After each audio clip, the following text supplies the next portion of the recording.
and bring fingers to the heart center in Hridaya Mudra. Visualize Swamiji in your inner space as you perform Mula Bandha and Uddiyana Bandha. केशेन पादयुगलं बद्ध्वा तिष्ठेत अधोमुखः. Next up is the Urdhva Janukarana. Now stand in Adimandi position with the heels touching toes facing outwards at a 45-degree angle and the knees bent. Then place both hands at the chest and the elbows parallel to the ground as you raise one knee up towards your chest and follow along with the respective hand, drawing circles with your hands and knees on both sides again and again.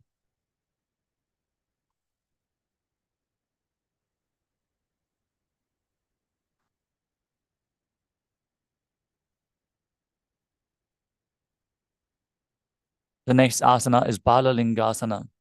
Now interlace your fingers from the outside in Sarva Shankari Mudra. Hold on to one knee and pull it up towards your chest. Keep your spine straight. Engage all three bandhas as you visualize yourself holding a baby.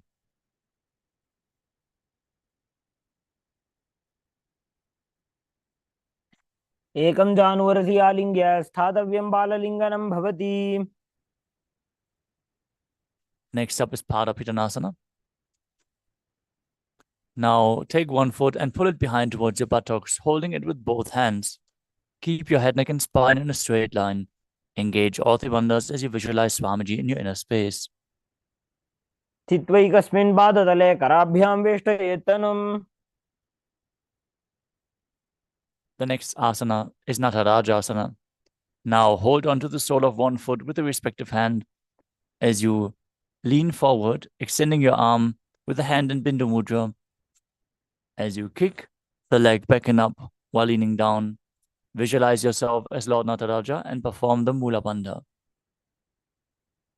उत्तानपादं क्रौञ्चं च मरीचिं वीरभद्रकम्. Now stand on the other leg. Pull the opposite knee towards your chest. Engage all three bandhas as you visualize yourself holding a baby in Balalingasana on the other side. एकं जानुवरसि आलिङ्ग्य स्थातव्यं बाललिङ्गनं भवति. Now pull the other foot towards your buttocks, holding the foot with both hands. Visualize Swamiji engage all three bandhas as you repeat Padapittanasana on the other side. स्थित्वैकस्मिन् पादतले कराभ्यां वेष्टयेत् तनुम्. Now repeat Natarajasana on the other side, holding the other foot, leaning forward, hand in Bindu Mudra, visualizing yourself as Lord Nataraja. उत्तानपादं क्रौञ्चं च मरीचिं वीरभद्रकम्.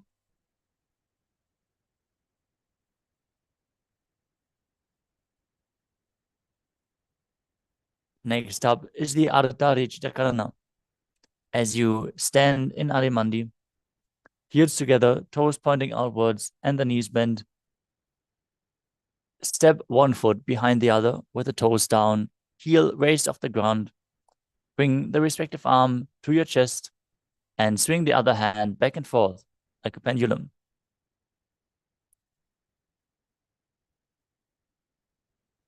Now uncross your feet and repeat the movement on the other side.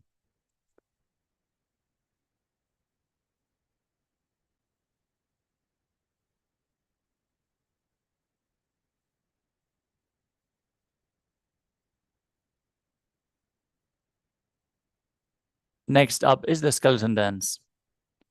Now visualize yourself as a skeleton as you shake your body intensely. Hold the visualization of being mere bones as you dance wildly.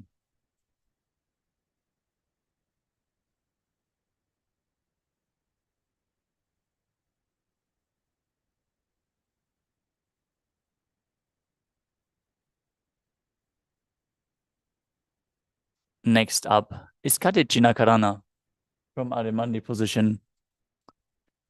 With the heels touching, toes pointing outwards and the knees bent, bring your arms above your head, cross them, palms facing backwards, then open up your hips to one side as you open the arms wide above your head.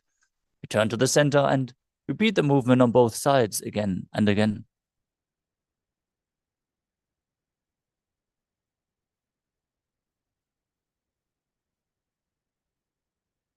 The next asana is Tadasana. Now, stand tall on the tips of the toes as you raise your hands up above your head. Engage all three bandhas as you visualize yourself as a palm tree. महामुद्राबद्ध कोनो ताड़ासन विभेदकान. The next asana is Uttanasana. From a standing position, lean forward and down. Bring your hands flat to the ground. Engage all three bandhas and bring your forehead towards the knees. Visualize Swamiji in your inner space as you perform Mahamudra Bandha. महामुद्राबद्ध कोनो ताड़ासन विभेदकान.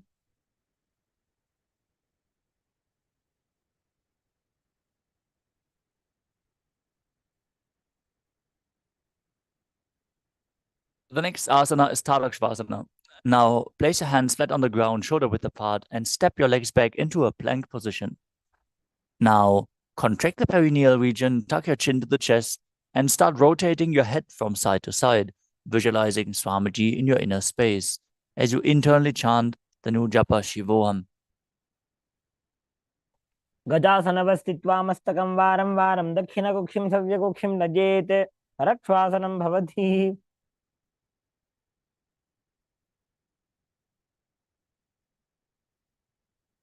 The next asana is Bhujangasana.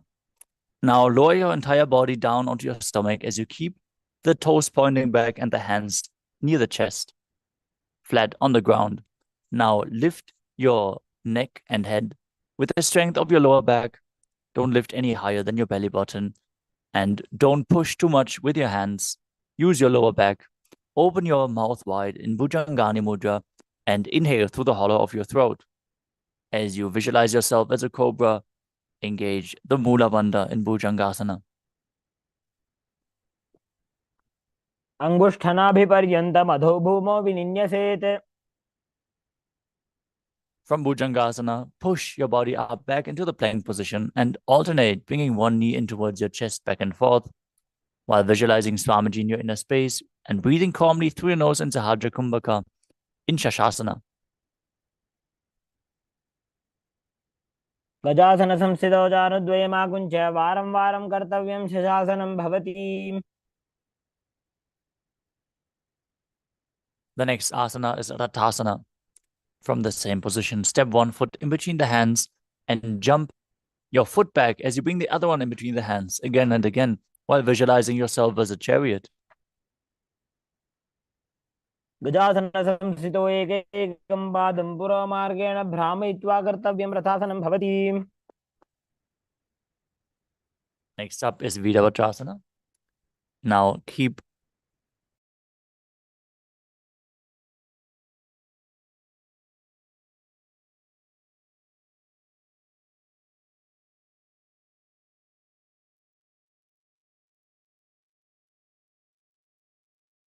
Sorry for the technical glitch.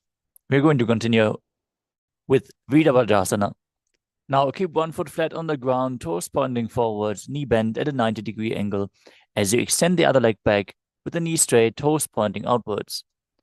Now raise your arms up parallel. Pull your stomach in and up and gaze to your third eye as you visualize yourself as Lord Virabhadra. Perform Uddiyana Bandha and Mula Bandha. उत्तानपादं क्रौञ्चं च मरीचिं वीरभद्रकम्.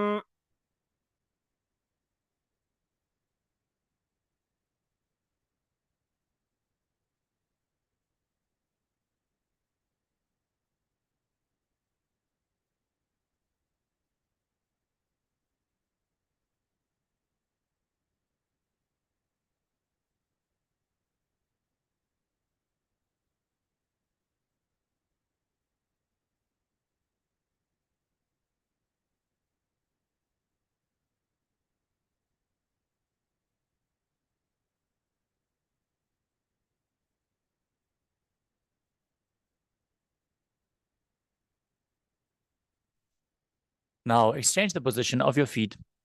Step the other foot forward, knee bend, 90-degree angle, back leg straight, toes pointing outwards, arms raised up above your head, parallel, as you contract Uddiyana Bandha and Mula Bandha, repeating Virabhadrasana on the other side. वासिष्ठमथ कौण्डिन्यमूर्धकुक्कुटमेव च। The next asana is Vrikshasana. Now stand tall, bring one foot to the inner thigh of the other leg.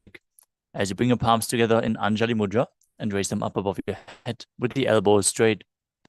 Visualize yourself as a tree as you engage Uddiyana Bandha and Mula Bandha. वामोरुमूलदेशे च याम्यं पादं निधायतु। The next asana is Garudasana. Now bring the raised foot to the opposite hip. Place your hands together in Namaskara Mudra in front of your heart center and visualize yourself as Lord Garuda as you engage the Mula Bandha. गरुडासनमावक्षे येन ध्यानं स्थिरं भवेत्। Now stand on the other leg. Repeat Vrikshasana, the tree posture, on the other side. Raise your arms up above your head. वामोरुमूलदेशे च याम्यं पादं निधायतु। Bring the raised foot to the opposite hip. Visualize yourself as Lord Garuda with heavy wings on your back. In Garudasana on the other side. गरुडासनमावक्षे येन ध्यानं स्थिरं भवेत्। Next up is Trikonasana. Now stand and step one leg far back as you keep the front toes pointing forward and the back toes facing sideways. Now bring your arms parallel to the ground and lean forward and down. One hand to the foot, the other one up to the sky. As you gaze up, visualizing yourself as a triangle. Perform the Mula Bandha in Trikonasana. उत्तानपादं क्रौञ्चं च मरीचिं वीरभद्रकम्। Exchange the position of your feet and keep your arms parallel, lean forward and down, repeating Trikonasana on the other side. उत्तानपादं क्रौञ्चं च मरीचिं वीरभद्रकम्। Next up is the Nikutaka. From Arimandi position, heels together, toes pointing outwards and the knees bent. Raise one heel off the ground and bring your hands to the heart center, palms facing each other. Now stomp the raised heel down, raise the other one up and exchange the position of your hands again and again.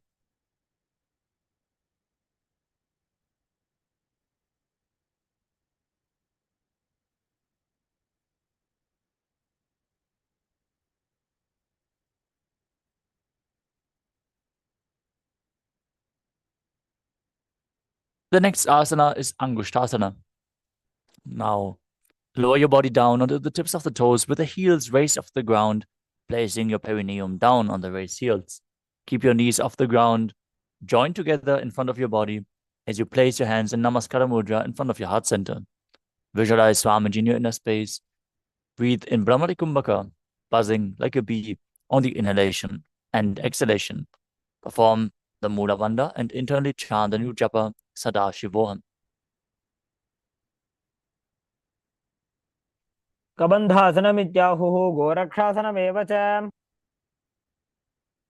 The next asana is Saurasana. From Angushtasana, extend one leg forward with the heel down, toes pointing up. Keep your hands at the side, palms facing forward in Vara Mudra with the fingertips just touching the ground. As you visualize Swamiji in your inner space, keep breathing in Brahmari Kumbhaka. प्रसार्यैकं पादतलं संस्थाप्य त्वेकपादकम्। Next up is Vidunanasana. From Saurasana, lean forward and down. Hold on to the big toe of the front foot in Prana Mudra. Hold the back heel with the other hand if you can. Balance in this position. Visualize Swamiji in your inner space. गुल्भस्थितौ पादमेकं प्रसार्य तत्पादाग्रं संस्थित्य तत्करेण। Now exchange the position of your feet. Stretch the other leg forward as you repeat Saurasana on the other side. प्रसार्यैकं पादतलं संस्थाप्य त्वेकपादकम्।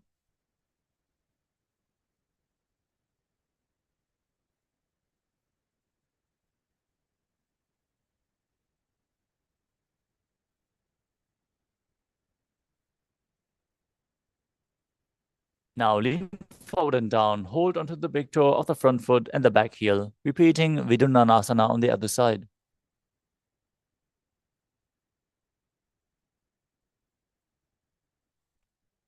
गुल्फस्थितौ पादमेकं प्रसार्य तत्पादाग्रं संसृज्य तत्करेण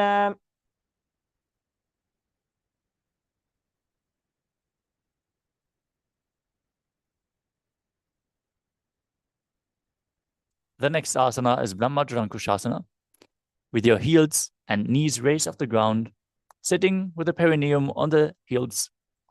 Create a gap between the knees and place the backs of your hands on top of the knees.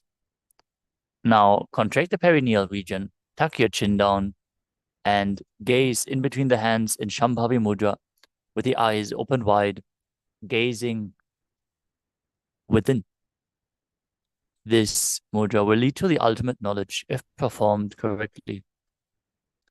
Visualize Swamiji in your inner space. Keep buzzing like a bee. Whenever there is no specific mudra defined in an asana, perform the Shambhavi mudra. Keep your eyes open wide and gaze within. दो फणा पानी होए वैसे एड़ी दो गुदानी वैसे. The next asana is Kapilasana. Now place your knees onto the ground and sit on top of the raised heels with the toes tucked.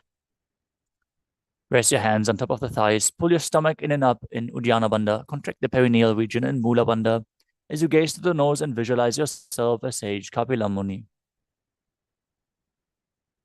उभय पगदली समटारावे तिनकी माहिली core मिलावे.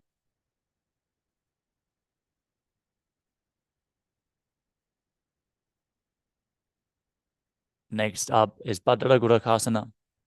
Now place from the same position as Kapilasana. Gaze. The next asana is Suryasana. Now sit with the toes tucked, perineum placed on top of the raised heels as you lift your knees off the ground. Bring your thumbs and little fingers together, opening up the palms, resembling a lotus flower in Padma Mudra. As you raise your arms up above your head and gaze through the hole between your palms, visualizing Lord Surya in your inner space, perform Uddiyana Bandha and Mula Bandha. एड़ी दो गुदा तरियाने फना पानी बैठक पुनिठाने. The next asana is Mandukasana. Now sit with the toes flat, perineum on the heels. Keep your hands on top of the knees and visualize yourself as a frog as you perform Manduki Mudra, lifting your tongue up against the roof of your mouth, catching the nectar of immortality dripping from the Sasarada chakra with your frog tongue. Gaze to your third eye. Breathe calmly through your nose in Sahaja Kumbhaka and perform the Mula Bandha. पादतलौ पृष्ठदेशे अङ्गुष्ठे द्वे च संस्पृशेत्.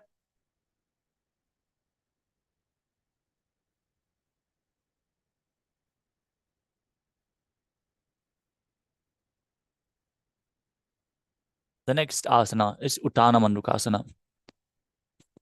Now maintain Mandukasana position, but bring your hands behind your back, holding on to the opposite shoulders. Keep the elbows close to your head. Keep performing Manduki Mudra, visualizing yourself as a frog as you gaze to your third eye and perform Uddiyana Bandha and Mula Bandha. मंडुकासन मध्यस्थं कूर्पराभ्यां धृतं शिरः. The next asana is Simhasana.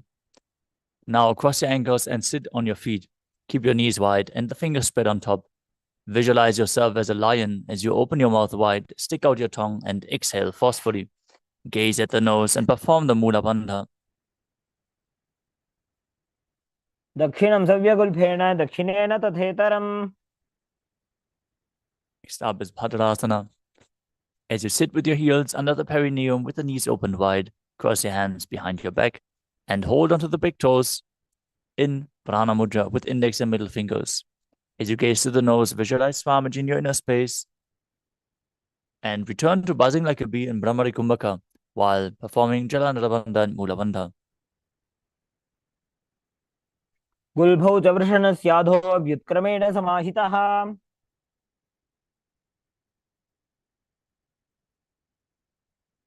The next asana is Kakabhushandi Asana. Now squat and keep the feet flat on the ground as you open your knees wide.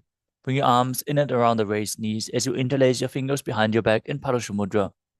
Gaze to your nose. Visualize yourself as a crow and perform the Mula Bandha. If you can't reach your hands behind your back, it's okay. Just push your body forward and open up your hips.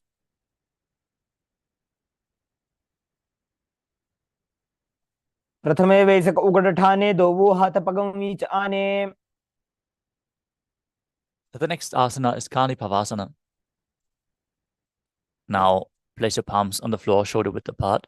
Bring your knees onto the back of your arms towards your armpits as you lean forward and balance on your arms, raising the feet off the mat.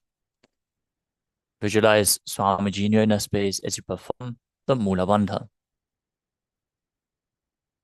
आसन को गुण आशी दुष्टा होई तो आछी होई.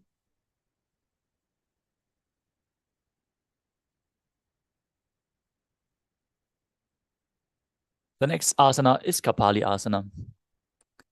This is going to be our first inverted posture.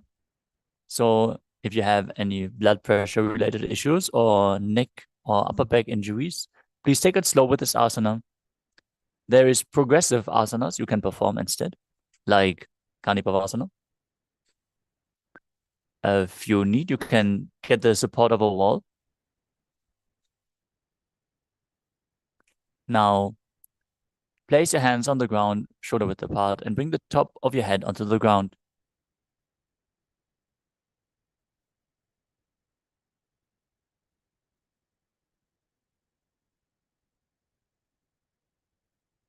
Form a triangle between your hands and your head. Then bring your knees onto your elbows, the hips over the shoulders, and then straighten your legs up. As you gaze to the tip of the nose, visualize Swamiji in your inner space and perform the Mula Bandha. शीशी शीशा धरती टेकी पगदो वो मिली बाऊ चाकू करे.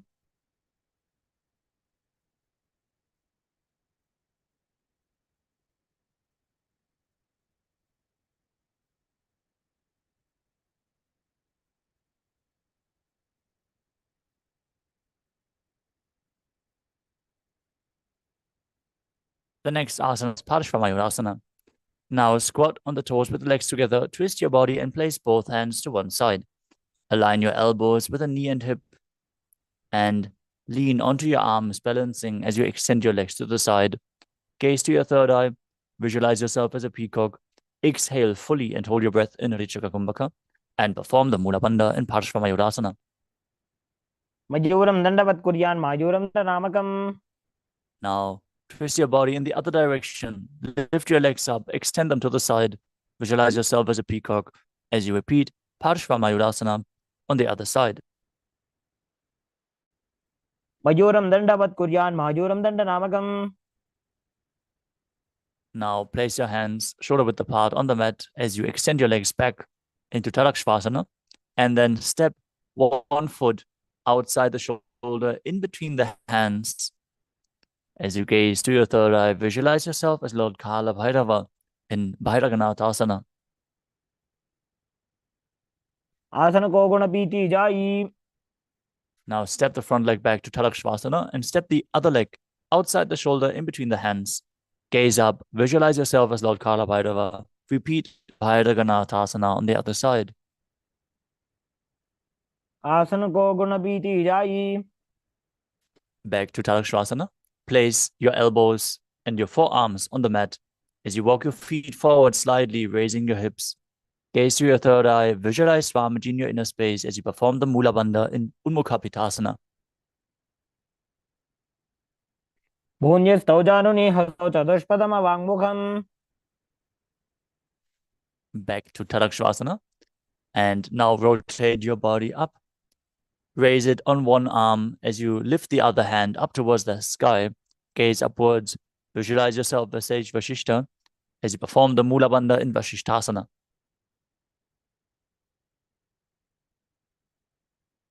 ऊर्ध्वकुक्कुटवासिष्ठ मरीचिहलमकम. Now rotate your body to the other side. Repeat Vashishtasana on the other side. ऊर्ध्वकुक्कुटवासिष्ठ मरीचिहलमत्स्यकम. The next asana is Anjani Asana. Now come to a seated posture with your legs extended in front. Place your hands underneath the buttocks with the palms facing up. Gaze at the nose. Visualize yourself as Lord Hanuman. As you keep breathing in Urichaka Kumbhaka, perform Jalandhara Bandha and Mula Bandha, and internally chant the new japa Mahasadashivoham.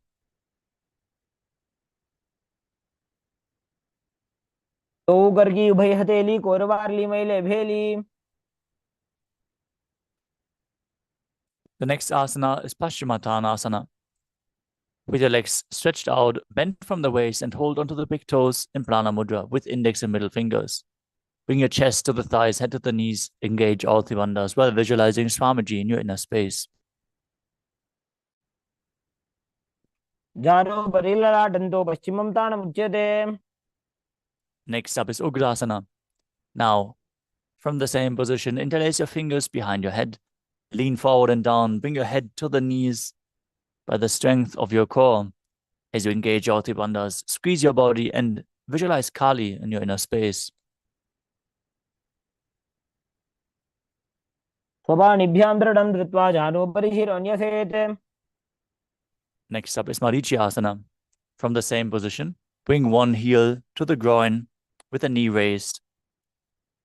Bring your arm outside and behind your back. Hold onto the opposite hands behind your back as you visualize yourself as Sage Marichi. Perform the Mula Bandha. उत्तानपादं क्रौञ्चं च मरीचिं वीरभद्रकम्. From Marichiasana, drop the knee to the ground. Keep the heel at the groin. Lean forward. Hold onto the foot with both hands. As you exhale, gaze to the nose. Visualize Swamiji in your inner space and perform Mahamudra Bandha in Mahamudrasana.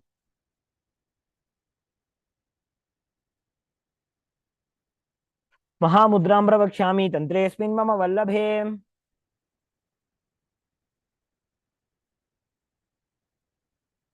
Now exchange the position of your feet. Bring the other heel to the groin with the knee raised. As you lean forward and interlace your fingers behind your back. Repeat Marichi Asana on the other side. उत्तानपादं क्रौञ्चं च मरीचिं वीरभद्रकम्. Drop the knee down, lean forward and down, hold onto the foot, engage all three bandhas as you exhale fully in Mahamudrasana on the other side.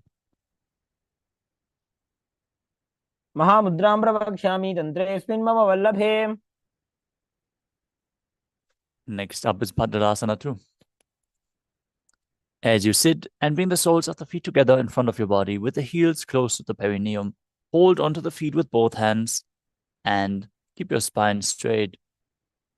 Gaze to your third eye, visualize Swamiji in your inner space and perform the Mula Bandha.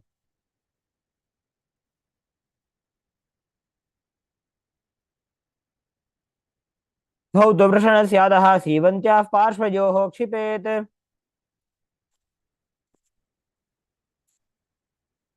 Next up is Kvalipavasana. From Bhadrasana, extend your feet away from the body. Keep the toes together, heels apart, knees open. Place your hands on the respective knees. Tuck your chin to the chest as you gaze to the nose. Visualize Swamiji in your inner space. Perform Jalandhara Bandha and Mula Bandha. पूर्वचर्बड़चोककर्ख्यो sooji वाही विधिजोगी जय sooji. Next up is Joni Asana. Now sit and keep the soles of the feet together with the heels close to your perineum. Visualize the Yoni Mandala, which is projected in the top right corner of the screen. As you gaze to the nose, hold the soles of the feet and lean forward and down, bringing your forehead to the feet. Perform the Mula Bandha and exhale and hold your breath in Hrichaka Kumbhaka. दो पगदली सुपुट करे एड़ी मेड़ के ढिंग दरे. Next up is Midaki Pavasana. Now, extend your feet away from the body. Keep the heels together, toes apart, and lean forward as you place your arms down to the side, onto the mat, and your forehead on the ground behind your heels.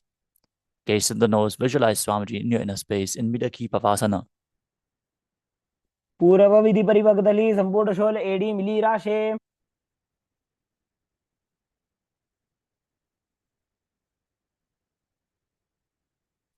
The next asana is Siddha Samadhi Asana. Now sit and keep the toes together, heels apart, and bring your arms below the shins with the palms facing up. Now bring your forehead to the ground above the feet, bringing your toes to the throat if you can. Engage the Mula Bandha, gaze to the nose, and visualize Lord Surya in your inner space.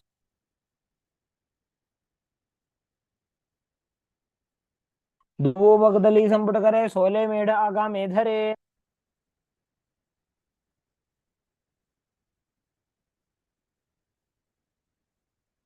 The next asana is Chinakipavasana. Now bring the heels close to the perineum. Bring the toes apart as you hold the feet and open them up like a book. Press your elbows down onto your thighs, bringing the knees to the ground as you gaze to the nose and visualize Swamiji in your inner space. दो बगा की एड़ी धरती मगिवा मेढ लगावे. Now bring the soles of the feet back together as you place your hands on the knees and gently press them down. Gaze to your third eye, visualize Swamiji, and perform Uddiyana Bandha and Mula Bandha in Chadapata Chukasana. दो दोवो बगदली संपुट धारे आगा नेकर जा रे पसारे. Next up is Bhairavasana. With the soles of the feet firmly pressed together, raise the heels up and bring the toes down. Use the support of your hands in this intense stretch. Then place the knees on the ground, hands on top of the knees in Bindu Mudra. As you gaze to your third eye, visualize yourself as Lord Kala Bhairava. Perform Uddiyana Bandha and Mula Bandha in Bhairavasana. गुल्भौ संबीड्य जान्योन्यं व्युत्क्रमेणोत्थितं शनैः. Next up is Samanasana. As you sit with one heel at the perineum, lift and hold the other foot, pulling the sole of the foot to your chest. Gaze to your third eye and perform the Mula Bandha as you exhale fully and hold your breath. Visualize Swamiji in your inner space.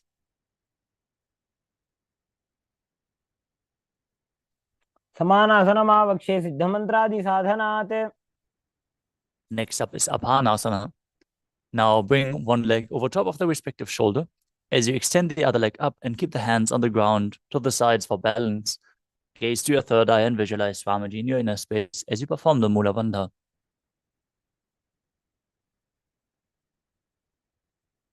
केवलं पादमेकं च स्कन्धे चारोप्य यत्ततः. Next up is Samanasana on the other side. Bring the other heel to the groin, opposite foot to the chest. Gaze to your third eye. Visualize Swamiji in your inner space. समानासनमावक्षे सिद्धमन्त्रादि साधनात्. Now bring the other foot over top of the shoulder, opposite leg extended up. Repeat Apanasana on the other side as you gaze to your third eye. केवलं पादमेकं च स्कन्धे चारोप्य यत्ततः. The next asana is Gomukhasana. Now stack your knees and bring the heels to the opposite hips. As you interlace your fingers in Parashva Mudra, place them on top of the knee. As you gaze to the tip of the nose, visualize the face of the cow, Gomukha. As you start breathing in Siddhkari Kumbhaka, pressing your tongue up against the palate of the mouth without touching your teeth, hissing through the teeth while inhaling. Perform the Mula Bandha and internally chant Om Nithyanandoham. सव्ये दक्षिणगुल्भं तु पृष्ठपार्श्वे नियोजयेत्. Next up is Anasuyasana. From Gomukhasana, hold onto the big toes in Prana Mudra. Gaze to the nose. Engage Uddiyana Bandha and Mula Bandha as you visualize yourself as Rishika Anasuya. दक्षिण गोड़ नीचे उठाने बाहों ताके ऊपर आने.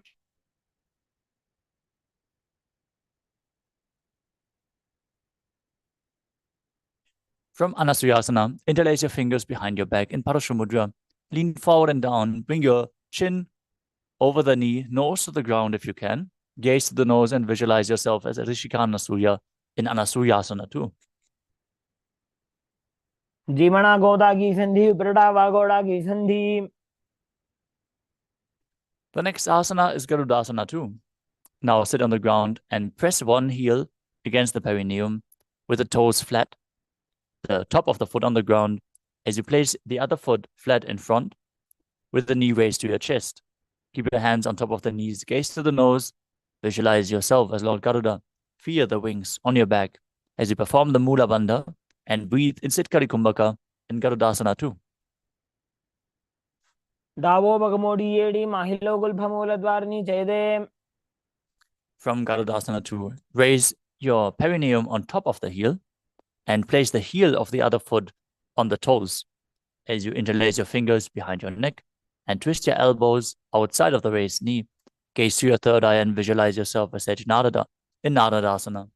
पिष्टिज वाम भगदली केरी भूपरिता ही लगावे फेरी. Next up is Matsya Pitakasana. Now bring one foot on top of the opposite thigh as you hold onto the shin of that leg and the big toe with the respective hand in Prana Mudra. Gaze to the nose. Visualize Matsya, the fish avatar of Vishnu, as you perform the Mula Bandha. केवलं पादमेकञ्च स्कन्धे चारोप्य यत्नतः.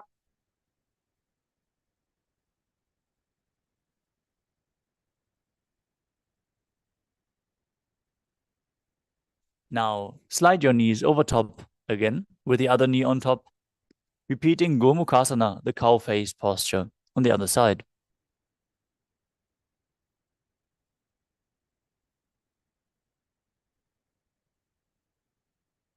सव्ये दक्षिणगुल्फं तु पृष्ठपार्श्वे नियोजयेत्.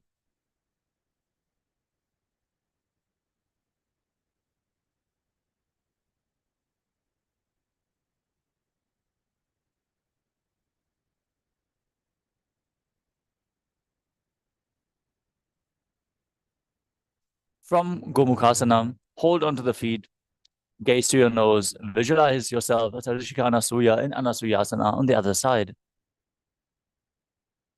दक्षिण घोड़ो नीचे उठाने बाबों ताके ऊपर आने. Interlace your fingers behind your back in Parashumudra as you bring the chin over the knee, nose to the ground, and visualize yourself as Rishika Anasuya in Anasuyasana too.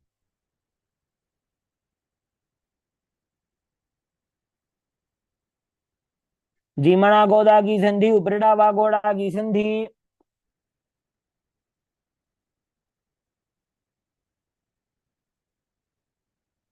The next asana is Garudasana 2 on the other side.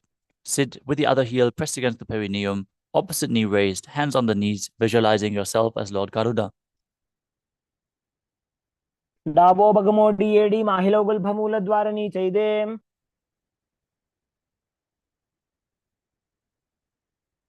Raise your perineum on top of the heel, interlace your fingers behind your neck, and twist your elbows outside the raised knee as you visualize yourself as Sage Narada in Naradasana on the other side. पिष्टिज वाम भगदली केरी भूपरिता ही लगावे फेरी.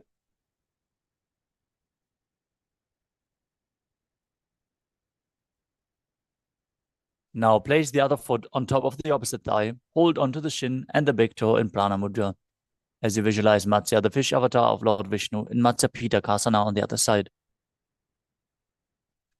Women वावाङ्गुष्ठं तु गृहीतं मत्स्यपीठकम्.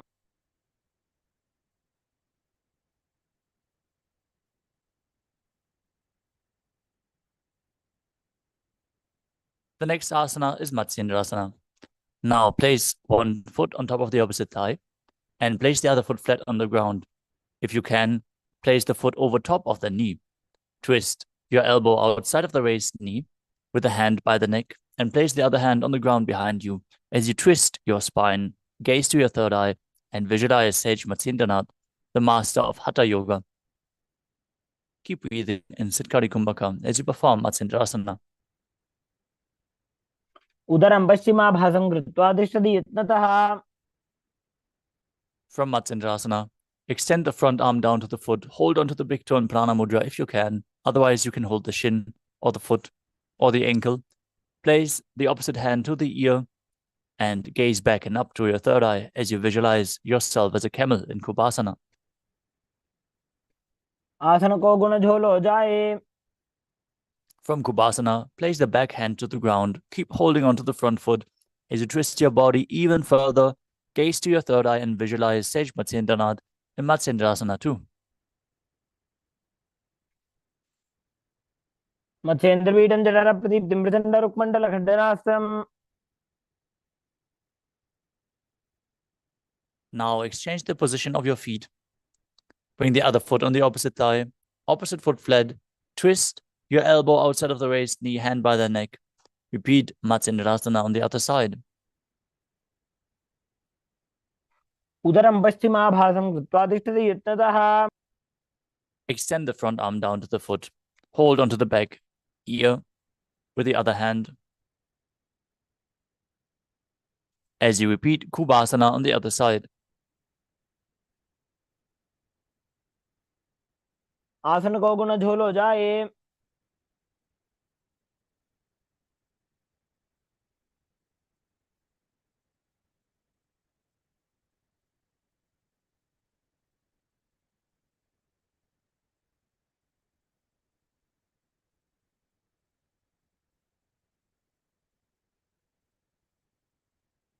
Now repeat Matsendrasana 2 on the other side.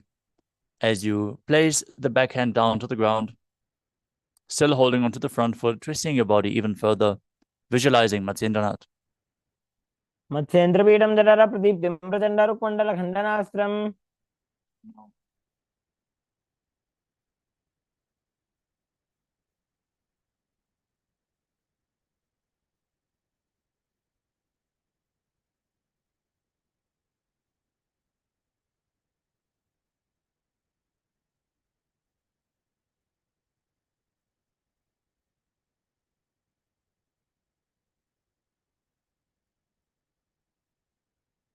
The next asana is Padmasana. Now place your feet on top of the opposite thighs. As you place your hands on top of the knees, engage all three bandhas, Mahamudra Bandha. As you gaze to the nose in Shambhavi Mudra, visualize yourself as Lord Shiva. Press your tongue against the back of the teeth and hiss through the teeth in Sitali Kumbhaka. As you internally chant the new japa, Om Nithyananda Paramashivam.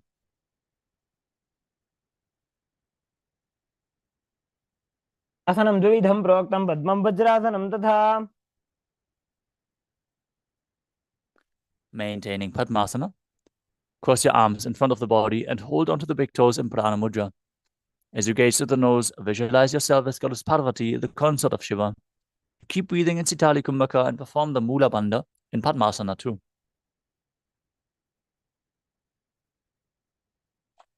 उत्तानौ चरणौ कृत्वा उरु संस्थौ प्रयत्नतः.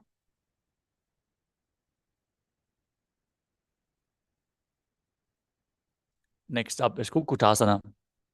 As you sit and place the feet on top of the opposite thighs in Padmasana, place your hands on the ground in between the legs.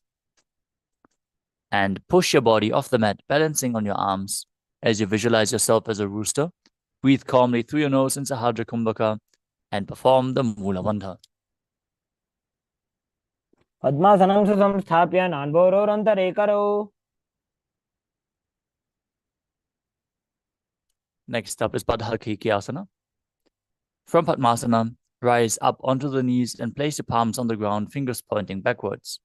Now bring your elbows to the navel and lean forward until you can raise your legs off the ground and balance. Try to keep your spine as straight as possible as you visualize Swamiji in your inner space and perform the Mula Bandha. धरामोष्टभ्यग्रद्वयेन तत्कोर्परि स्थापितानाभिपार्श्वः.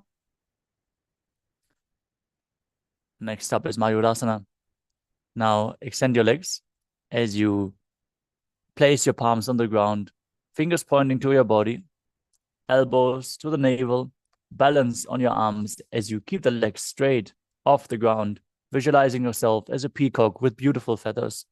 Perform the Mula Bandha. अथ वक्षे Mahadev मयूरासनमुत्तमम्. Now lower your body down onto your stomach as you keep the toes pointing outwards.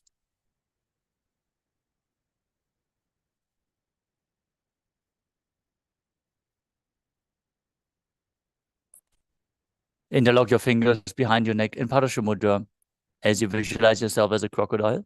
Perform the Mula Bandha in Makarasana. अध्यासशेते हृदयं निधाय भूमौ च पादौ च प्रसार्यमाणौ. Next up is Shalabhasana. As you lay down on your stomach, place your hands on the ground beside your chest and raise your legs up. Bring your thighs off the mat. Visualize yourself as a locust as you perform the Mula Bandha, Shalabhasana. अध्यासशेते करयुग्मवक्षो भूमिमाष्टभ्यकरयोस्तलाभ्याम्. The next asana is Ustrasana. As you lay down on your stomach, bring your hands to the feet and pull the feet down outside of your hips, as close to the ground as possible. Visualize yourself as a camel as you perform the Mula Bandha. अध्यासशेते पदयुग्मव्यस्तं पृष्ठे निधायापि धृतं कराभ्याम्. Next up is Dhanurasana. From Ustrasana, keep holding onto the feet and kick your legs back and up while lifting your chest up. Visualize yourself as Pinaka, Lord Shiva's bow, as you gaze to your third eye and perform the Mula Bandha. प्रसार्य पादौ भुजदण्डरूपौ करौ च पृष्ठे धृतपादयुग्मम्.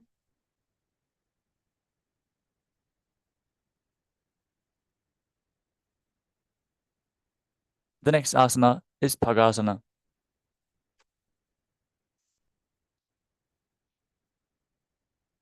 Now sit on your knees with the perineum in between the heels on the ground, heels outside the hips with the toes touching behind. Place your hand on the legs, gaze to your third eye. Visualize Swamiji in your inner space as you perform the Sahaja Kumbhaka, the Mula Bandha, and internally chant the new japa, Om Nithyananda Paramashivoham. उल्टा मोड़ी पाव दो वैसे बहुरो जुगति करे एक ऐसे. It's nice to see everyone gathered again today for Nityananda Yoga. Many well-known faces from the Paramashivoham also, like Bigyan Chapagain, Chan Wang, Alex Dutch, Senyang Lee, James Hull, Hugo Pavelek, Shun Chang Chang, Jay Isure. Nice to see all of you performing the yoga with us.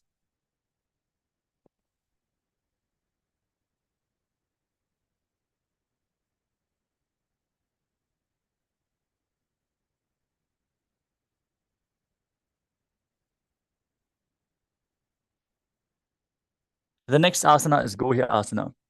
We are preparing for another inverted posture. So set yourself up in front of a wall. If you need any aid, if you have any upper back and or neck injuries, take it slow with this asana. From your knees, place your forearms on the ground, shoulder width apart. Interlock your fingers and place your head on the ground, supported with your hands. As you walk your legs forward, raising your hips up until they align with your shoulders. And then lift the legs off the mat and pull the knees in towards your chin. Squeeze your body. Gaze to the nose. Visualize Swamiji in your inner space in Gohi Asana.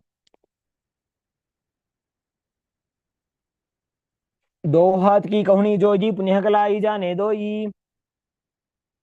From Gohi Asana, extend your legs up straight into Shirshasana. Balance with your spine straight. Gaze to the nose and visualize Swamiji in your inner space. विपरीतं मण्डलं च द्विधैव विदितं हिनः. The next asana is Podhyasana. Come to a seated posture with the legs out in front and get ready for an intense sequence of rapid exhalations and Bhastrika Kumbhaka, working on the abs as you forcefully exhale again and again, like the bellows of a blacksmith, inhaling only passively as the air enters your lungs naturally. We're going to perform the Bhastrika Kumbhaka throughout the next few asanas. So keep breathing rapidly. And if you want to intensify the practice, keep your legs up off the ground. Now sit with your hands behind your calves, stretch your legs up, bring your forehead to the knees, and come to a vertical position with your legs. Visualize Swamiji in your inner space as you perform the Mula Bandha. Breathe rapidly in Bhastrika Kumbhaka and Podhyasana. दो हाथ पग बाहर आने घोड़ा तरे कागजी ठाने. Next up is Parikhasana. With your legs extended out and up at 45-degree angle, bring your hands behind, hold onto the opposite shoulders. Gaze to your third eye. Visualize yourself as a maze. उत्तानं शयनं कृत्वा पादौ मिलित्वा प्रसार्य. Next up is Naukasana. With the legs extended out and up, bring your arms parallel to the ground If you need the support, bring your elbows down, gaze to your third eye, visualize yourself as a boat in Naukasana.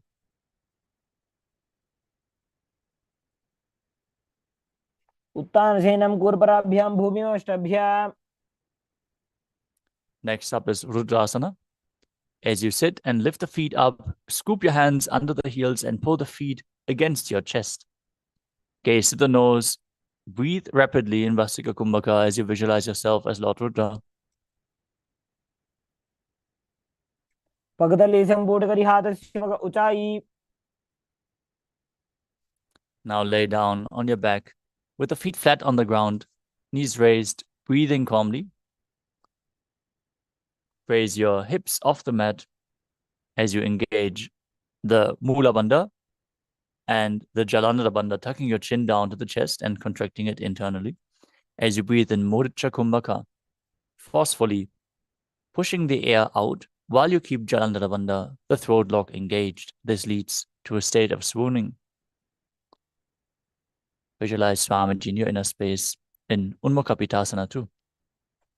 ऊर्ध्वे च जानुनी कृत्वा शवित्वोर्ध्वमुखं तथा. Now lower your body down completely to the mat. Keep the arms flat at the side, palms facing up beside your hips. Forcefully pull the Kundalini Shakti up along your spine from Muladhara to Sahasrara with Shakti Chalan Mudra. Relax, completely unclutch from any micro movements of your body and mind. Visualize your body is dead and Swamiji, the Supreme Pontiff of Hinduism, is liberating you internally. Chant the Mahavakya Om Nithyananda Paramashivoham in Shivasana.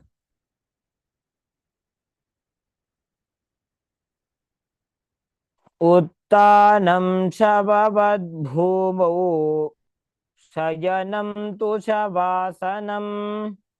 शवासनं श्रान्तिहरं चित्तविश्रान्तिकारकम्.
Slowly return to your physical body.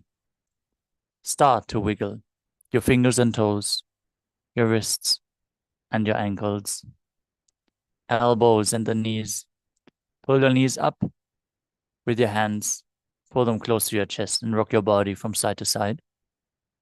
Slowly returning to a comfortable seated position.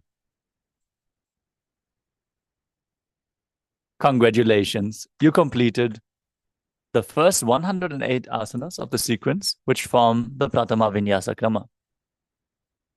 We're now going to get ready to perform the next asana of the Dvitiya Vinyasa Krama.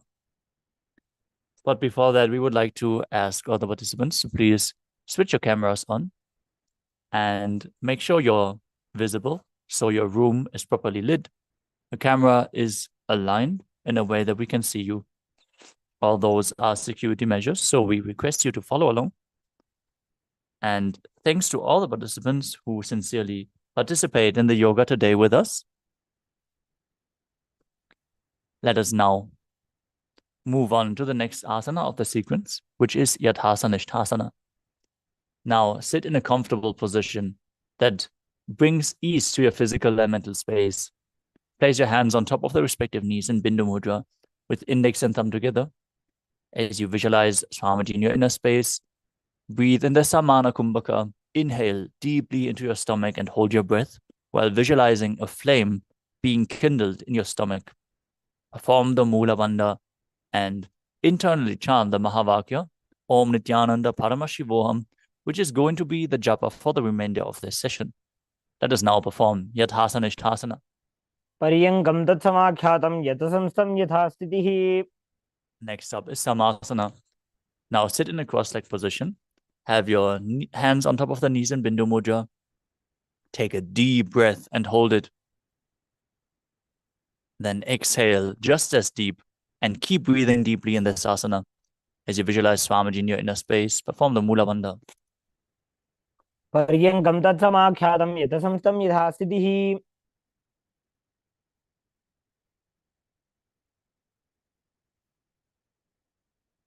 Next up is Muktasana.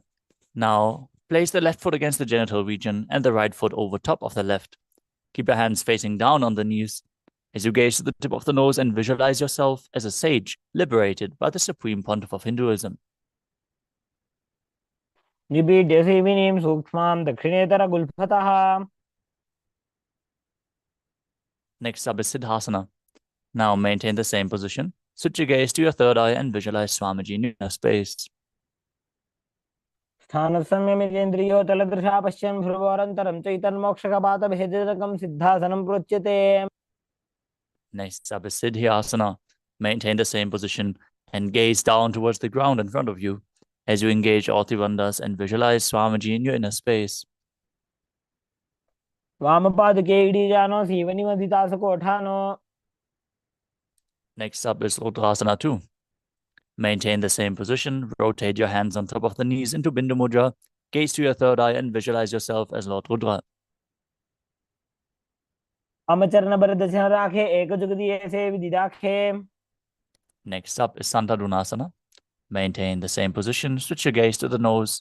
Embody tranquility and an unshakable nature. आसन की गुणमन की चिन्ह चलता मीटे. Next up is Siddhasana 2. Now maintain one heel on top of the other as you bring your hands to the navel, cupping one palm over the other, resembling a lotus flower in Samputar Mudra as you visualize Swamiji in your inner space. ऋजुकाय समासीना सिद्धासनमुदीरितम्. The next asana is Bandha Yoni Asana. Now set your sankalpa to manifest through the womb of creation as you keep the same sitting posture, engage the Mula Bandha, and now let us enter the Shanmukhi Mudra, closing off all the five senses with your hands as you exhale deeply. Close the mouth with ring and little finger, the nose with the middle finger, the eyes with the index fingers, and the ears with the thumbs.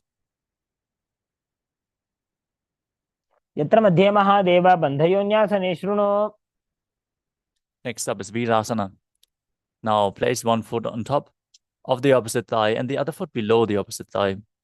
Now, place your hands on top of the knees in Bindu Mudra as you embody the state and space of bravery. एकं पादमथ एकस्मिन् विन्यस्योरुनि संस्थितः. Next up is Valmikasana. With the left heel on the right side of the regenerative organ, with the toes underneath the thigh, place the right foot on top of the left leg with the toes by the knee.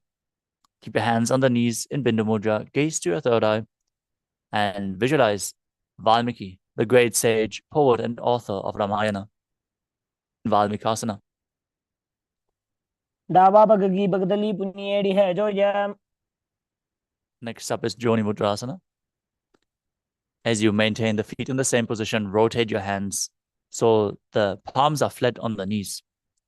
Gaze to the nose and visualize the Yoni Mandala, the visual representation of Devi Paramashiva Shakti herself. Perform the Mula Bandha. वाम बादगी बगदली जाहि माहिली core. Next up is Yoni Asana. Maintaining the same position, gaze to your third eye and keep visualizing the Yoni Mandala. योन्यासनं पर्वतेन योगं योगफलेनिलम्.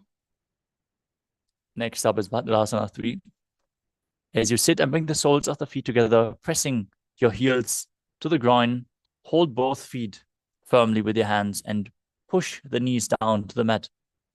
As you engage Uddiyana Bandha and Mula Bandha, gaze to the tip of your nose and visualize Lord Veerabhadra in your inner space. Bhadrasana 3. गुल्फौ च वृषणस्यादः सीवन्त्याः पार्श्वयोः क्षिपेत्. Next up is Aghorasana. As you keep the soles of the feet together, perineum pressed against the heels.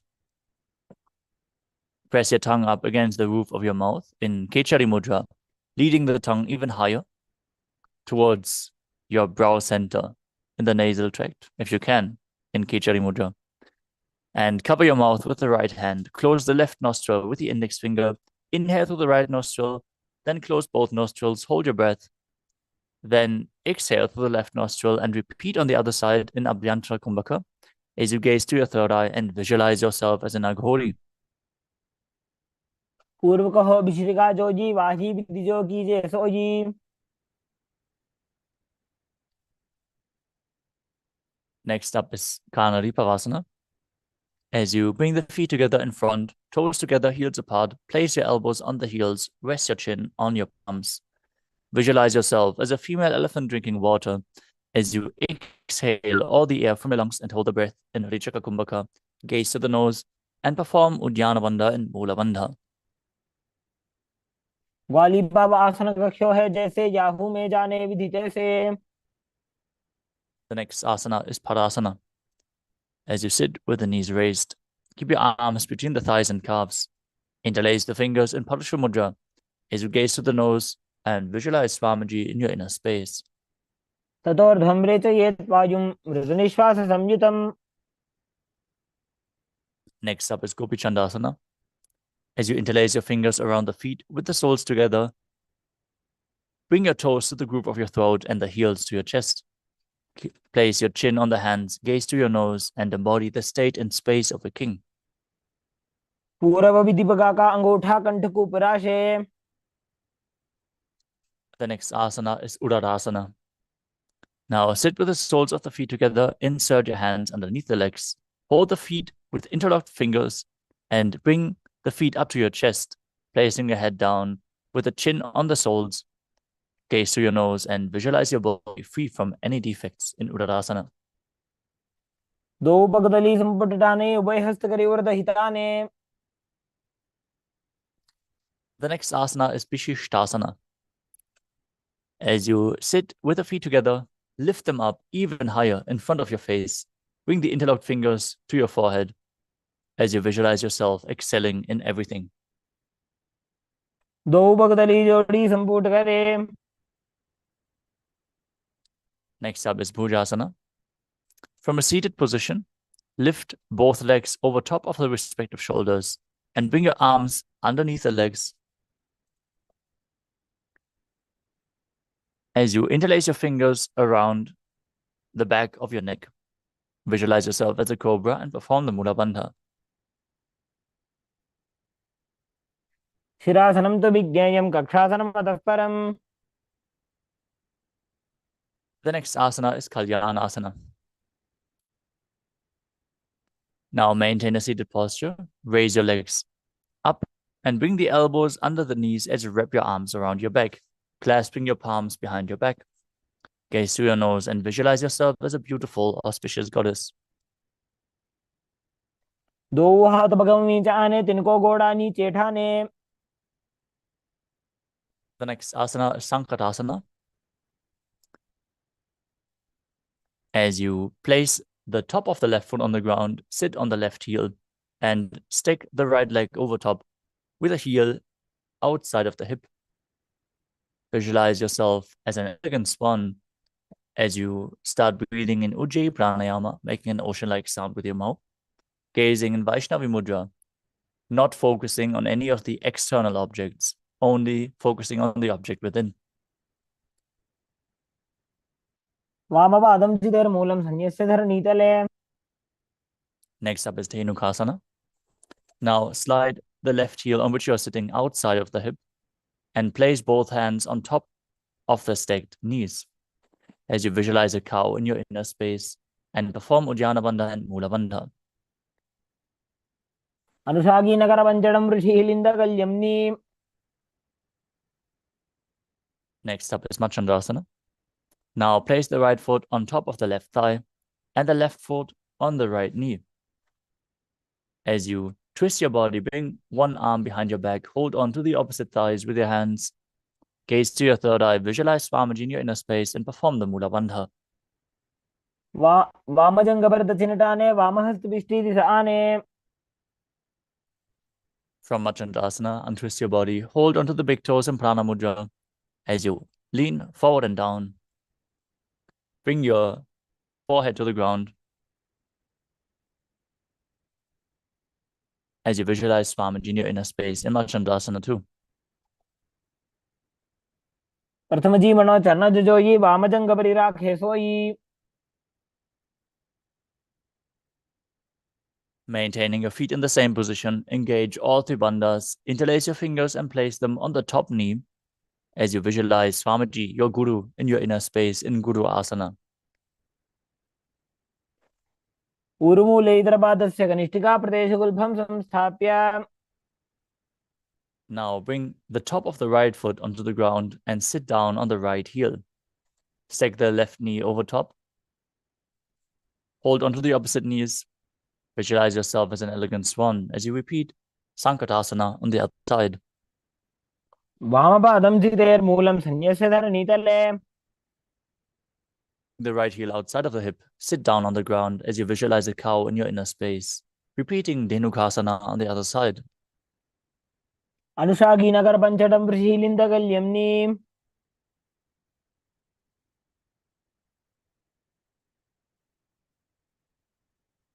Now, place the left foot on the right thigh and the right foot on the left knee. Bring the right hand behind. Hold onto the opposite thighs as you twist your body backwards. Gaze to your third eye and repeat Machandrasana on the other side. वामजंगभरदक्षिणटाने वामहस्तविष्टिदिश आने. Untwist your body, hold onto the feet and lean forward and down. Repeating Machandrasana too on the other side.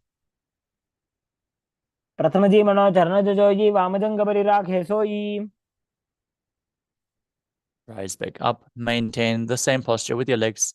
Interlace your fingers, place them on the top knee. And visualize your guru in Guru Asana as you engage all three bandhas. ऊर्मूले इतरपादस्य कनिष्ठिका प्रदेशगुल्भं संस्थाप्य. The next asana is Pashasana. As you sit with the feet flat on the ground, pull your knees against your chest as you hold on to the opposite knees with your hands. Bring your tongue up against the top of your mouth in Kechari Mudra. Gaze to your third eye and visualize Swamiji in your inner space. पादतले भूमौ निधाय जानुनिवृसि निधाय. From Pashasana, hold onto the opposite wrists. Place your chin onto the knees as you gaze to the nose and visualize being in an abode of bliss. दोबू पगदली भूपरि धरे कोरमा हिलिए से करे. From Bodhasukasana, bring your arms underneath the knees and hold on to opposite elbows. Gaze to the nose. Keep your tongue up in Kechari Mudra as you visualize Swamiji in your inner space in Kudakatasana. दो हाथ पग बाहर ले आवे, गोड़ा नीचे ले टहरावे. Now maintain the same position and cross your ankles over top with the toes pointing upwards. Now gaze to the nose and visualize the great sage and Maharishi Sumati in Sumati Asana.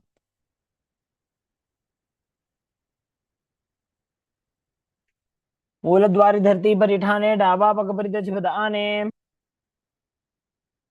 Now extend your legs forward and straight as you rise your arms up, interlacing the fingers with the wrists pointing outwards, straight above your head. Engage all three bandhas as you gaze to the nose and visualize Swamiji in Dandasana. इदानीं गर्भिणीनां योगाभ्यासो यथा लघु. Next up is Arambhasana. From Dandasana, lean forward, hold onto the feet as you start performing Nadi Shodhana, inhaling through one nostril, exhaling through the other, alternatingly. Just by the strength of your will, control the flow of your prana without using your hands. As you visualize Swamiji in your inner space, perform the Mula Bandha.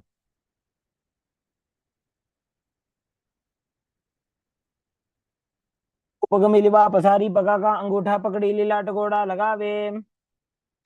Next up is Bhidokasana.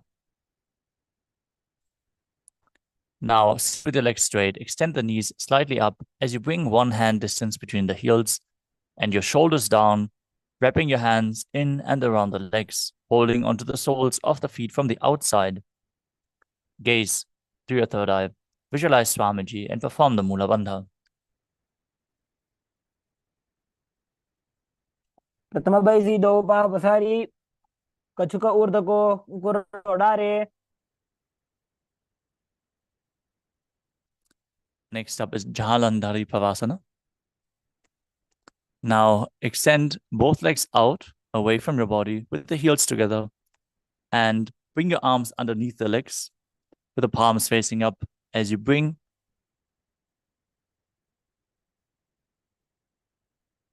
your chin onto the heels. Gaze to your nose, visualize Swamiji in your inner space and perform the Mula Bandha. दो एड़ी में लिखे दीजिए हाथ पसारी.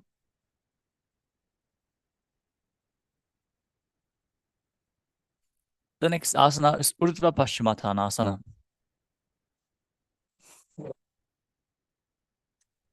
Now sit and extend both legs out. Lift one foot behind your neck. If you can't bring the leg behind your neck, bring it over top of your shoulder or pull it towards your chest as you lean forward and down. Hold onto the front foot as in Paschimottanasana as you visualize Swamiji and perform the Pratyahara Kumbhaka, where you visualize the prana flowing up along your body through 9 various points of your body as revealed by Mahadeva himself. The 9 points are the soles of the feet, the regenerative organs, the navel, the heart, the throat, the uvula, the middle of the eyebrows, the forehead, and the Brahmarandra, the crown of your head.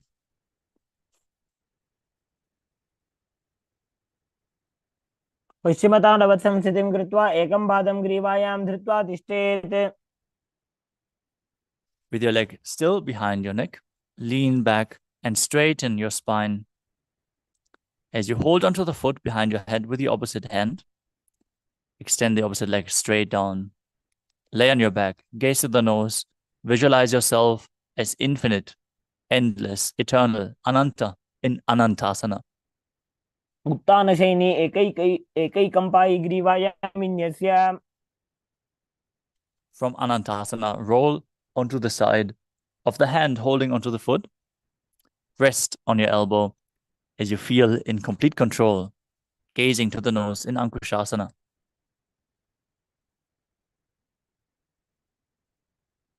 उत्तानशेत एकैकं पादं ग्रीवायां कुर्वन्. Now roll onto your back and pull the knees towards the chest, encircle them with your thighs, encircle the thighs with your hands as you rock from side to side, still focusing on the upward flowing prana in Pratyahara Kumbhaka.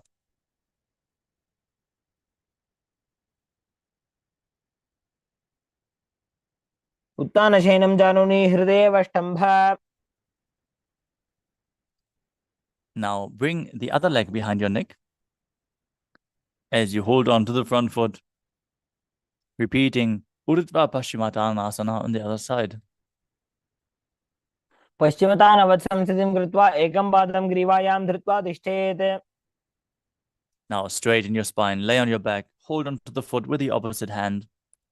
Visualize yourself as eternal, unending, in Anantasana on the other side. उत्तानशयनी एकैकं Pai ग्रीवायां विन्यस्य. Roll onto the side. Feel in complete control. Repeat Ankushasana on the other side. उत्तानशयितः एकैकं पादं ग्रीवायां कुर्वन्. The next asana is Yoga Nidrasana. As you lie on your back, lift your legs one by one up behind your head.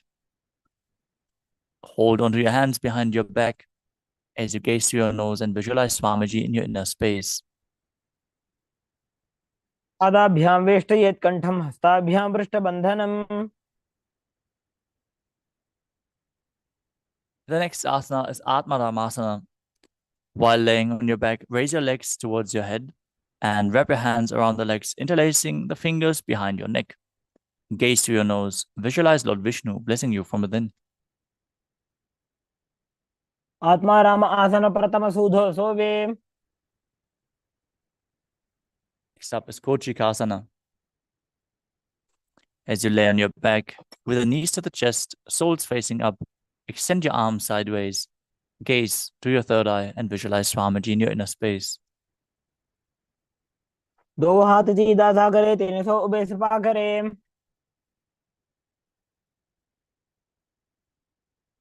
The next asana is Jathara Parivritti. This asana consists of 3 steps. We are going to perform all 3 steps and then repeat them on the other side. Visualize Swamiji in your inner space. Perform the Mula Bandha and focus on the upward flowing prana in Pratyahara Kumbhaka as we enter the neutral position where you pull your knees towards the chest and extend your arms out to the side at shoulder level.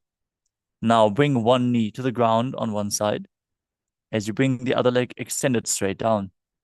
This is the first step. Second step, bring both knees bent to the side. And in the third step, you extend both legs to the side and gaze in the opposite direction of the feet as you hold onto the feet with your hand.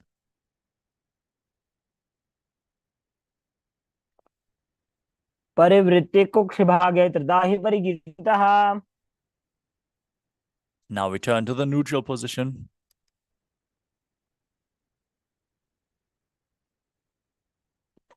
With the knees to your chest, arms extended out to the sides as you place the other knee to the ground, opposite leg straight, both legs bent to the side, and then both legs extended to the side, holding onto the feet as you gaze away from the feet. परिवृत्ति कुक्ष भागे त्रिदाहि परिकीर्तितः. The next asana is Dvipadapitam.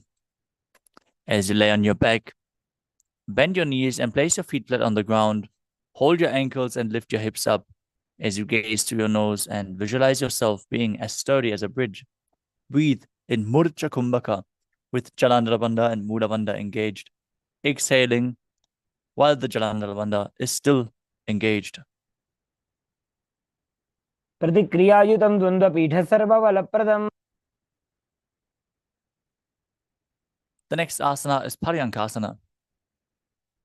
As you lay on your back, with the feet flat on the mat, bring your arms over your head and place the hands flat on the mat as well, with the fingers pointing towards your feet. Lift your entire body off the ground as you visualize yourself as sturdy as stone furniture.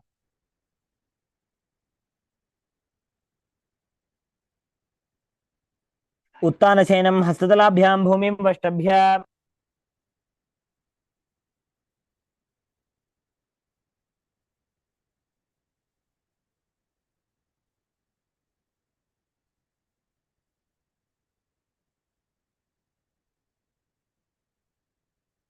This asana is Shodhana.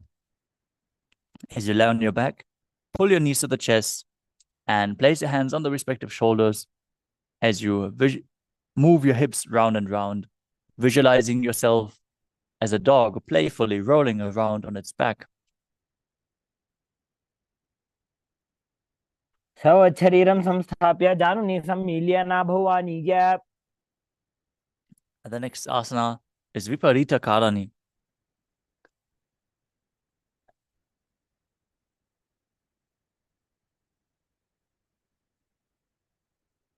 Now lie supine, raise your hips and legs up. Bring your elbows and hands extended on the mat below for balance. As you move your feet round and round in a circular motion, visualizing Swamiji in your inner space. As you perform the Murcha Kumbhaka with Jalandhara Bandha and Mula Bandha engaged.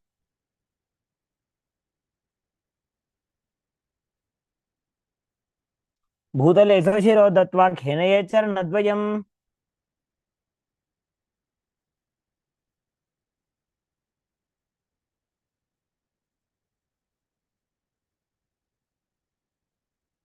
From Viparita Karani, stop the movement of your legs. Be straight and sturdy as you visualize Swamiji in Viparita Karani too. करणी विपरीताख्या सर्वाधिव्याधिनाशिनी नित्यम् अभ्यासयुक्तस्य जाठराग्निविवर्धनी. The next asana is Langalasana. As you lay on your back, lift your hips and take your feet over the head with the toes on the floor. Stretch your hands out behind your back. Interlace the fingers in Parashu Mudra as you rest on neck and shoulders, visualizing yourself as a plow. ग्रीवाकण्ठेन भूमिं विष्टम्भ पादाग्रद्वयमूर्धमुन्नयेत्.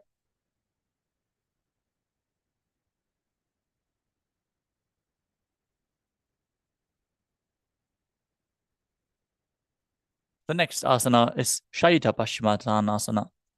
As you lie on your back, lift your legs over your head, hold onto the feet, keep your arms and legs straight. This is one of the 84 asanas revealed directly by Lord Paramashiva himself. Breathe in Murcha Kumbhaka with Jalandhara Bandha engaged. शयित्वात् कुर्वीत शैत्यपश्चिमतानकम्. From Shaita Paschimottanasana, bring your hips over top of the shoulders and then open your legs wide. Visualize Swamiji in your inner space as you perform Jalandhara Bandha and Mula Bandha in Supta Konasana. परिवृत्ति कुक्षिभागे त्रिदाहि परिकीर्तितः. The next asana is Chakrasana. From the same position, holding onto the ankles of the feet, roll onto your back while visualizing yourself as a chakra, a wheel.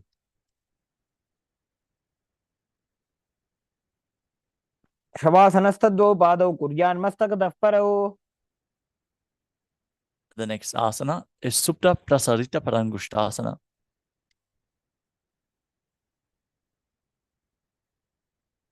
As you lay on your back, keep your legs vertical and hold onto the big toes in Prana Mudra.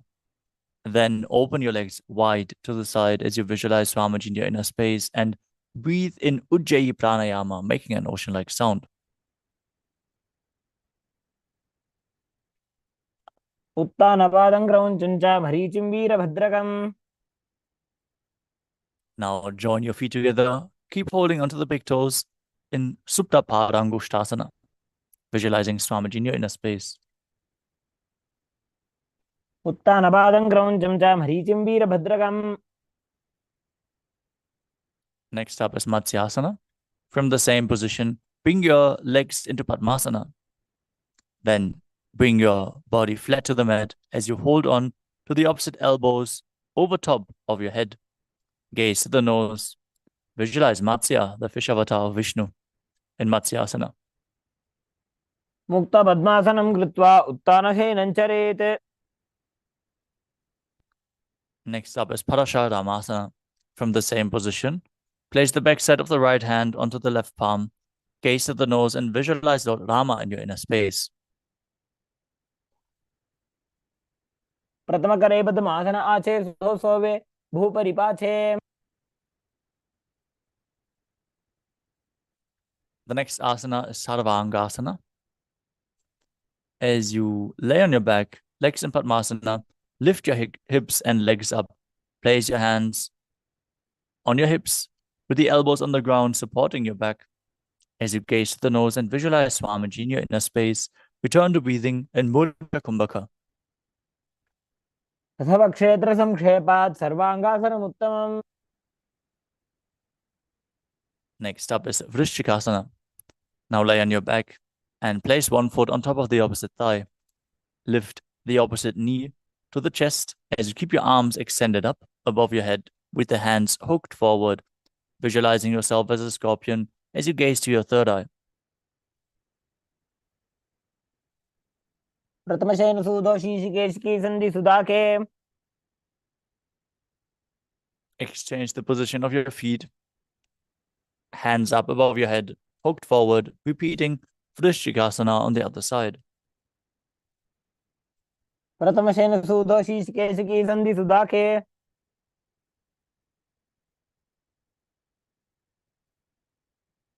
The next asana is Vrishaparakshipasana. Lay on your back, interlace your fingers around your neck in Parashamudra as you lift both feet off the ground and alternate, bringing one knee in towards your chest back and forth. As you visualize Swamiji in your inner space, breathe calmly through your nose in Sahajra Kumbhaka. उत्तानं शयनं कृत्वा अङ्गुलिभ्यः कन्दरां बद्ध्वा.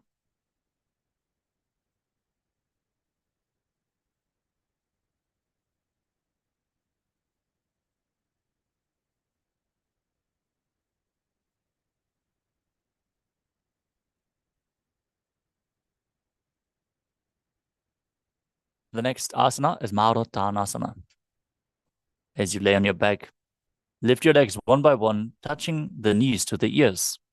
Visualize Swamiji in your inner space. Perform the Mula Bandha.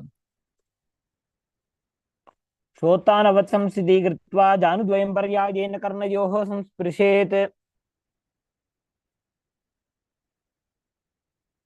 The next asana is Vrikasana. While laying on your back, place the soles of the feet flat to the ground and then stand up and sit back down while visualizing yourself as a wolf. उत्तानशयनं कृत्वा पादतलाभ्यां भूमिं धृत्वा. The next asana is Luthasana. As you lay on your back, quickly throw your legs above your head and completely roll over. Finish in a prone position as you repeat it again and again, visualizing Swamiji in your inner space. उत्तानशयनं पादौ शिर उल्लङ्घ्य.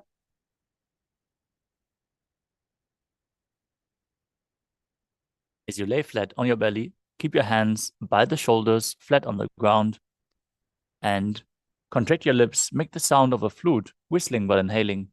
Toes pointing back, visualizing yourself as a chariot carrying warriors into a battle for Dharma on your chariot back. In Sadathasana. निब्जशयनं कृत्वा नाभिं भूमौ निधाय.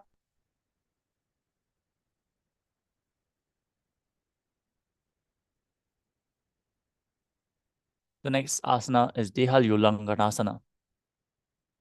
As you place your palms on the mat and push your body up into a plank position, jump your legs forward and back between your arms.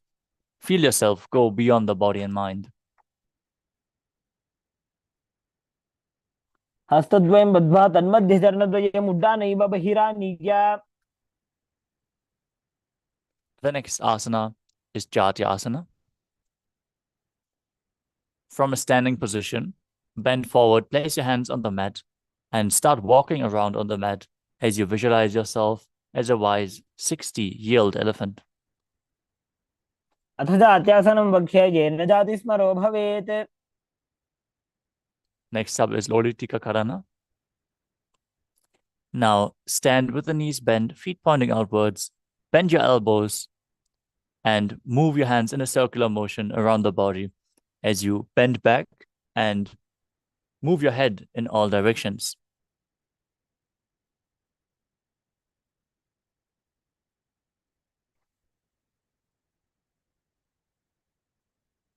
Next up is Sarapasana. Now tie your feet with a rope if you have a rope available, and then stand erect like a rod with your arms by the sides, close to your body. Perform the Mula Bandha. Push the Kundalini up as you visualize your Kundalini is rising and curling upwards around your body. Breathe calmly in Sahadra Kumbhaka and internally chant the Mahavakya Om Nithyananda Paramashivoham. अथ सर्पासनं वक्षे वायुपाणाय केवलं शरीरं दण्डवत् तिष्ठेत् रज्जुबन्धस्तु पादयोः वायवी कुण्डली देवी कुण्डलाकारमङ्गुले. This asana is practiced by yogis the whole night to awaken their Kundalini. Just by the glimpse of the Supreme Pontiff of Hinduism, our Kundalini Shakti is awakened and the Shaktipada is established. Now untie your feet if you tie them. And let us move on to the next asana, which is Ushtra Sadhanasana.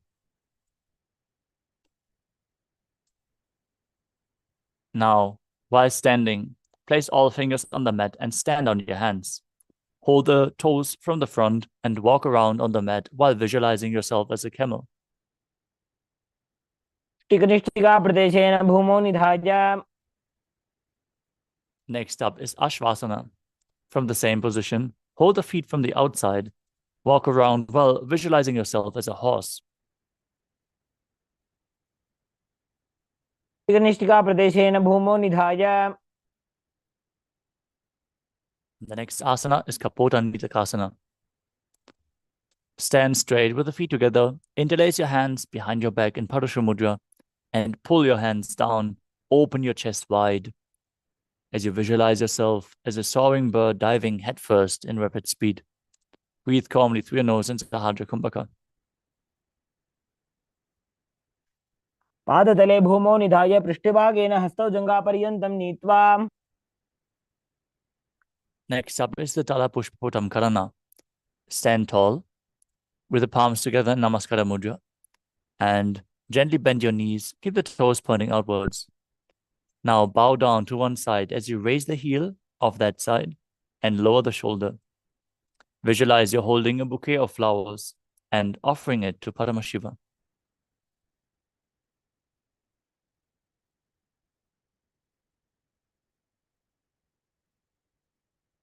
The next asana is Khadgasana. As you visualize yourself as a rhinoceros, gaze to the tip of the nose, and then lay down on your stomach and jump your feet back up towards your hands. And then bring your palms together in Namaskara Mudra, forming the horn of the rhinoceros. सरतमासनं कृत्वा पादतलाभ्यां भूमिं धृत्वा.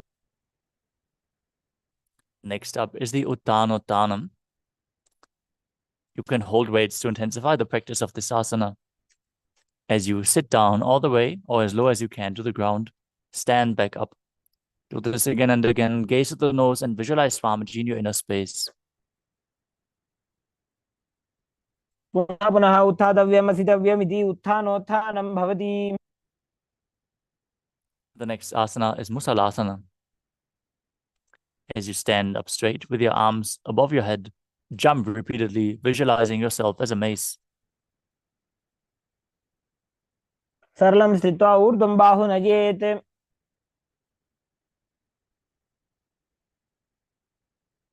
Next up is Utchir Shakasana. From a standing position, pull the soles of one foot towards your chest. And with the other leg, sit down and stand back up, alternating on both sides as you gaze to the nose and visualize Swamiji in your inner space. एकैकं पादतलं कुक्षौ निधाय. Next up is the Parshvajanukarana. As you stand on one leg, with the knee slightly bent, toes pointing outwards, pull the other knee towards your chest, hold it, With your hand in a fist, place the other hand on top of the opposite thigh with the fingers pointing towards the center of your body.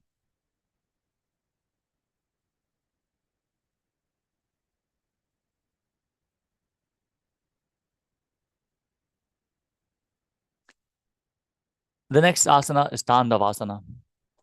You can hold weights to intensify the practice of this asana as you visualize yourself fiercely dancing as Lord Shiva. Raise one leg off the ground and extend the opposite leg forward as you lower your body down to the mat, sit down, and stand back up. एकेन पादेन स्थातव्यं ताण्डवासनं भवति.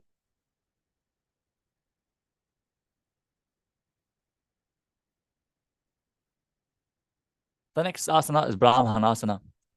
As you place the left foot on the opposite thigh and stand erect on the mat like a rod, keep your hands hanging down by the sides as you visualize Lord Brahma blessing you from within. ब्राह्मणासनम् आवक्ष्ये यत्कृत्वा ब्राह्मणो. Next up is Garudasana 3. Now stand tall and wrap the left leg over and around the right knee with the toes tucked behind the calves. Intertwine your arms. Place the left arm underneath the right and place your hands in Namaskara Mudra, visualizing yourself as Lord Garuda. उत्तानकूर्मपीठं च सिंहस्गारुडमेव च.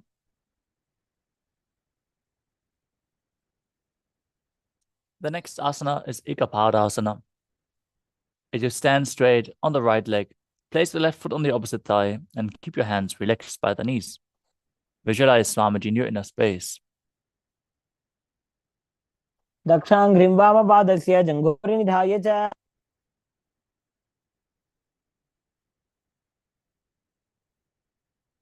The next asana is Dhruvasana. As you stand on the right leg, hold the big toe of the left foot, straighten it out to the side and rotate your body quickly on the standing leg as you visualize yourself as the North Pole Star.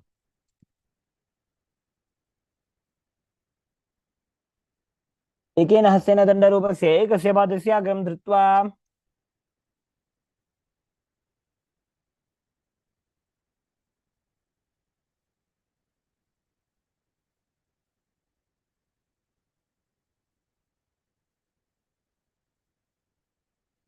Next up is Trivikramasana.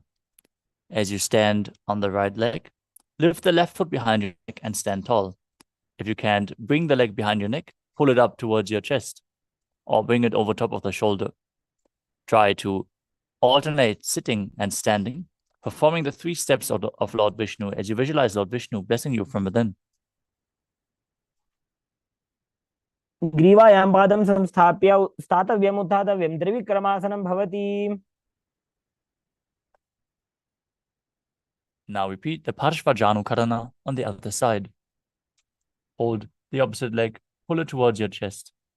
Hand in a fist, other hand with the fingers pointing inwards.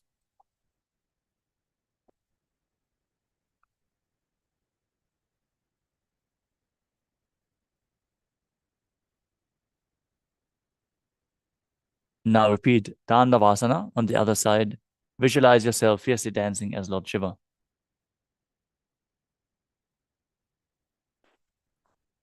एकेन पादेन स्थातव्यं ताण्डवासनं भवति.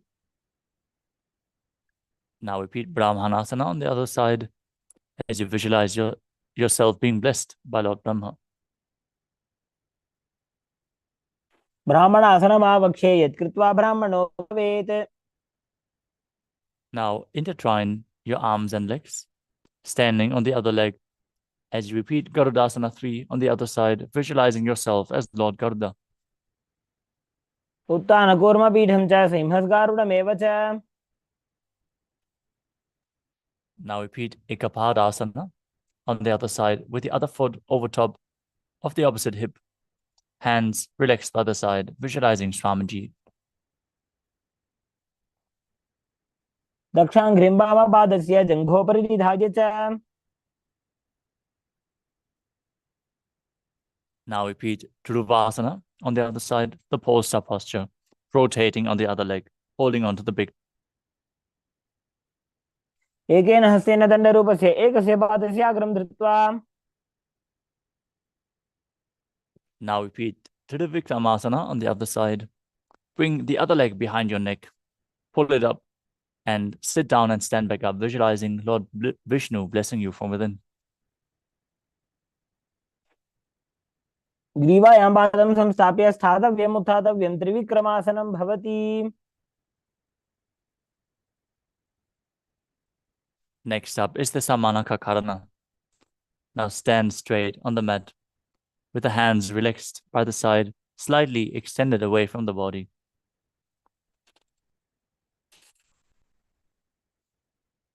Feel the awakened energy flowing through your body. As we enter the final 100 asanas of this sequence, we want to again remind all the participants to please keep your camera turned on and join us in this happening of Nithyananda Yoga, preparing yourself to hold the intense energy of today's darshan. Now, let us move on to the next asana of the sequence, which is Gorak Anjali Asana. As you stand erect and then bend forward, bring both hands underneath the knees and interlock them in Parashu Mudra. As you sit in a squatting posture, let the finger lock touch your navel. Visualize the great sage Goraknath, founder of the Natha Yoga Hindu Sampradaya. As you inhale deeply, hold your breath, and then forcefully move the prana within your body by the force of your will, along with your mind, throughout your body, up and down, and through your limbs. Move the prana freely. Gain mastery over the air within. As you perform the Mula Bandha, internally chant Om Nithyananda Paramashivoham. प्रथम ही उभो होवे बाहुरी नीचो होवे. Next up is Kanchi Asana. Now insert your hands between the thighs and calves. Wrap them around behind your butt. As you squat down, hold your hands behind. Keep your chest straight. Visualize Swamiji in your inner space.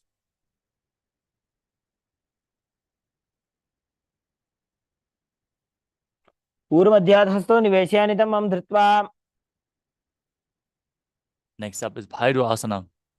As you bring your feet together, sit in a squatting posture with the heels touching your perineum. Hold the hands at the back. Sit upright. Gaze to the navel. As you visualize Bhagavan Kala Bhairava, the Lord of Time. दो पग थलिया की माहिली को और मिलाई. The next asana is Varahasana. As you squat all the way down to the ground, keep your feet together with the toes apart. Bring your elbows up close to your head and join your hands together behind your back with the fingers pointing downwards in Anjali Mudra. Gaze to the tip of the nose and visualize yourself as Varaha, the boar avatar of Lord Vishnu. पागथली की माहिली को और मिलाई फणा पानी उकड़बई से. Next up is Prapitasana. As you hold onto the big toes of the feet with the heels touching, bring your hips to the same level as your knees. Let your hands hang down. Visualize Swamiji in your inner space and perform the Mula Bandha. पार्श्वद्वय सम्मील्य स्थित्वा नितंबं जानुप्रदेश आनीय. Next up is Bakasana. As you place both hands on the mat, shoulder width apart, place your knees onto the back of your arms and lift the feet off the ground, balancing on your arms. As you visualize yourself as a crow, perform the Jivachala Kumbhaka, moving the retained prana within your body. हस्ताभ्याम अवनिमवष्टभ्याम. Now place the crown of your head onto the mat and lift your body onto your head, bringing the feet into Padmasana in Sushtanga Kapali Asana. आसन को गुण कपाल आछो होई.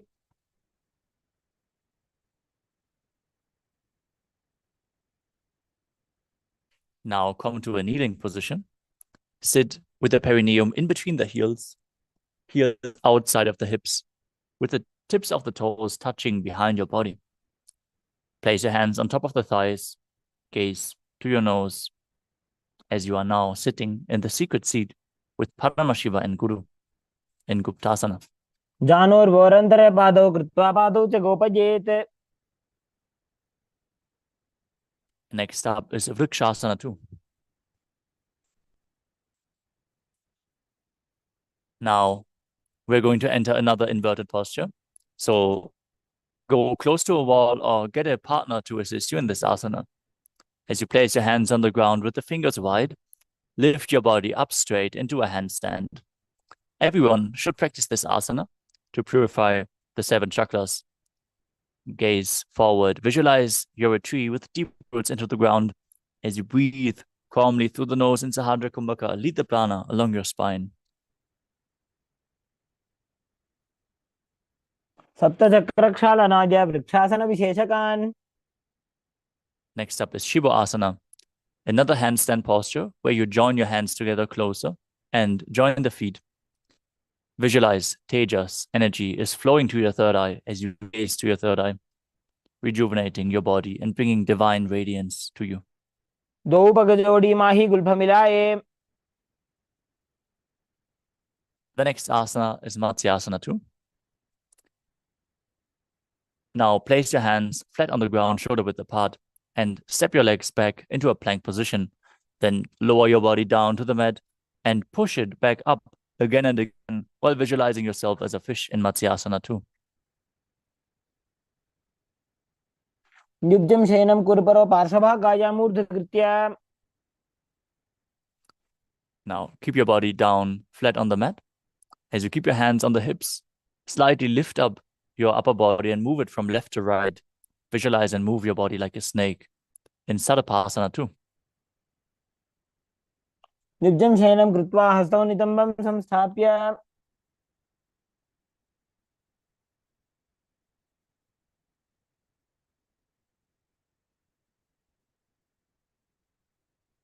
The next asana is Niralambanasana. As you lay prone on your belly, with your hands in Padma Mudra, the lotus mudra, holding onto your chin. Keep the elbows on the mat, the toes pointed backwards. Feel self-supported and completely independent. कराभ्यां पंकजं कृत्वा तिष्ठेत् कुर्परया सुधीः.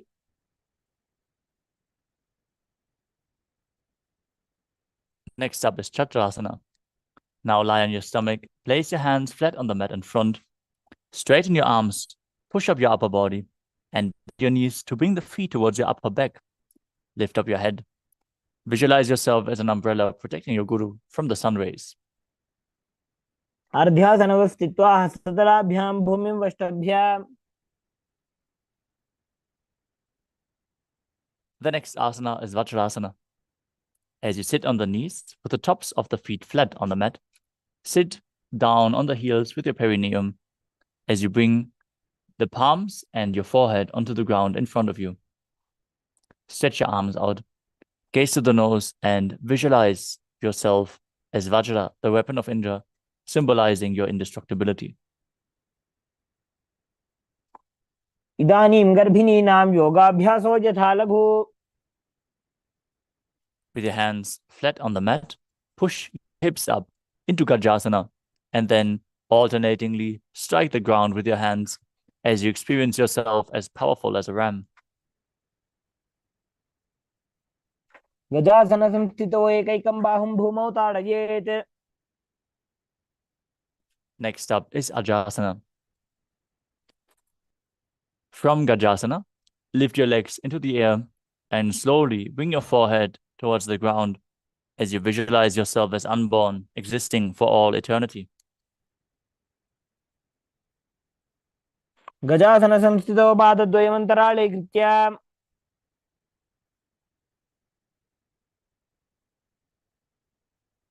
Next up is Dhanantarasana. As you sit on your heels, keep the legs together. Interlace your fingers around the big toes and pull the feet towards your perineum. Then place your hands on the respective knees. Keep your spine straight and gaze to the tip of your nose as you visualize Swamiji in your inner space and return to making an ocean-like sound with your mouth. पूरबविधि परिहाता की काकसीस्यो फणा शरामोडी. Next up is the Angamotanam. Now interlace your fingers in front of the body and then behind you as you stretch your arms forward, up, down, left, right, in all directions, giving massage to various different joints and muscles of your body while visualizing Swamiji in your inner space. हस्तयोः अङ्गुलीर्बद्ध्वा हस्तयोर्मध्यात् सर्वाङ्गं निष्कासयित्वा. The next asana is Garudasana 4. Now sit on your heels in Vajrasana and then turn your feet outwards, the toes pointing to the sides as you keep your thighs and your knees on the ground, your spine straight, hands on the knees, visualizing yourself as Lord Garuda flying Lord Vishnu and Lakshmi on his back. जङ्घोर्भ्यान्तरां पीड्य स्थिरकायो द्विजानुना. The next asana is Ananda Mandirasana. Sit with your legs folded back, toes pointing backwards, with the knees open wide. Place the front of your buttocks on the ground as you hold onto your ankles, gaze to your third eye, and visualize you're residing in the blissful space of a temple. अथ वक्षे वीरनाथ आनन्दमन्दिरासनम्.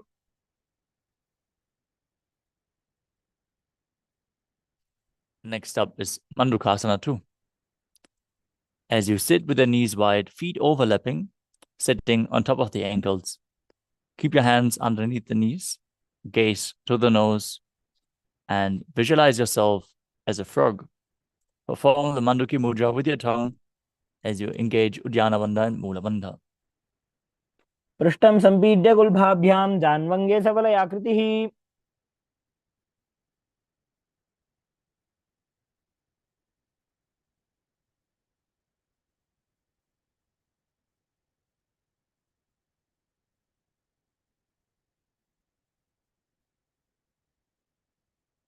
The next asana is Narasimhasana. As you keep your toes on the mat, heels up and together, with the perineum on top of the heels, place your palms on the ground, fingers spread, thumbs touching, and the palm touching the toes. Gaze to the tip of your nose and stick out your tongue as you exhale forcefully and visualize Narasimha, the lion man avatar of Lord Vishnu. दो फणा पाणी होए वैसे एड़ी Mailer उदानी वैसे.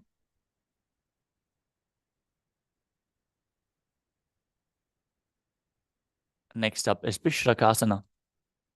As you sit with the toes on the ground, heels raised, with the perineum down on the heels. Separate your knees sideways. Make a hollow of your palms and place it over your mouth. As you keep your thumbs underneath the teeth, close your lips, inhale through the right nostril and exhale through your mouth in Vishraka Pranayama. As you gaze to your nose and visualize yourself as Devi, victorious over any and all minuscule fears you might have. दो बगांगी एड़ी जोजी गोड़ा फनोवान अपनी होई. The next asana is Makadasana. Keep the soles of the feet together with the top of the feet on the ground. Sit on your heels. Bring your fingers to the armpits and imitate as if you were a monkey stretching yourself as you visualize yourself as a playful monkey. Gaze to your third eye and perform the Mula Bandha.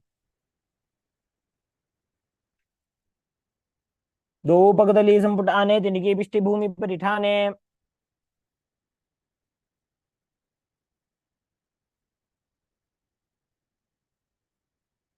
Next up is Vajrasanghadasana. As you stand on the toes with the soles of the feet together, sit on the heels, knees wide, off the floor. Hold your elbows behind your back and gaze to the nose. Embody a diamond-like strength for yourself and your Sangha, your spiritual community. प्रथम पणा पाणी होए वैसे दो एड़ी गुदानी वैसे.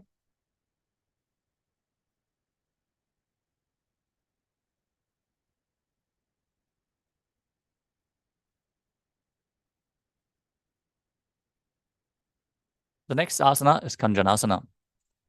As you keep the toes down, ankles crossed behind, and sit down on your heels, place your palms on the mat to the sides, gaze to your nose, and visualize perfect health beyond any and all physical or mental ailments as you engage Uddiyana Bandha and Mula Bandha. खञ्जनासनमापक्षे यत्कृत्वा सुस्थिरो भवेत्. The next asana is Kurmasana, with the toes flat, the feet crossed, perineum on the heels. Keep your knees wide on the floor, hands on the knees, and make your upper body and neck stiff like the shell of a turtle. As you gaze to the nose and visualize yourself as a turtle with a stable body and mind to live for centuries. गुल्भौ च वृषणस्याधौ विक्रमेण समाहितौ. Next up is Yogasana. Maintain the same position, but relax your upper back. Gaze to the nose and visualize Swamiji in your inner space. गुदं नियम्य गुल्फाभ्यां विक्रमेण समाहितः. Next up is Vijyogasana. As you stand on your knees, cross your ankles behind. Keep the feet near the opposite knees as you hold your calves with the fingers inside and the thumbs outside. Gaze to your third eye. Visualize a space of eternal oneness, Advaita, with your Guru as you perform the Mula Bandha. गोड़ा वामो उभौ होई गोड़ा आड़ा राखे दोई.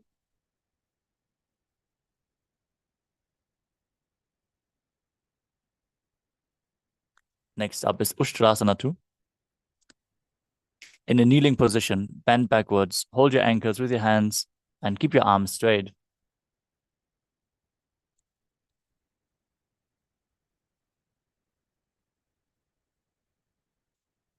Push your hips forward, tilt your head back, and visualize yourself as a camel in Ushtrasana 2.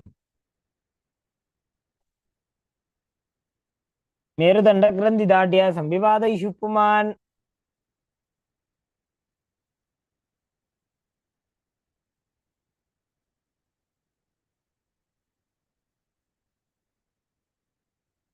The next asana is Jati Asana 2. With your heels together, hands on the soles of the feet, slowly lean back and bring your elbows and then your head onto the mat as you gaze to the nose and experience yourself as a lotus blooming. Return to the Ujjayi Pranayama, making an ocean-like sound with your mouth. दो AD संपुट करे 16 मूल द्वारी धरे. Next up is Viratasana. As you sit on the knees with the thighs and calves together, lean back and touch your back to the ground as you then raise back up. Do this again and again. Use the support of your hands if needed. Gaze to the nose and visualize the healing and liberation of all causal, subtle forms of your body. जंगा पृष्ठभूमो निदाय जंगोद्रयोः ऊर्णी संस्थाप्य. The next asana is Kapotasana. From Vidatasana, raise the hips even higher. Bring your forearms on the mat and hold onto the back of your heels. Bring your head in between the feet as you visualize yourself as a beautiful dove. मेरुदण्डग्रन्थिदाढ्य संविवादयिषुः पुमान्. Next up is Varasana. Now stand upright on the knees with the toes tucked. Hold your arms with opposite hands. Gaze to the tip of the nose. This is the boon fulfilling posture. Receive your boon from Paramashiva as you internally chant the Mahavakya, Om Nithyananda Paramashivoham. जानुनी भूमौ संस्थाप्य हस्ताभ्यां बाहुपरस्परं धृत्वा. Next up is Varahasana 2. As you keep the knees together, toes tucked, lean forward, bring your elbows to the mat, and hold your head with your hands. Rest your head down on the hands, and your perineum is placed on the raised heels as you visualize yourself as Varaha, the boar avatar of Lord Vishnu. सूर्यं चन्द्रं भेदनानि आसनानि कथ्यते. The next asana is Mundasana. Now kneel down, place your elbows on the mat shoulder width apart. Interlock your fingers, place your head on the mat, support it with your hands, and then raise your hips, walk your feet forward till your hips align with the shoulders, and then straighten your legs up. As you gaze to the nose, and visualize yourself as a lop tree.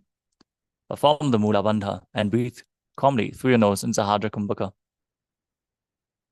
अधोमुण्डासनं वक्षे सर्वेषां प्राणिनां सुखम्. Lower your body down and straight. Place your head in between the knees, with the elbows outside the knees. Gaze to the nose and hold your head with your hands as you visualize Swamiji in your inner space in Andhasana. प्रथम पगदल्ली समटारावे कोरमाहिली उभे मिलावे.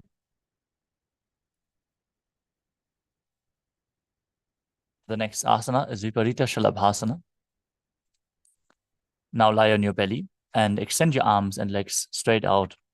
You can hold onto weights if you want to intensify this asana as you raise your arms and legs off the mat. Visualize yourself as a locust.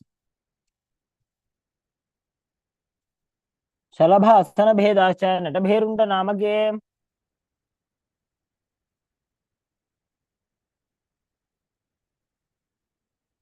The next asana is Kapalasana.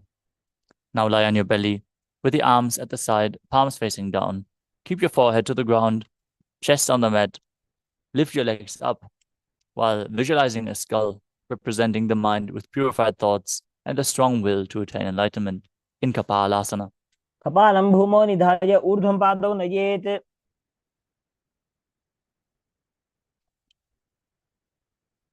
Next up is Akasha Kapotasana. As you lay on your stomach with the hands by the sides, lift your legs up over your head and slowly place your feet on the mat in front of your head. Keep your palms flat on the mat behind you as you visualize yourself as a free and open dove. उष्ट्रासने स्थित्वा चरणौ भूमेरुत्थाप्य. Next up is Chatakasana. As you sit on the knees, bring your chest down, navel touching the knees, with your hands flat on the mat, forearms on the ground. Be sturdy. Visualize yourself as a sparrow as you perform the Mula Bandha and breathe calmly through your nose in Sahadra Kumbhaka. कूर्परपर्यन्तौ हस्तौ धरामोष्टभ्य.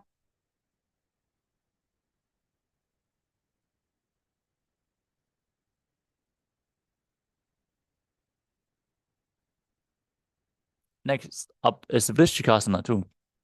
As you kneel down, with your hands and elbows on the mat, raise your legs, bend your back, touch your feet to the head, and lift your chin.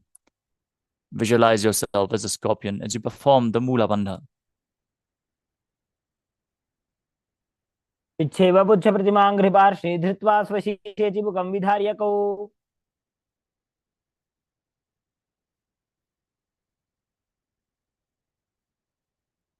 The next asana is Vrishasana. Now, sit and place your perineum down on the right heel as you keep the left foot outside of the hip with the toes pointing outwards. Visualize yourself as a bull as you start breathing in Antarangaka Kumbhaka, forcefully inhaling, holding the breath for a short while, and slowly exhaling. Perform the Vaishnavi Mudra. Focus on the object within. याम्य गुल्फे पादमूले वामभागे पदेतरम्.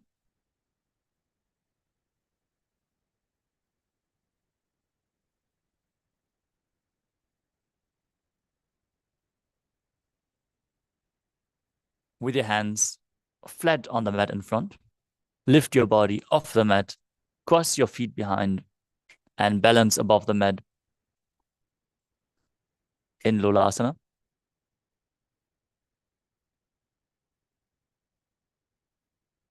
Visualize Swamiji in your inner space and perform the Mula Bandha.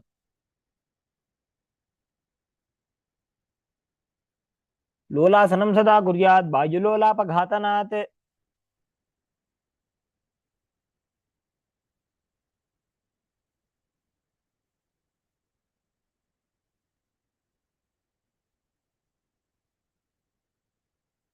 From Lolasana, place your perineum onto the other heel. Keep the other foot outside of the hip, toes pointing outwards. Visualize yourself as a bull. Repeat Vrishasana on the other side. याम्य गुल्फे पादमूले वामभागे पदेतरम्.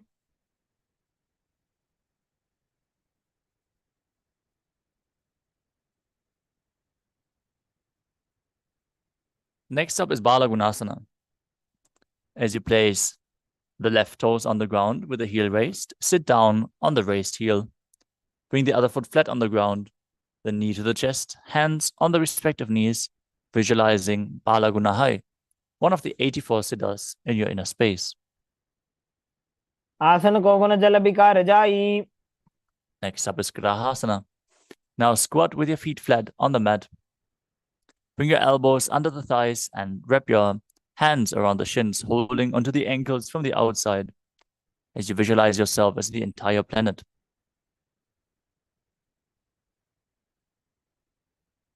पादतले भूमौ संस्थाप्य जानुमध्ये कूर्परौ स्थाप्य. Next up is Balagunasana on the other side. Sit down on the other heel. One knee at the chest, hands on the knees, visualizing Balagunahai. आसन को गुण जल विकार जाई. Next up is Utkatasana. You can use weights to intensify this asana. As you squat on your toes with the heels up, knees off the mat, perineum on the heels, hands on the respective knees. Keep your spine straight. Visualize Swamiji in your inner space. Keep breathing in Antaranga Kumbhaka. युजास्पिजोस्ति यत ऊर्वजानु यत्रासने पादतलद्वयोपरि. The next asana is Vajrasanghadasana too. As you sit on the toes with the perineum down on the heels, soles of the feet together, knees open wide. Hold on to the opposite elbows behind your back. Visualize Swamiji in your inner space as you perform the Mula Bandha. प्रथम प्राणापानी होय जैसे दो एड़ी गुदानी वे.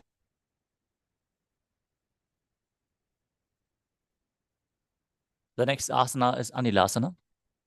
Now squat or sit with the feet hip width apart, hands underneath the soles of the feet from the inside, with the palms facing down.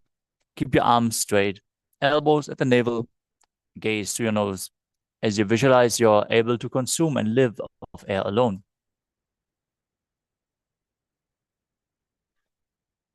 दो हाथ भूमि पर ठाने कहुनी जाड़ी ना भिलक आने. Next up is Padukasana. Now, place the back of your hands onto the mat with your fingers facing towards your body. Step your feet on top of your hands, wrap your hands around the feet like a shoe, start walking around and visualize yourself wearing padukas and walking across India.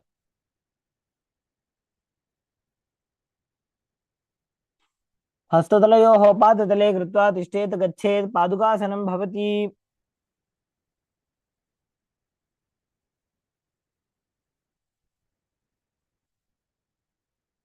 The next asana is Kukkutodanasana. Now place your palms on the mat and raise both feet upwards into the air and let them fall back down. Repeat this again and again as you visualize yourself as a rooster.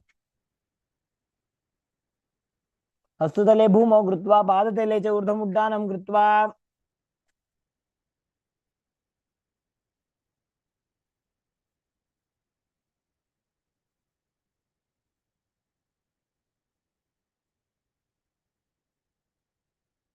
The next asana is Viparita Nrityasana. Now place your hands on the mat and raise your legs upwards into a handstand as you move around on two hands dancing. Feel yourself become free of all inhibitions as you breathe calmly through your nose in Sahadra Kumbhaka. हस्ततलाभ्यां भूमिं वष्टभ्य ऊर्ध्वं पादाग्रे कुर्वन्. The next asana is Kunjarasana. As you separate your feet, place one palm down on the mat with the arms straight. Bring the opposite hand to the head. Be stable and visualize Swamiji in your inner space. अथ वक्षे Mahadev कुञ्जरासनमुत्तमम्. Place the other hand down. Repeat Kunjarasana on the other side. अथ वक्षे महादेव कुञ्जरासनमुत्तमम्.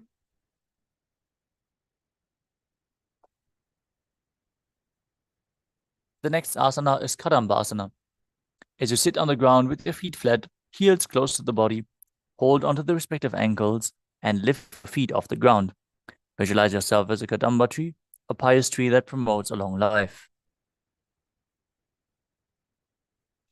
पार्श्वेभ्यां भूमिं वष्टभ्य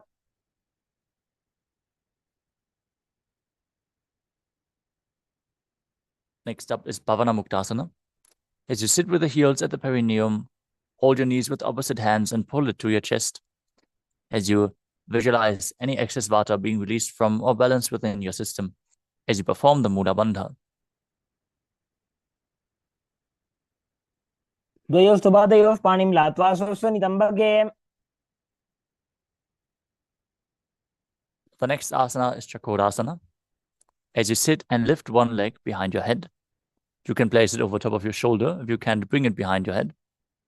And then extend the other leg forward and lift your entire body off the mat on your hands. As you gaze to the third eye and visualize yourself as a powerful source of energy. पूर्वदानं चतुष्पादपीठं वज्रासनं तथा. Next up is Dhanurasana 2. Hold on to the respective big toes in Prana Mudra.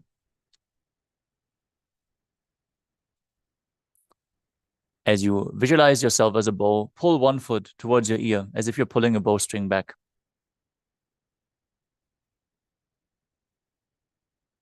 पादाङ्गुष्ठौ तु पाणिभ्यां गृहीत्वा श्रवणावधि.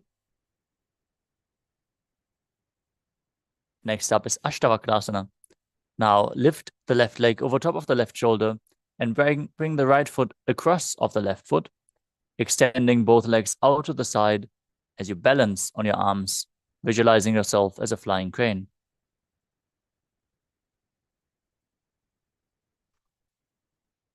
वासिष्ठमदकौण्डिन्यमूर्धकुक्कुटमेव च. Next up is Pranasana. Now place the right foot on the left thigh and bring the left foot flat on the ground with the knee raised. Push the right knee down as you bring your shoulder underneath the raised leg with the hand flat on the ground. Gaze to your third eye and visualize you're immortal, able to exist solely from prana. एतत् प्रभेदं वक्ष्यामि करोति यस्य चामरः. Next up is Parshvamatsyendrasana. Now keep the heel of the right foot at the left hip and place the left foot over top of the knee. As you twist and bring the hand underneath the raised knee, interlace your hands behind your back, gaze to your third eye and visualize Sage Matsyendranath, the master of Hatha Yoga, in Parshvamatsyendrasana. वामोर्मूलार्पितदक्षपादो जान्वो बहिर्वेष्टितदक्षदोष्णा. Now repeat Chakrasana on the other side, with the other heel, the other foot raised behind the head or over top of the shoulder, arms by the side, other leg extended forward, body raised off the mat, visualizing yourself as a powerful source of energy. पूर्वदानं चतुष्पादपीठं वज्रासनं तथा. Now repeat Dhanurasana 2 on the other side, holding onto the big toes, pulling the foot to the ear, like if you're pulling a bowstring, as you visualize yourself as a bow.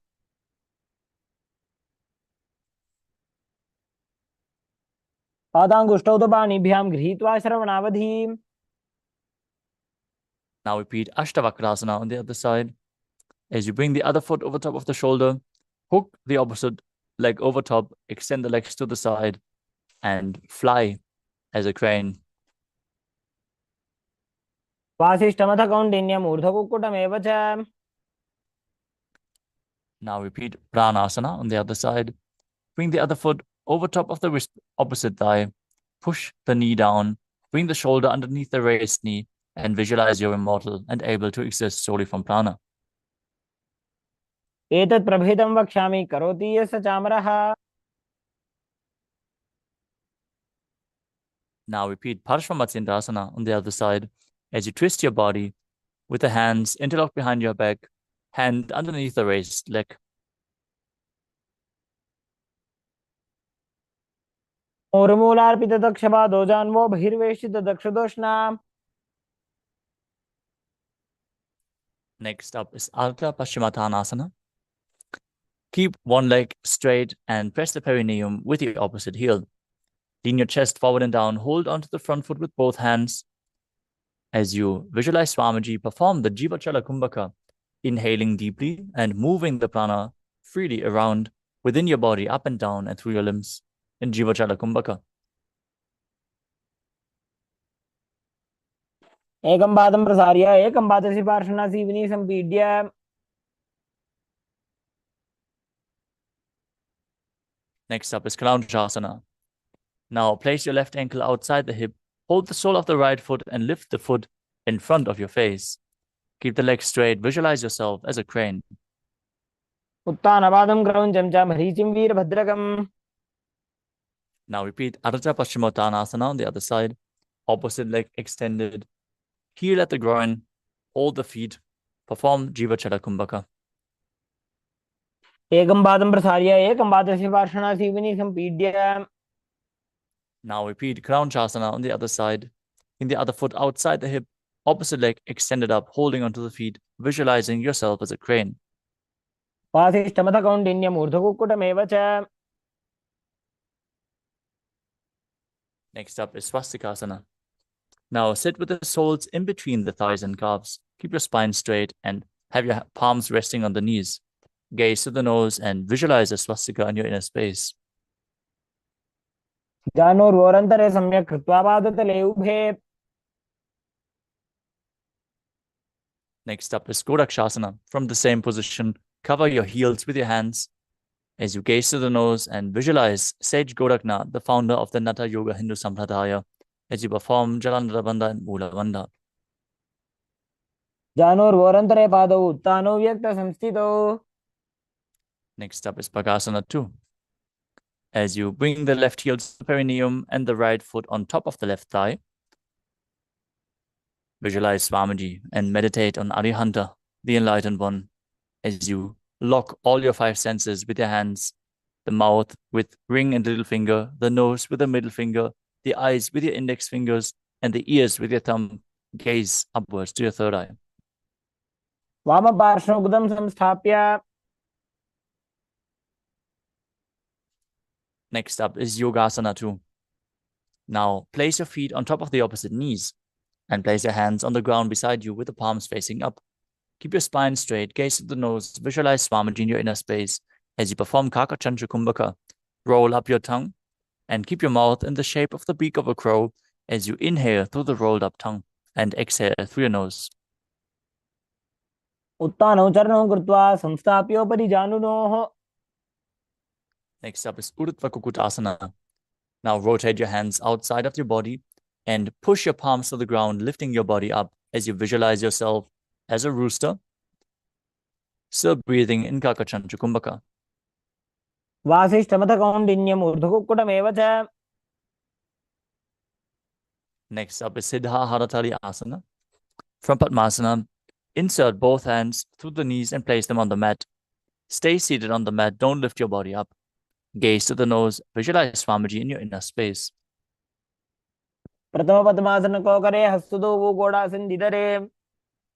Now push your hands into the mat and lift your body up. Gaze to the nose and visualize yourself as an elegant swan in Hamsasana. कुटासन स्थित्वा स्कंदपर्यन्तं ऊरोनि नीत्वा. Next up is Karmukasana. From Padmasana, place your hands between the thighs and calves and lean forward as you push your hands behind your back. With interlocked fingers in Parashamudra, place your forehead on the mat. As you visualize yourself as Pinaka, Lord Shiva's bow. प्रथम पद्मासन को करे गोड़ासन दिमाहि कर इधरे. Next up is Kurmasana 2. From Padmasana, insert both hands through the thighs and calves. Then bend your elbows and hold on to the respective shoulders. As you visualize yourself as a turtle, having a stable body and mind to live for hundreds of years in Kurmasana 2. बाईजंग भर दक्षिण बाबा दाईजंग भर by ल्यावा. Maintain the same position. Tuck your chin down to the chest. Gaze to the nose. Rejoice knowing you're sitting in Shiva's secret knot posture. Perform Jalandhara Bandha and Mula Bandha in Granthi Bedasana. अथवा वक्षे नीलकंठः ग्रंथि भेदासनं शुभम्. Next up is Uttana Kurmasana. Now, Perform the same posture, but roll onto your back as you bring your arms through the legs in Padmasana. Hold onto your shoulders, gaze to the nose, and embody a turtle laying on its back. कुक्कुटासनबन्धस्थं कराभ्यां धृतकन्धरम्. Next up is Pangu Kukutasana. Sit in Padmasana and place both hands between the thighs and calves. One hand flat on the mat as you push your body up, balancing on one arm, visualizing yourself as a rooster. कुक्कुटासनव स्थित्वा एकेन हस्तेन अन्यस्य परिबन्धं धृत्वा. Now place the other hand flat on the mat, hold its wrist, and repeat Pangu Kukutasana on the other side. कुक्कुटासनव स्थित्वा एकेन हस्तेन अन्यस्य परिबन्धं धृत्वा.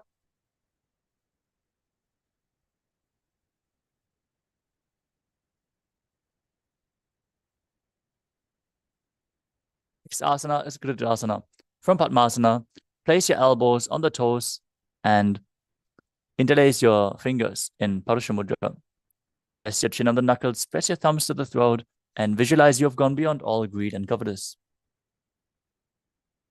जानुर्वोरन्तरे पादौ उत्तानौ व्यक्तसंस्थितौ. Next up is Padmasana 3. As you sit in Padmasana, hold one hand over the other with the palms facing upwards. Keep your spine straight, engage all three bandhas, gaze to the nose, and visualize Swamiji in your inner space. उत्तानौ चरणौ विधाय विधिवत् शक्तिस्थितो योगिरात्. Next up is Padmasana 4. Now place your hands flat on the knees. Gaze to the nose and visualize Paramashiva in your inner space as you perform the Mula Bandha. एतत् पद्मासनं कुर्यात् प्राणवायुप्रसिद्धये. From Padmasana, keep one hand flat on the knee and hook the other hand around the big toe in Prana Mudra, moving the big toe round and round as if you're pulling a bowstring while visualizing yourself as Pinaka, Lord Shiva's bow. Repeat the movement on the other side. अथान्यासनमावक्षे योगपूरकरक्षणात्. Next up is Karmukasana 3. From Padmasana, cross your arms behind your back, hold onto the big toes in Prana Mudra. As you gaze to the nose, visualize yourself as Paramashiva's bow. Engage all the bandhas. कार्मुकासनमाक्षित्य उदरे पूरयेत् सुखम्. Next up is Dridhasana. Maintain the same position. Lift your chest. Gaze to your third eye. Visualize yourself as the action of Paramashiva's third eye, destroying anything you come across. ऊरुभ्यामुपरि स्थाप्य पादयुग्मं प्रयत्नतः. Next up is Nagadasana. From the same position, roll onto your back. Hold onto the big toes if you can, otherwise lay on the crossed arms behind your back. Legs in Padmasana. Gaze to the nose. Visualize yourself as a snake. Breathe calmly through your nose in Sahadra Kumbhaka in Nagadasana. प्रथम पद्मासन कोटाने दो हाथ पाछाने आने. Now free your legs from Padmasana and lift your knees to the chest. Interlock your fingers, pull the knees close, raise your chin to the knees, feet off the ground, squeeze your body into a ball in Kandukasana. वित्रासने स्थित्वा हस्तपादान् निष्कुष्य. Next up is Urdhva Bhavanasana. As you lay on your back, place the knees on the ground, place the feet flat on the ground, knees raised. Interlock your fingers behind your head. Gaze to the nose and visualize Swamiji in your inner space. प्रथमे सूधो San करावे घोड़ा उभा राशि मिलावे. Next up is Markata Pitasana. Now lie on your back, bend your knees, keep the feet flat on the mat, and place the upturned palm underneath the heels as you push your hips up. Contract the perineal region and lock your chin to the chest as you breathe in Murcha Kumbhaka, visualizing yourself as a powerful alpha ape. उत्तानशयनं पादतले उत्तानहस्तयोः स्थापयेत्.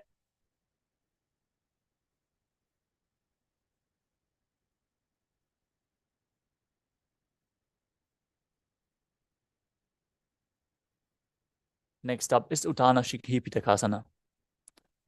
Now lie supine and raise your hips up as you support your hips with your hands placed at the waist, elbows on the ground, bearing the weight of your body. Gaze to the nose. Visualize Swamiji in your inner space. जङ्घोरुबलहीनश्चेत् उत्तानशिखिपीठकम्. Next up is Narakasana. As you lie supine, raise your hips and legs up. Place your elbows and hands extended on the mat below for support. As you visualize yourself blissfully traversing Narakaloka unscathed. ग्रीवाकण्ठेन भूमिं विष्टम्भ. Now bring your hands to the lower back for support. Keep your legs straight and then lower and angle them down, keeping your core engaged. As you visualize yourself as a boat crossing the ocean of samsara, interior Naukasana. नौकावत् स्थित्वात् ऊर्ध्वं पादाग्रं द्वयं नजेत्. Next up is Dvajasana. Bring your hands back to the mat. Keep your legs straight as a flag pole. As you visualize yourself as a Kailasa flag, respected across all nations in Dvajasana. तिर्यन्नौकावते ग्रीवा पृष्ठकोर्परैः भूमिं वष्टभ्य.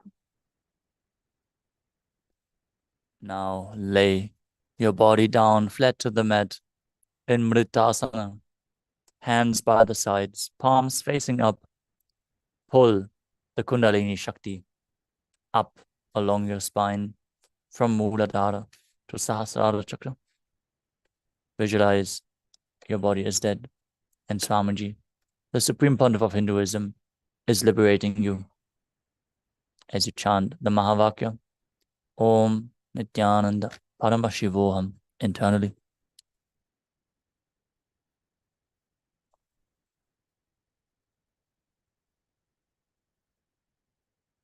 उत्तानं शववद्भूमौ शयनं तुषवासनं शवासनं श्रमहरं चित्तविश्रान्तिकारकम्.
Slowly come back to your physical body. Start to wiggle your fingers and toes, your wrists and your ankles. Pull your knees up to your chest. Rock your body from side to side as you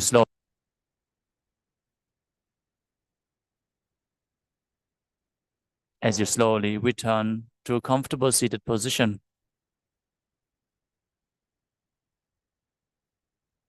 Congratulations for completing the Vidya Vinyasa Krama, all 308 asanas. We're now going to have the palm manifestation immediately after the session. So stay tuned.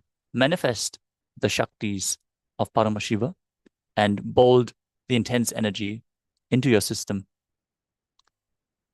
Let us now conclude the yoga session with a Purna Mantra. Sit straight, head, neck, and spine in a straight line, hands in Namaskara Mudra in front of your heart center. Close your eyes. Take a deep breath. Visualize Swamiji as we chant the Purna Mantra.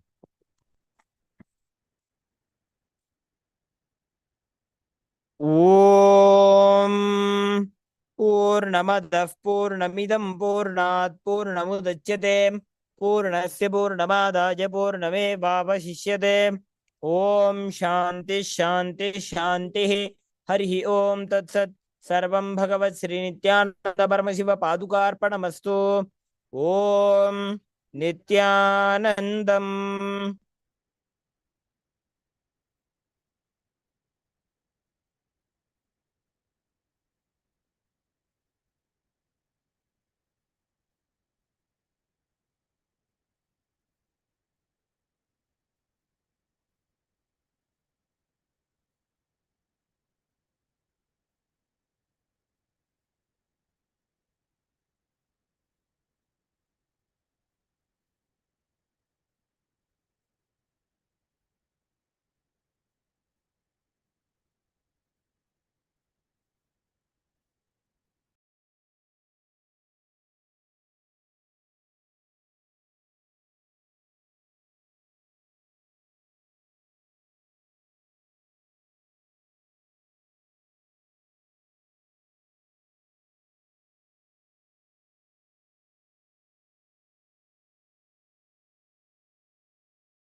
First thing I want to tell you, third eye can be opened.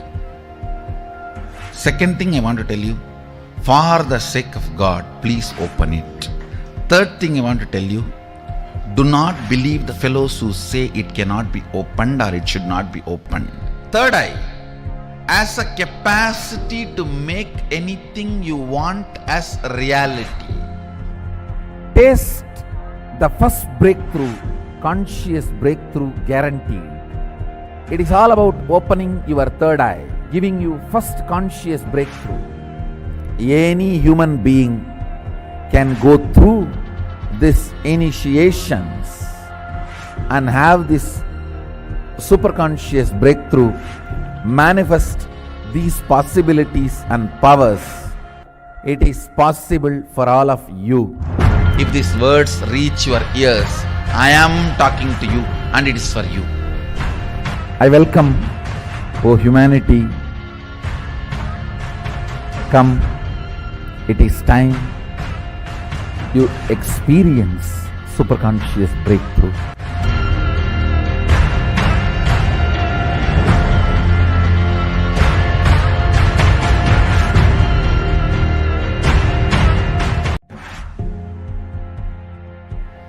First thing I want to tell you, third eye can be opened. Second thing I want to tell you, for the sake of God, please open it. Third thing I want to tell you, do not believe the fellows who say it cannot be opened or it should not be opened. Third eye has a capacity to make anything you want as reality. Taste the first breakthrough, conscious breakthrough guaranteed. It is all about opening your third eye, giving you first conscious breakthrough. Any human being can go through these initiations and have this superconscious breakthrough, manifest these possibilities and powers. It is possible for all of you. If these words reach your ears, I am talking to you and it is for you. I welcome, O humanity, come, it is time you experience superconscious breakthrough.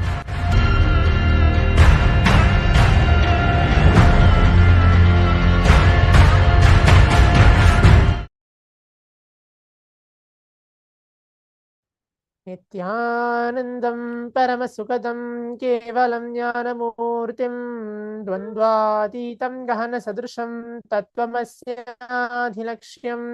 Ekam Nityam Vimalamachalam Sarvadi Sakshibhutam Bhavatitam Trigunarahitam Sadgurum Tam Namami.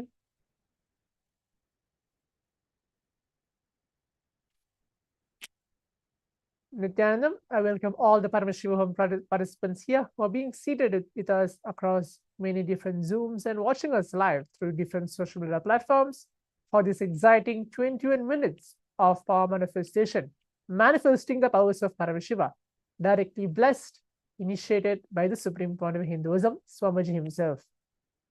Today, we're going to be manifesting as part of the Paramashivam sessions, which is running the 5th day.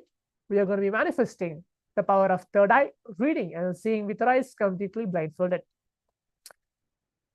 Requesting all the participants who are being seated and who are watching us live to please turn on your cameras or please be seated and please give your complete attention and availability for this power manifestation.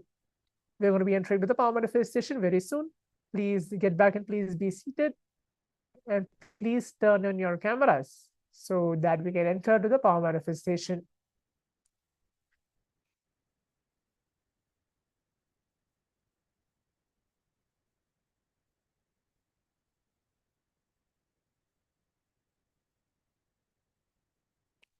Again, as a gentle reminder, giving a few minutes for all the participants to please be seated.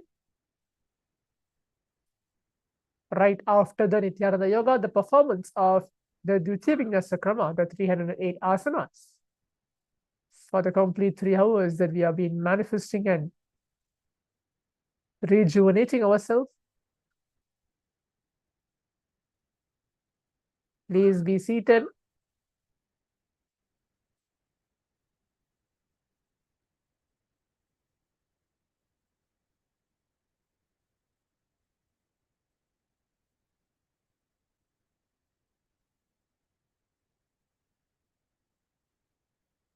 Requesting all the participants to please bring your eyebands, pen and paper, and please be seated. As today we're going to do something similar to yesterday, but it's going to be a little more higher.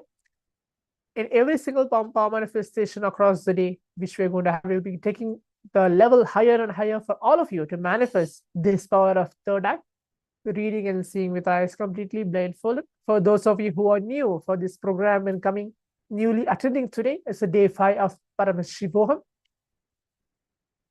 Basic introduction of the power of third eye is ability to close your eyes and see something which is happening around you, everything which is there as how you see with your 2 eyes. This power will just manifest when you be in the space of oneness, connecting with Swamiji himself. So again, requesting all the participants to please bring your IBANs. If you don't have an IBAN, something to blindfold yourself. Even a piece of a cloth, it's fine. Pen and paper, and please be seated. Please be ready to receive Swamiji for this power manifestation.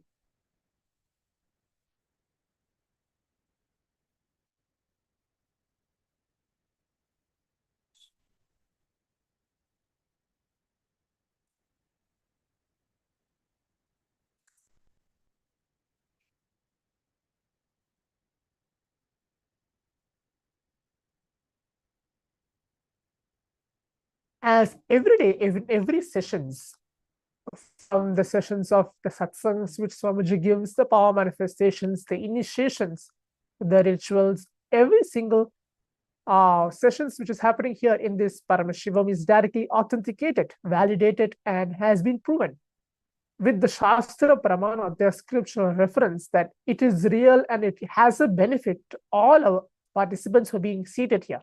It is not just a science which is just comes and goes in 20 minutes, including this power manifestation, the power of third eye, which we are going to see, has a benefit in the span of 20 minutes for making all of us experience the super consciousness, means Paramashiva himself. This Shastra Pramana, which are the scriptural reference, mentioning that this power manifestation, the power of third eye, which we're going to manifest, is real and can make all of us experience the super consciousness, the higher ability. We can call it as unclutching, completion, nirvikalpa samadhi, advaita, or more. This verse, which I'm going to be reciting now, is from the Vijnana Bhairava Tantra, where Bhagavan Paramashivam himself describes, mentions that this science is real 60,000 years ago, and Paramashiva himself, who's an incarnation, Swamiji, who's an incarnation of Bhagavan Paramashiva, who has awakened the third eye himself, and now manifesting, initiating everybody across these programs like Paramashivoham, Paramashivoham, and across different Bhavasmaya darshans which we had across many different days, initiating and granting our boons. So requesting all the participants to be listen to the Shastra Pramana and the translation of it, and then we can directly enter to the power manifestation. Kapalantarmano nyasya tishtanmilitalochanaha kramena manaso dhadyat lakshayed lakshamuttamam. This verse is directly revealed from the Vijnana Bhairava Tantra. The translation goes, by fixing the mind on inner space within the crown center and sitting stably without any movement, having the eyes closed in succession, by the stability of the mind and inner space, through the power of the third eye, one directly sees the ultimate goal, Lakshyam, by having vision beyond the sight that reveals any object or place, attaining the space of oneness with the source, Paramashiva, for all of us, Swamiji himself.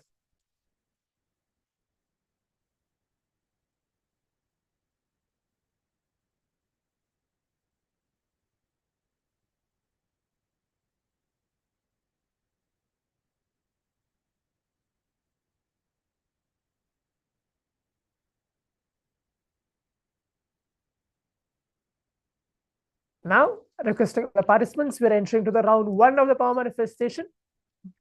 It's going to be shapes. I'll be telling 5 different shapes. From these 5 different shapes, I'll be choosing any one shape for all of and projecting it to all the participants for this round one.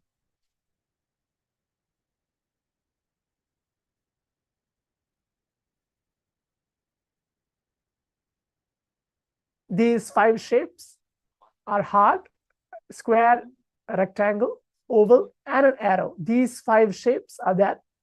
Again, I'm repeating. It's heart, square, a rectangle, oval, and an arrow.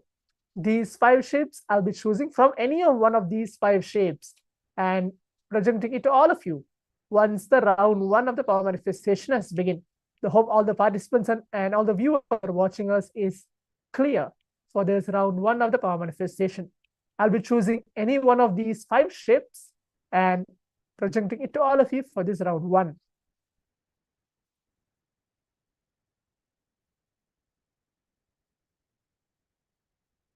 Now visualize Swamiji onto your inner space. please close your eyes. Requesting all the participants. Again, a gentle reminder, please turn on your cameras and please close your eyes. Put on your eye bands. Visualize Paramashiva Swamiji sitting now in front of you.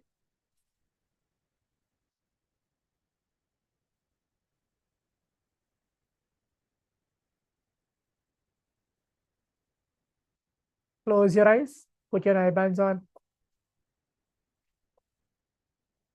Start chanting the Mahavakya. Om Nithyananda Paramashivoham. Om Nithyananda Paramashivoham. Om Nithyananda Paramashivoham. Om Nithyananda Paramashivoham.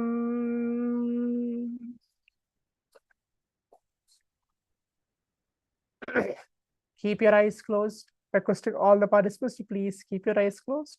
Again, as a telling for all the participants, so those of you who have not heard, the shape from which I'll be choosing is from the shape heart, square, rectangle, oval, and an arrow. From these 5 different shapes, I'll be choosing and projecting it to all of you for this round 1 of the power manifestation. Please keep your eyes closed as the round 1 has been started. Do not open your eyes.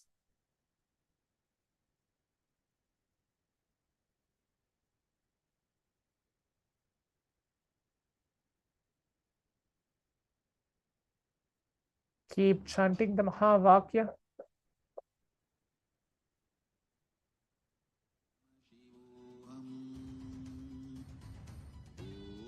Nithyananda Paramashivoham. Om Nithyananda Paramashivoham. Om Nithyananda Paramashivoham.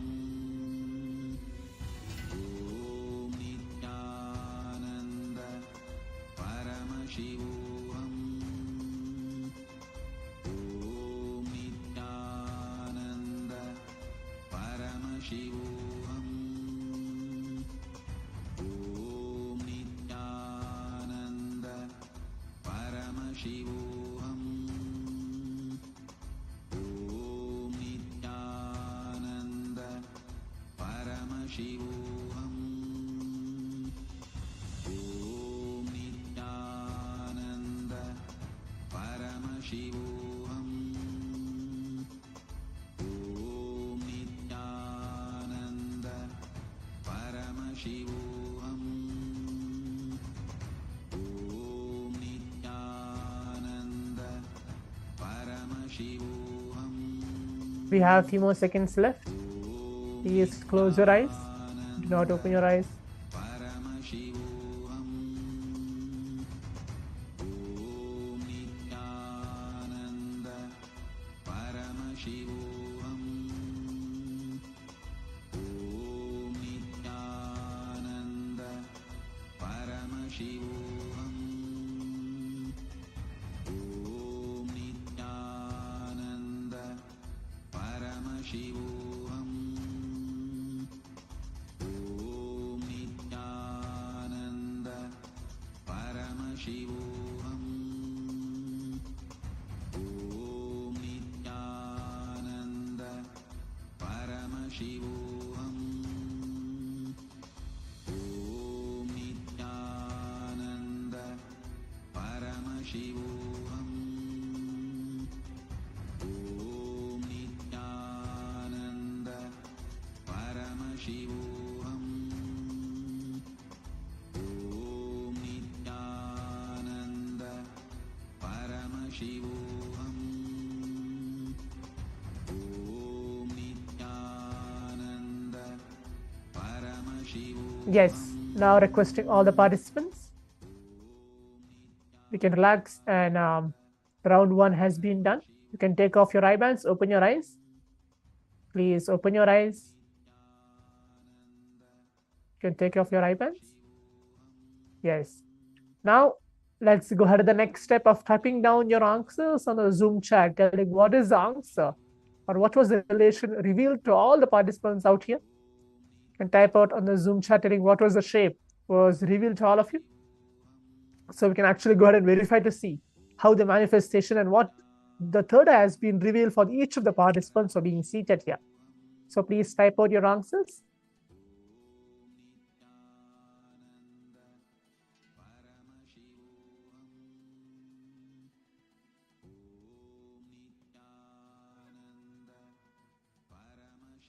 Please take a few minutes now to type out your answers on the Zoom chat, telling what was revealed. Even though you don't see shapes, but if you see anything, whatever you have been, whatever was revealed to you, please type that down.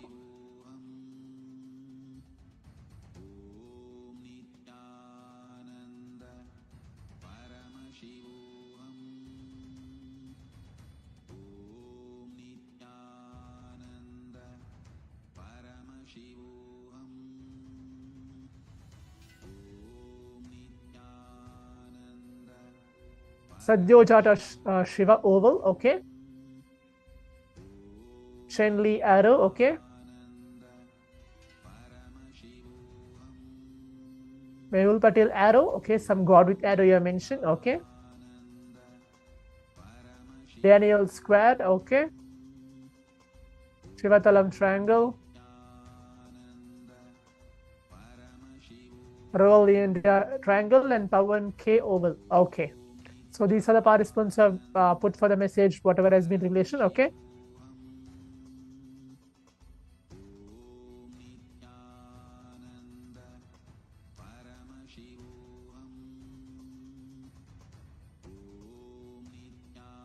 Now you can see the answer was revealed to all the participants. The first round was the shape of a heart. So I think so most of the participants have not yet manifested this, but it's good that you're able to see the shape. This shape was heart. Even though you are seeing mix of shapes, if some of the participants are able to see, I'm able to see heart and we'll see oval both together, but I'm confused to what to put both of the answers, okay. That's like, you can see whatever it is, don't put your mind into it telling, okay, I'm able to see heart, I'm not able to see oval, but what should I choose? Put whatever was revealed to you. Even though you're able to see 2-3 shapes together, put all those shapes together. Doesn't need to be any one shape. Okay, now we'll move on to the round 2 of the power manifestation. It's good that the first round was manifested. Please close your eyes. Requesting all the participants again to please put on your eye bands. We're entering to the round 2 of the power manifestation. It's going to be same as a round 1. I'll be choosing any one shapes from the shape heart, square, rectangle, oval, and an arrow. Please close your eyes. Blindfold yourself.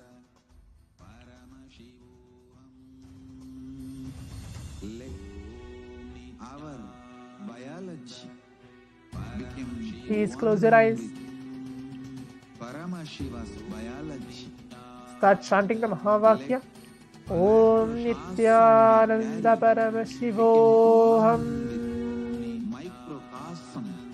Om Nithyananda Paramashivoham. Macrocosm of Paramashiva. Let our organism become one with Paramashiva's organism. Let Paramashiva's organism become one with our organism. Do not open your eyes as the round 2 of the power manifestation has been started. Keep continues the chant of Mahavakya. Living experience of all of us. On the Mahavakya. Do it intensely. Om Nithyananda Paramashivoham. Om Nithyananda Paramashivoham. Om Nithyananda Paramashivoham. Om Nithyananda Paramashivoham. Om Nithyananda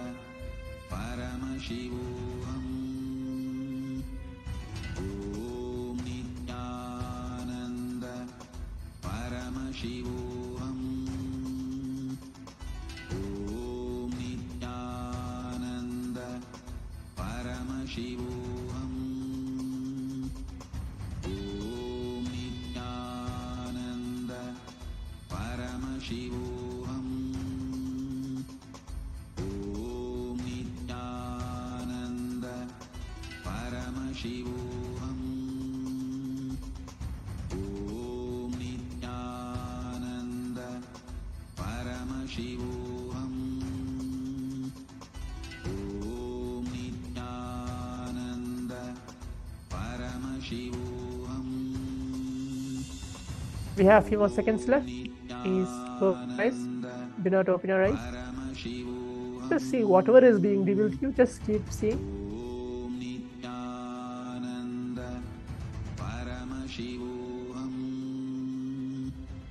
Om Nithyananda Paramashivoham.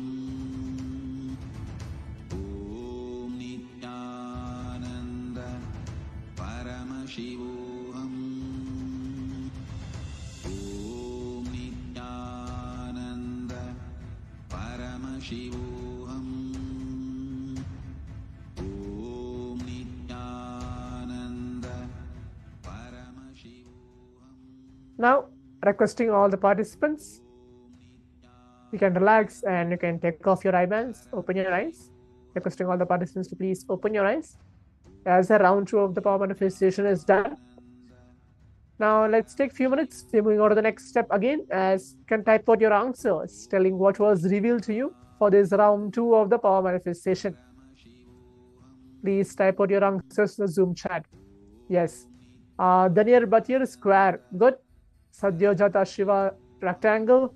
Mehu Patel, oval. Okay.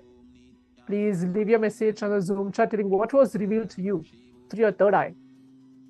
Even though you have doubts, please leave that as well. Raul Neda, square. Okay. Congratulations. Pavan K. Arrow, Shivatalam, oval. Okay.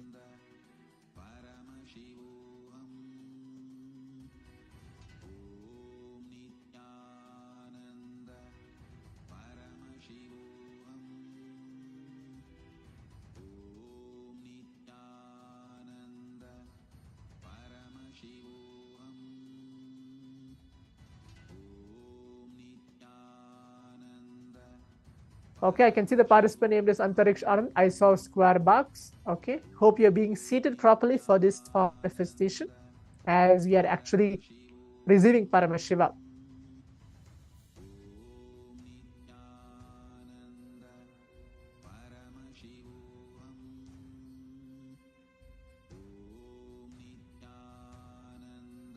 Now, as all the participants can see, I think so most of the participants have got the answer correct. The answer was square for this round of manifestation. So the answer was square for this round of manifestation. I think Rahul Nieda has got square, and many other participants also have manifested square for this round. Daniel Bhatia also have got square for this round of manifestation. It's good that you are manifesting this round. Okay.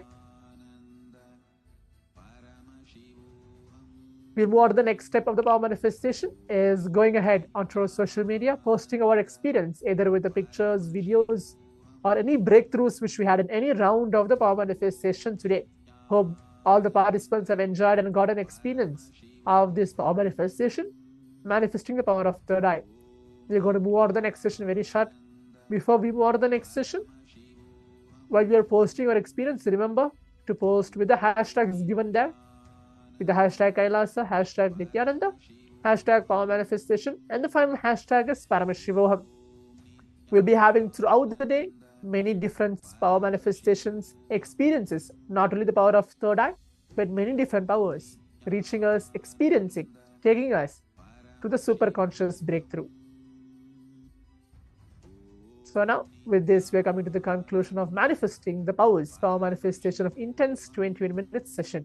We'll be starting the next session very shortly. Thank you. Nithyananda.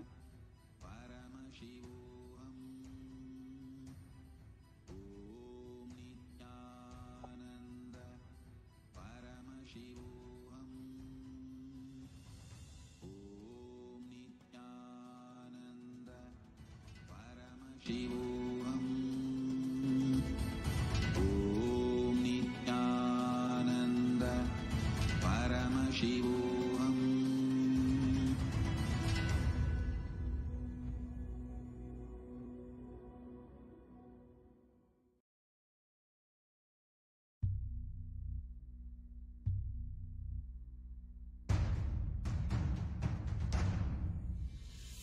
Sit as Paramashiva. Inhale and exhale deeply with 25 heads and 75 eyes and 50 hands. Visualize, meditate, connect with him. He is a living, alive being. Drop your form into his form and dissolve. Remember, you are a Sarupya Mukta, means your form is dissolved into his form. All my disciples, now I am initiating Salokya Mukti, Samipya Mukti, Sarupya Mukti, Sayujya Mukti. Om Nithyananda Paramashivoham. Om Nithyananda Paramashivoham. Om Nithyananda Paramashivoham. Om Nithyananda Paramashivoham. Om Nithyananda Paramashivoham. Om Nithyananda Paramashivoham. Om Nithyananda Paramashivoham. Om Nithyananda Paramashivoham. Om Nithyananda Paramashivoham. Om Nithyananda Paramashivoham. Om Nithyananda.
Nityanandam, to all the participants that are here with us today.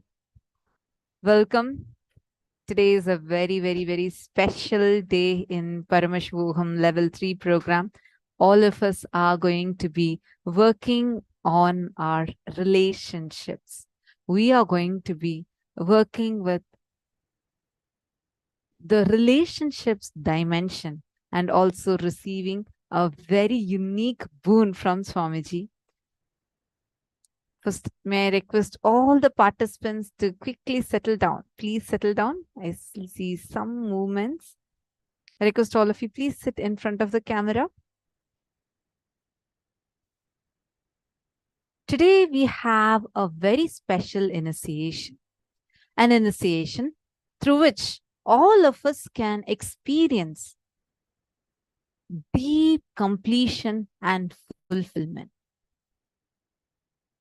with our relationships, any relationship. Even if your marriage is about to be broken and you're afraid, you want to save your marriage, today's day is for you. Today, you can invite even your spouse or anyone, whoever, it might even be your mother, with whoever you want to experience love, fulfillment, completion. You can invite them to join today's program along with you. You can get them now, you can contact them, and all of us together are going to be experiencing the power of living Advaita, where we start experiencing oneness and manifesting oneness in our relationships. Not just that, we are also going to have a very, very, very unique boon that we have not gotten, I should say, this unique initiation for the very first time is going to be happening online, where Swamiji is going to be energizing and blessing the apples that you get for whoever wants to conceive, give birth to a child. You can get the blessing. Like there's so many people, especially in the modern day, who are struggling, who have money, who have everything else they want, but are struggling because they don't have a child. You don't need to worry, because Swamiji is going to be blessing you, giving you a unique blessing.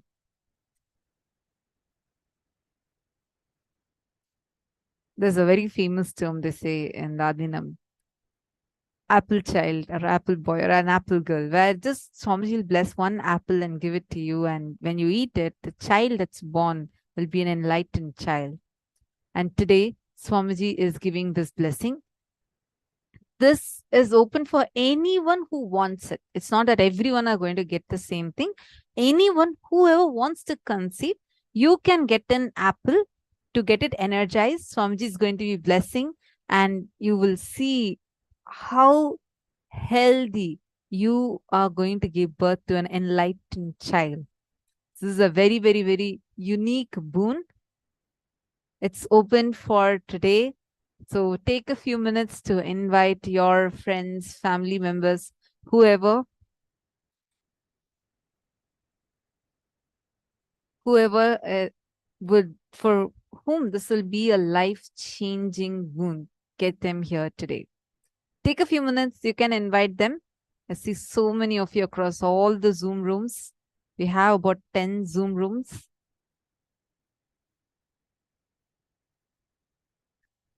You all can attend as a couple. You can get you and your spouse, both of you together, and attend as a couple.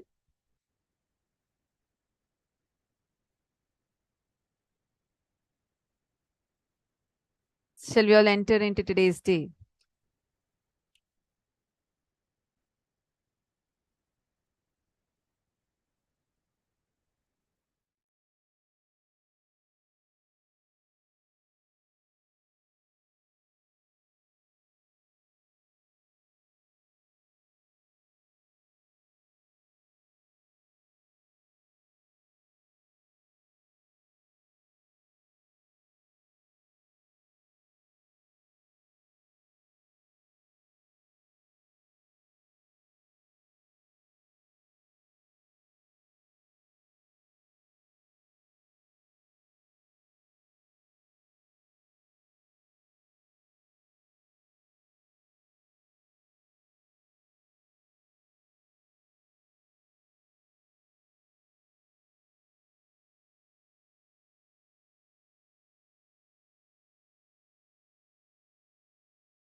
us are going to be receiving this amazing boon from Swamiji. So you all can get ready, invite your family members, invite your friends, invite all of them also to come and join with you.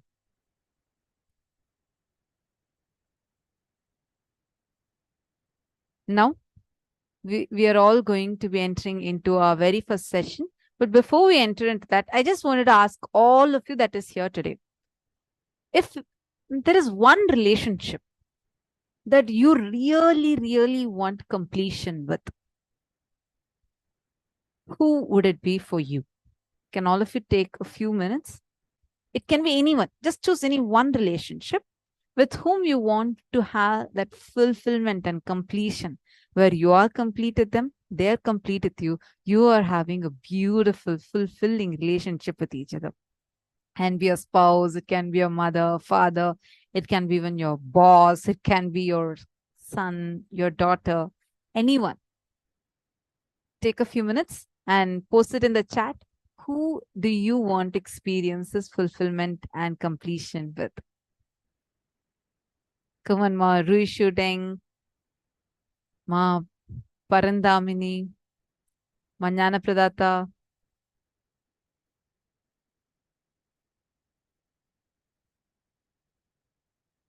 Okay.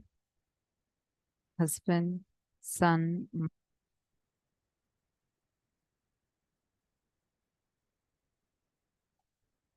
Shamla Pillai, one Eugene Shen, one Father Subramani. I request all of you to post who's that one relationship that you want to experience completion.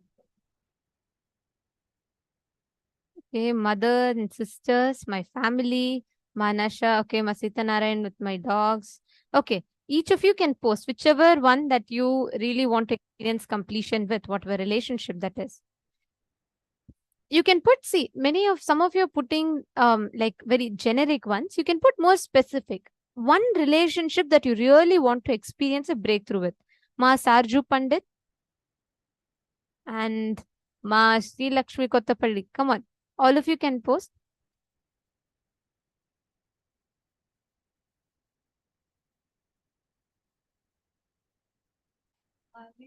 My family is okay. Can you choose one person out of your family?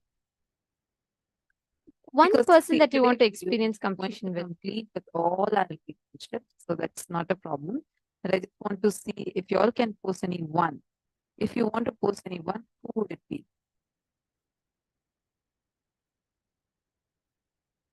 Come on, Ma. EL, Zoo, Ma Nisha Ben Patel. Let all of you to post. Post it in the chat.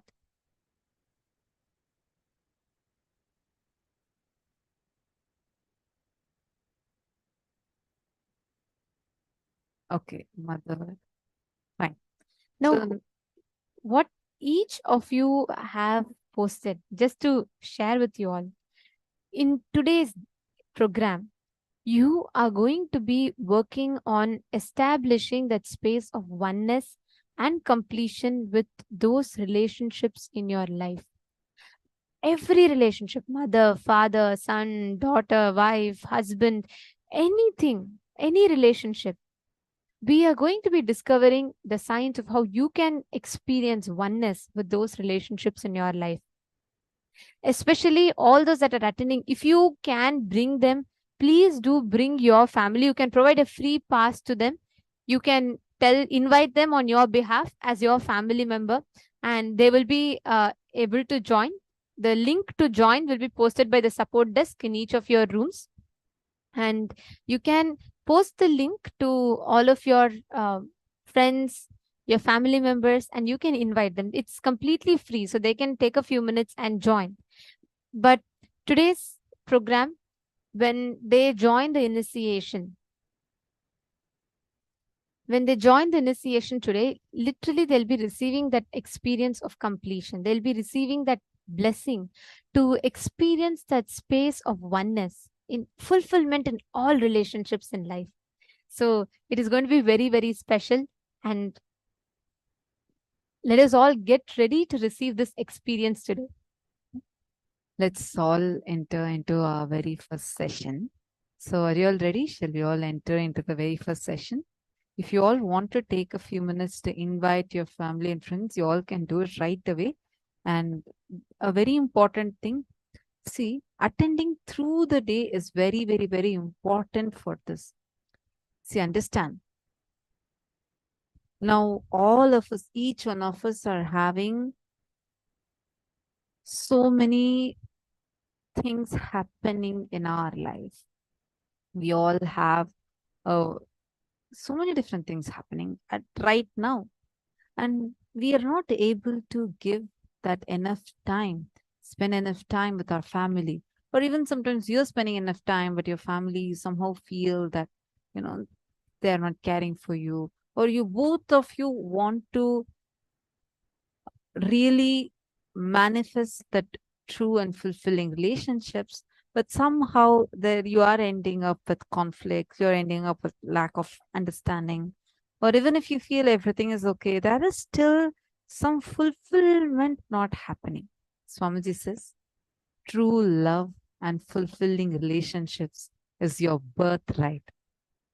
And today, in this workshop that we are going to be having today, we are going to get that back. We are going to experience the true love. All of us are going to be manifesting the real love and fulfillment in our lives. Now, what does this actually mean? Understand, Swamiji says, love is Paramashivam, the source material of Paramashiva, the source happening of Paramashiva. The core happening of the cosmos is pure love. This whole universe is nothing but multiple versions of that core love. Love is your birthright. You are Paramashiva is your birthright. You should always be kept in the highest space. That is your birthright. You are Satchidananda Parabrahma. You are the eternal truth, eternal consciousness, eternal bliss, the Nithyananda Swarupi. The science of completion is the science of eternal bliss. In life, you may put up with something, you may be angry about something, but today, let's be complete with everything.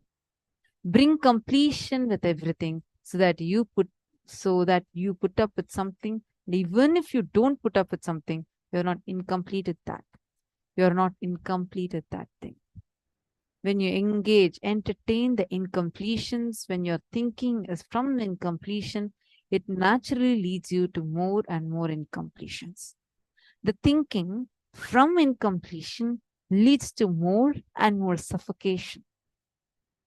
Basically, incompletions are trying to make you believe that your life is influenced by the factors which are not in your control.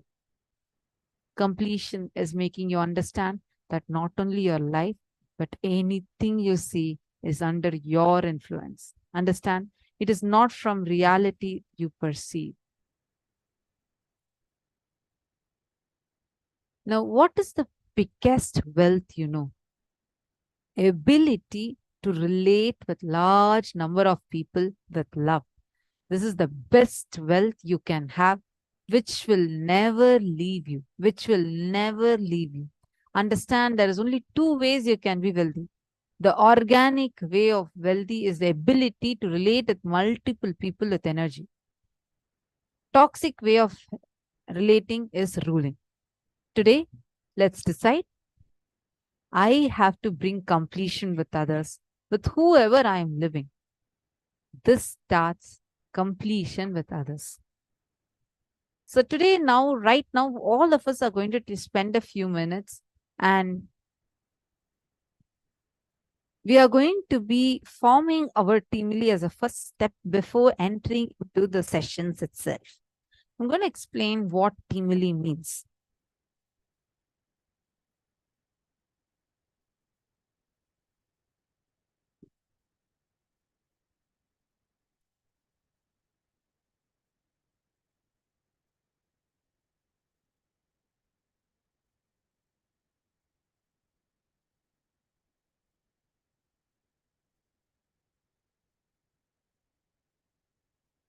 what teamily means. Teamily is family and team put together. Unfortunately, human beings have lost connection even with ourselves. Forget about having connection with the family. Even with ourselves, we have lost the connection. The strong, deep-rooted, grounded lifestyle is lost. Due to various reasons, now all of us have become so unconscious. We are living in a very, very, very unconscious way. Now, making us come back to consciousness and create complete, centered, grounded with yourself and with your family and team together is teamily. Are all of us understanding? Teamily means your team plus family put together. Teamily means the people with whom you share your life, people who you share your life with, and they share their life with you, is teamily. Literally, people who are part of your existence. Every day you spend time with them, meaning like even your friend could be in the US, but if there's anything that happens in your life, you'll call her and you will share with her. She will know what is happening with you, and she's a very much part of your life. Sometimes we live with the people next to our house also, we will not know what is there, but there are some relationships in our life whom we really share ourselves to. So all of them make a part of your teamily. So please take a few minutes today, list down your teamily members, whomever you really want to have completion with, experience completion with. List it down. A little more. The people that you remember at least 3 times in a day, minimum 3 times in a day, if you are remembering someone, if they are part of your life in some manner, then be very clear, they are your teamily.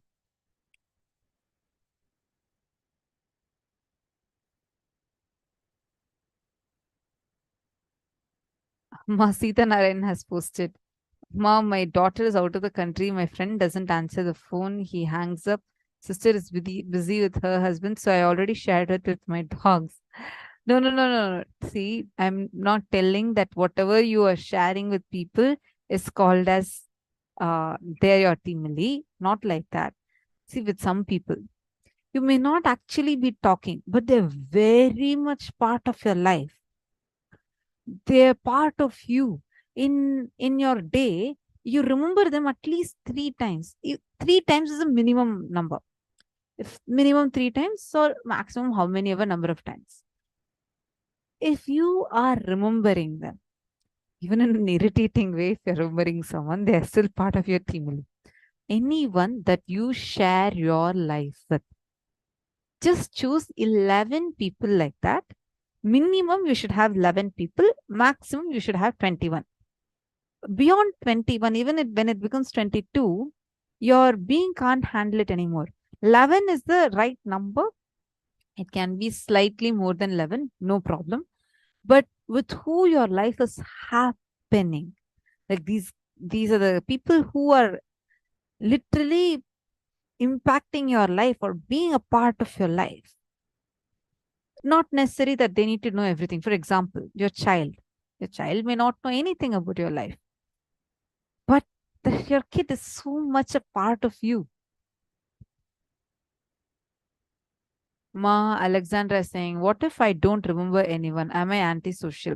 Here it's not about being social or antisocial, Ma. Here first, it is about your life happening. Understand, life happens with others. Your life, at least almost 50 to 60% of your life happens with others. How others are with you makes you. It really plays a major role in sculpting how you feel about yourself. Only less than 50% only our cognitions about ourselves matter here, because even the cognitions we carry about ourselves is from what people are telling about us. You can never exclude that the people, what let anyone say, I'm this. You can be like that, but even that, you are still dependent on what they are telling about you, because you're saying, even if they say this is what I am going to be, how people are around you, how many people you are able to hold in your inner space matters. Even if you, let's say that you renounce everything, you want to go sit on the top of Himalayas in a small cave and you're sitting and doing meditation, even there, whether the animals or the trees that are there around you, if they are mattering to you, they are a part of your team. Understand, life happens with others. Life happens with everyone around you. Only with the others, your life is even happening. If there are less than 11 people in your team, like you're not able to think of more than like 5-6 people, it is high time you wake up to the truth that you are supposed to expand yourself much more, because only when you have true fulfilling relationships, having the true fulfilling relationships in your life where they fulfill you, you fulfill them, only then you are wealthy. That's the real wealth. It is the real wealth. Your life happens. Otherwise, just imagine and see, can you just go celebrate your birthday all with yourself, just having a cake with yourself, party with yourself, and just enjoy with yourself? No. At least right now, none of us are in that, right? So it is time you're supposed to expand yourself even further. So think of at least 11 people. Let's take 5 minutes quickly and list down at least 11 people like that and write down.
I see a lot of questions that are coming up.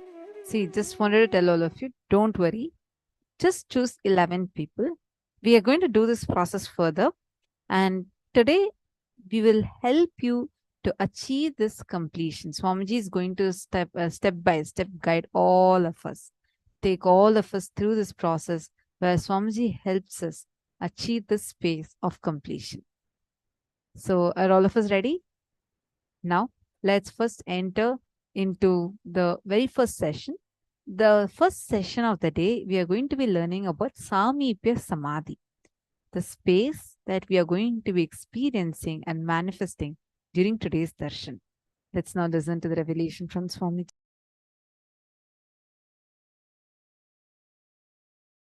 One thing you need to know, even people in Tapoloka, to reach Kailasa, they have to come to planet Earth and go. Directly from no loka, you can reach Kailasa, enlightenment space. The Purana Jivan Mukti, Videha Mukti, Kailasa Padavi, Salogya Samibya Sarubya Sayujya Mukti is only possible from planet Earth, Buloka. Not from Swargaloka, not from Tapoloka, not even from Satyaloka. Even Brahma, to reach Kailasa, has to come here, planet Earth, Buloka, and only from here he has to go to Kailasa. Because the pure consciousness mirroring is possible only in Buloka. That is the beauty of Buloka.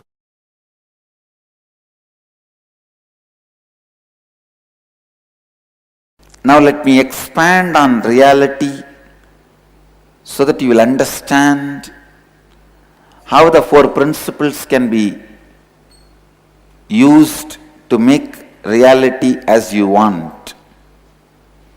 Let me define what is reality.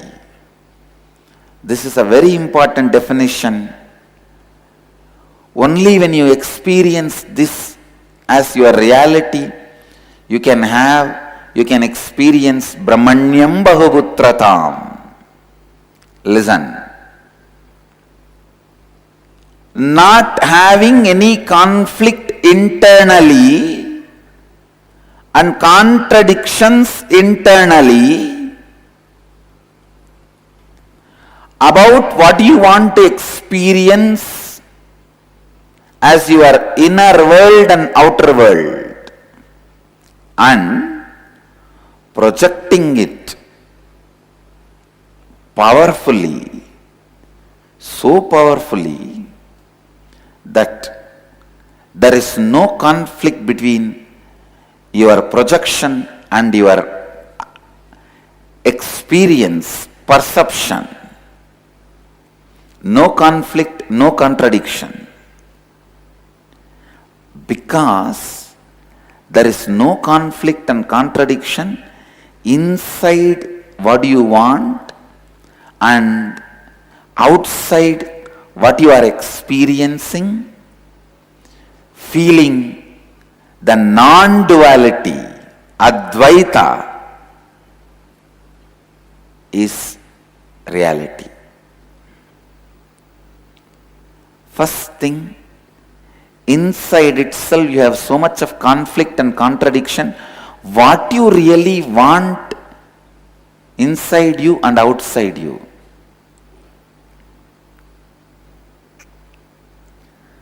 What you really want inside you and outside you.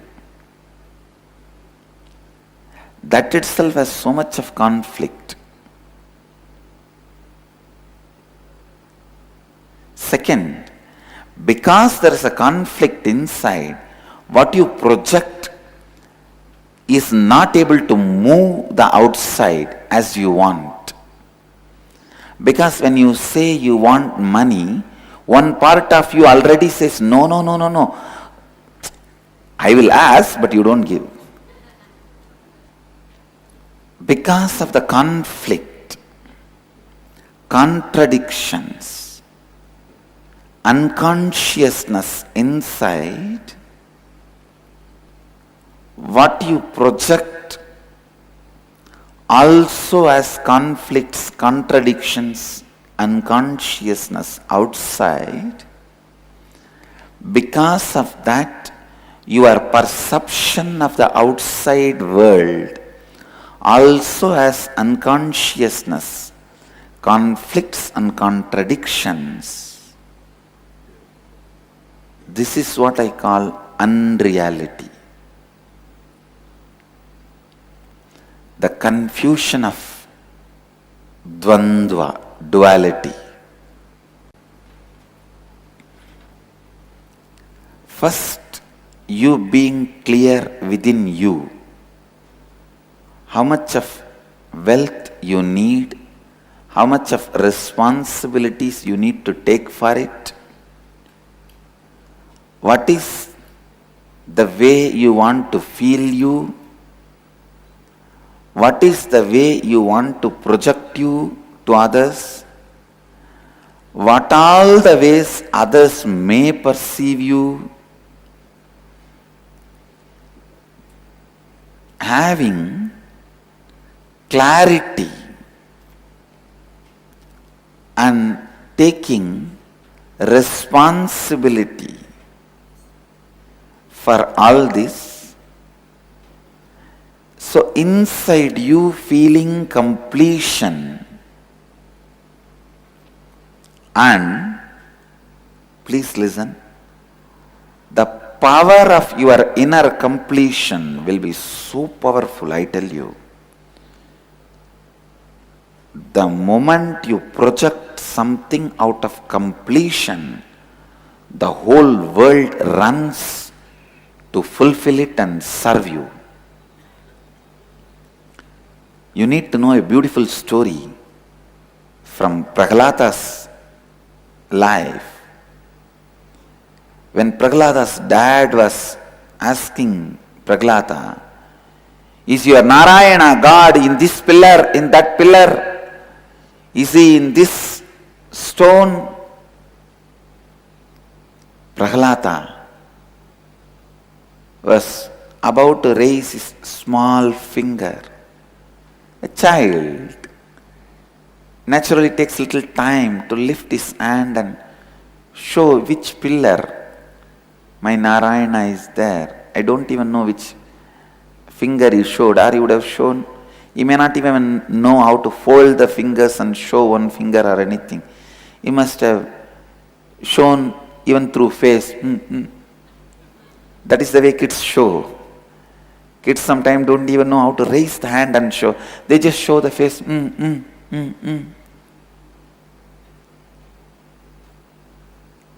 When Prahlada was about to mention the pillar, Narayana started running from Vaikuntha.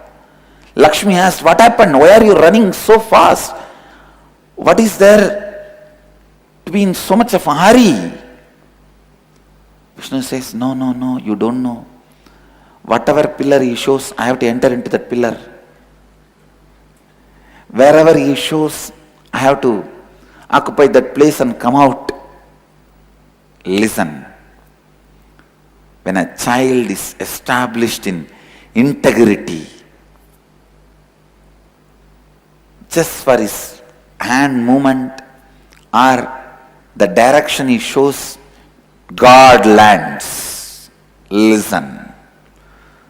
Whole world moves as you want when you are established in integrity. Prahlada is embodiment of integrity.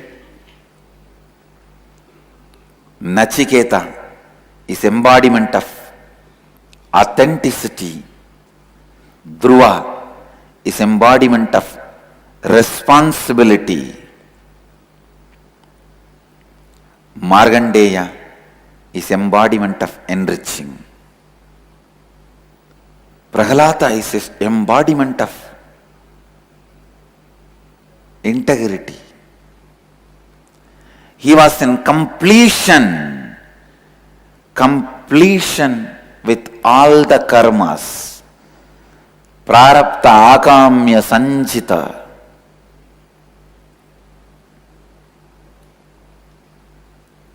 That is why the direction he was turning his face are trying to show God lands there. Same way, if you are in completion with integrity, without conflict, contradiction,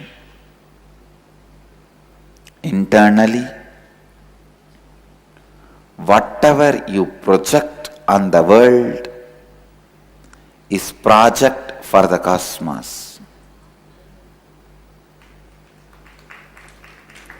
Whatever you project on the cosmos is a project for cosmos.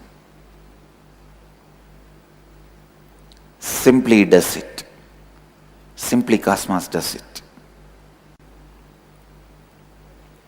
When you are integrated and project on the outer world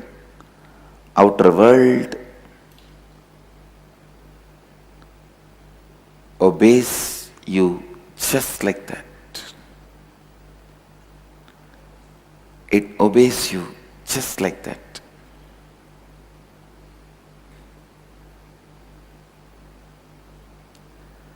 Power of integrity. Please listen. Nothing is political in the planet Earth. Means nothing is accidental in the planet Earth. Everything runs with these four principles. How much ever you doubt, no. Some of the fellows who are head of the countries, statesmen, are they integrated? Are they authentic? Are they responsible? Are they enriching? How come they are having whatever they want? No. When you are in completion and project to the world, you see that becoming reality, and your inside is in completion, outside is in completion. When both are in completion, the experience of you and your life does not have any conflict or contradiction. That is what I call flow of Advaita.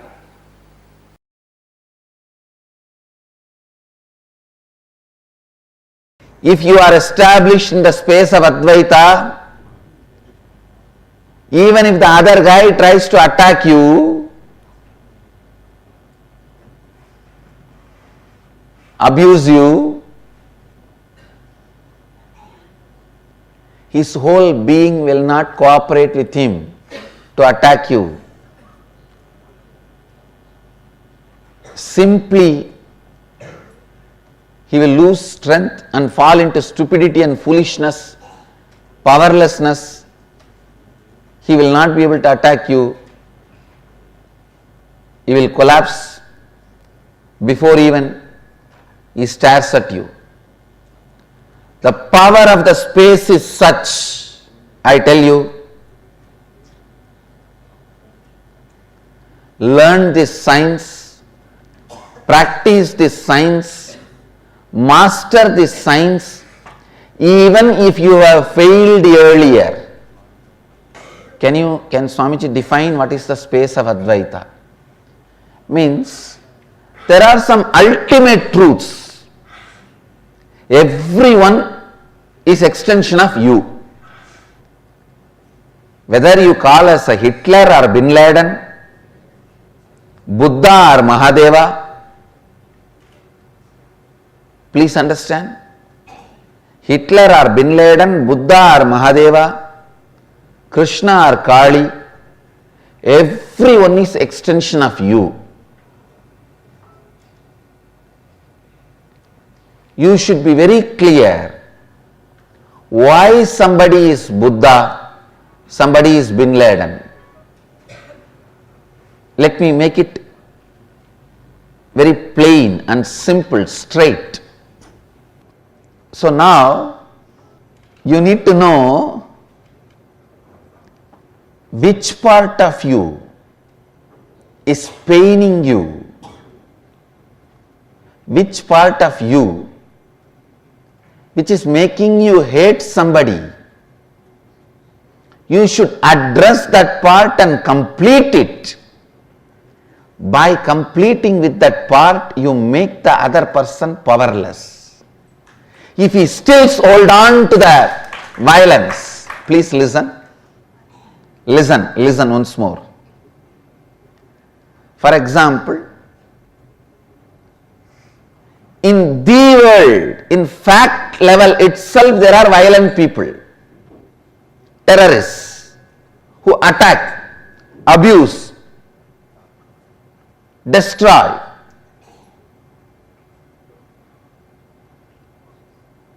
I am not saying what they are doing is right, but before you start defending you, before you start attacking back, your incompletion towards them, the my world's incompletion, complete it. When you complete it, please understand what I am giving you is a successful war strategy, because I have won many wars. I am going to be winning many wars. What I am saying, what I am telling you is not some spiritual philosophy. It is a successful war strategy. Look into you, complete with the part of you which is responsible for your anger, your violence.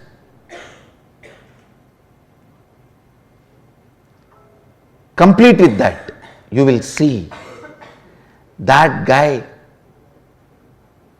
the world terrorist, loses all his power. He will become powerless. You entertaining anger towards him, which is in the my world, keeps his violence active and alive. The moment you complete with this, your enemy will no more be lion, he will become a rat. You just need a little rat poison. You don't need a gun and AK-47. Make the enemy powerless by making your enmity powerless. Sincerely, when you create the space of Advaita in you, means non-violence, no enmity. Again and again get back to that space, no enmity, non-violence. I am not even saying become friendly, that is up to you whether you want or not. But decide to be non-violent, no enmity. I tell you,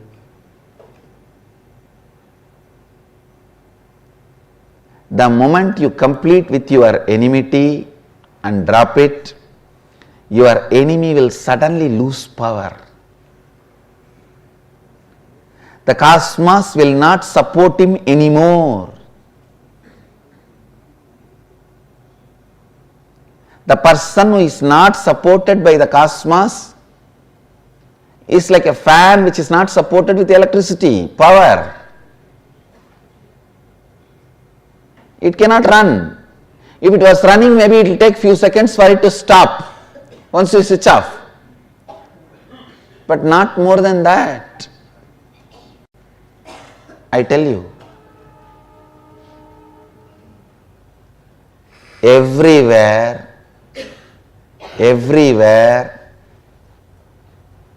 Advaita as a direct utility value, whether you are in a hospital for health, you are in a marketplace for wealth, You are in a court fighting a case. You are in a war field fighting some people. You are in a place of riot where you have to survive. You are facing the survival threat. Wherever you are, the space of Advaita has highest utility value.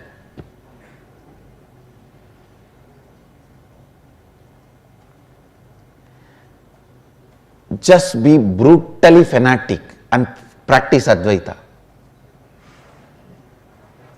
I am telling you.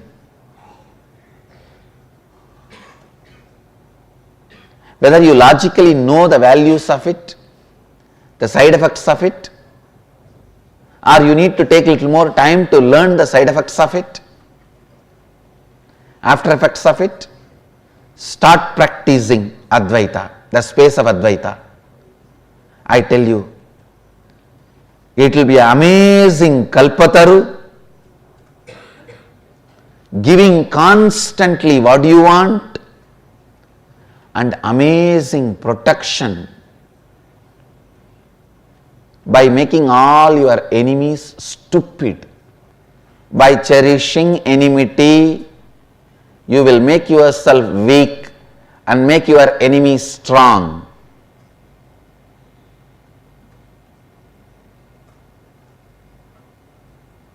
By completing with enmity, you will make your enemy weak. And after that, you don't need to destroy him. And even if you destroy, you won't have sin.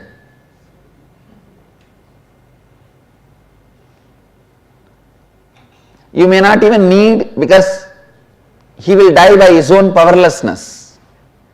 Even if you want to destroy him, you may not need weapon. Understand, the space of Advaita is the best strategy planner, whatever situation you are in. The space of Advaita can be the best war strategy, political strategy, business strategy, economic strategy, health strategy, and the strategy for productivity, highest possible life. Whoever lives in the space of Advaita, even when you are directly facing your own death, is liberated. The moment you fall into Dvandva,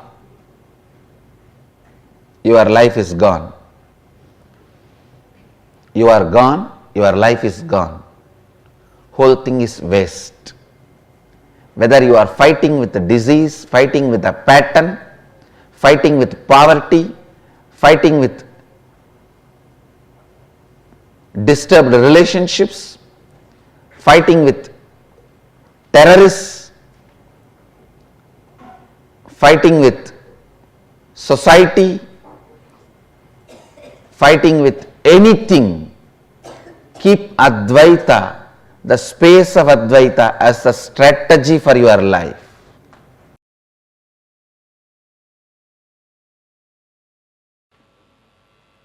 Please listen.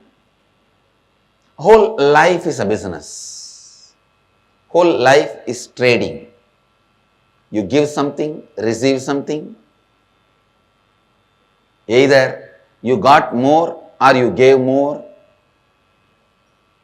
or you got and gave equally. Whatever is said and done, whole life is a business.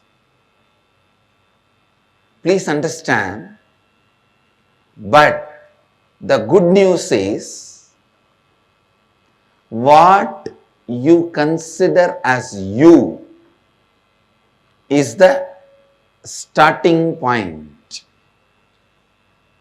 The best news is that can be just updated by the Advaita.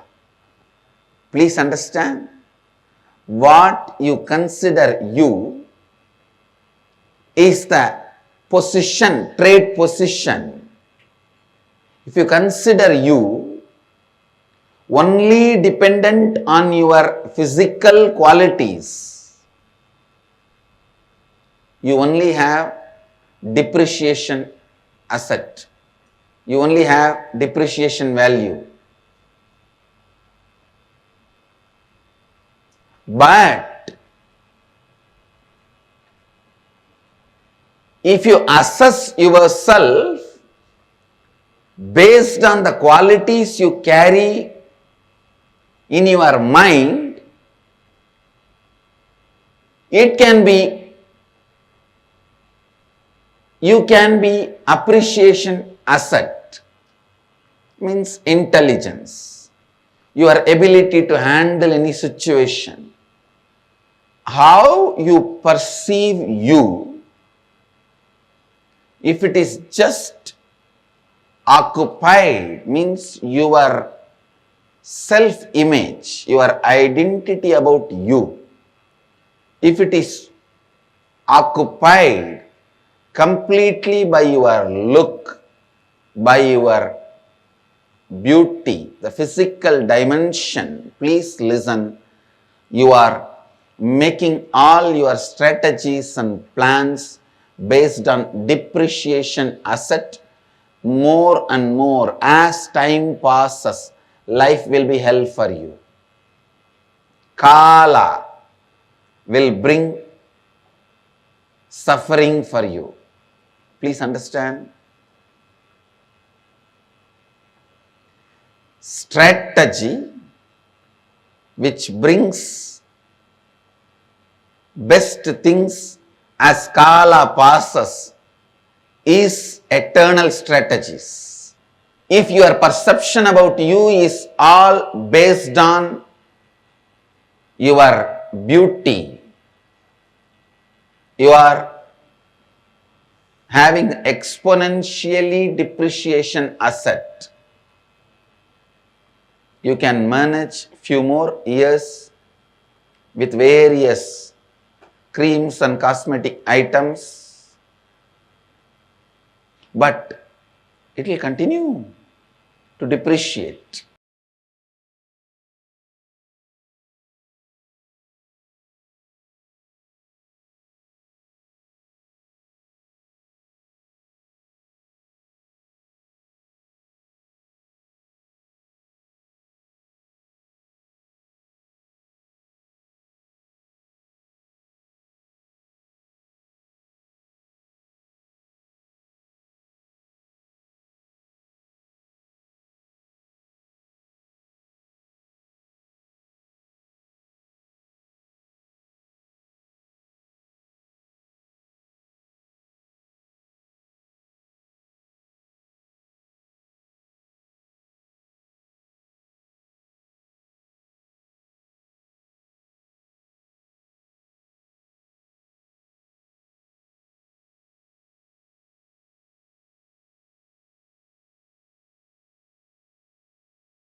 So beautifully Swamiji revealed how non-violence only is the thing that can make your enemy powerless. By you completing your enmity, you are making your enemy powerless. By you making your enmity powerless, you are making your enemy powerless. Wow. This is such a beautiful cognition, isn't it? How all the violence that we carry makes us lose the contact that we have with existence. All the violence that we carry within ourselves, how it makes us completely become out of touch with existence. Every one of us are stuck in this, right? The continuously operating from the space of Advaita, non-violence. See, many times what happens is continuously we keep creating um, gaps in our life, which makes us again and again fall back into that space of violence where we start separating our individual existence from the existence of the cosmos. And that is exactly what makes us lose being in that space of oneness.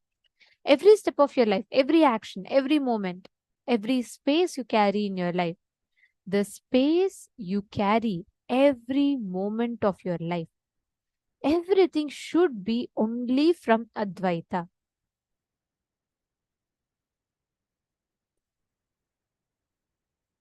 Actually, all of you will be learning about a parallel universe called Janaloka. But one thing that I really clicked with that, Swamiji said, the principle that the Janaloka operates with is the principle of what if when done to you, how you would respond. The same thing only the others are dealt with. So if you are expecting life to be compassionate to you, you should be compassionate to life. If you are expecting life to be very friendly with you, you should be friendly with life. This is the context with which that parallel universe exists. So Swamiji tells the context is so pure, that it's so non-violent, that anyone, when they just exist from that space, even if one person experiences completion, everyone will experience completion. Even if one person experiences fulfillment, the whole group, every single being in Janaloka will experience fulfillment. That is why they feel, all of them will feel 10 times more empowered, because they'll feel like they're living in multiple bodies at the same time. That is what is this Janaloka, the space of Janaloka like. And why am I telling about that? Because in this, Swamiji explained, right, about how the very strategy you carry to exist in life comes from the space of non-violence, comes from the space of Advaita. Do not do unto others which when done to you will cause you pain or suffering. Do not do unto others which when done to you will cause you pain or suffering. This is the fundamental principle with which the entire cosmos functions. And the first key to experience Samipya Samadhi is to have this experience of oneness. The moment you think, oh, I am separate, life is separate, it's gone, that's all. Swamiji said, right? The moment you fall into the principle of Dvaita, thinking you are different and life is different, it's gone.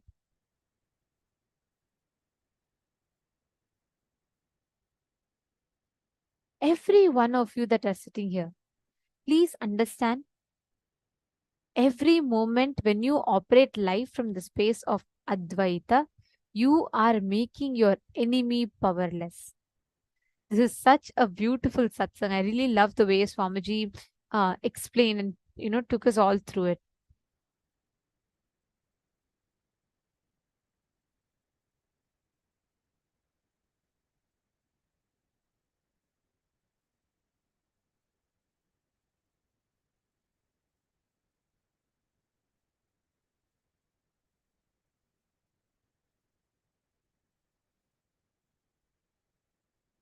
in the inner world, not having any conflict or contradiction about what you want, and projecting that, experiencing it without any conflict or contradiction in the outer world. Because inside you there is no conflict, not having conflict on the outer world is Advaita. And then you will experience Advaita as the very flow of your existence. Swamiji explained, right? When you are from that space of Advaita, cosmos rushes to make what you want happen. Where Swamiji told about the story of Prahalada.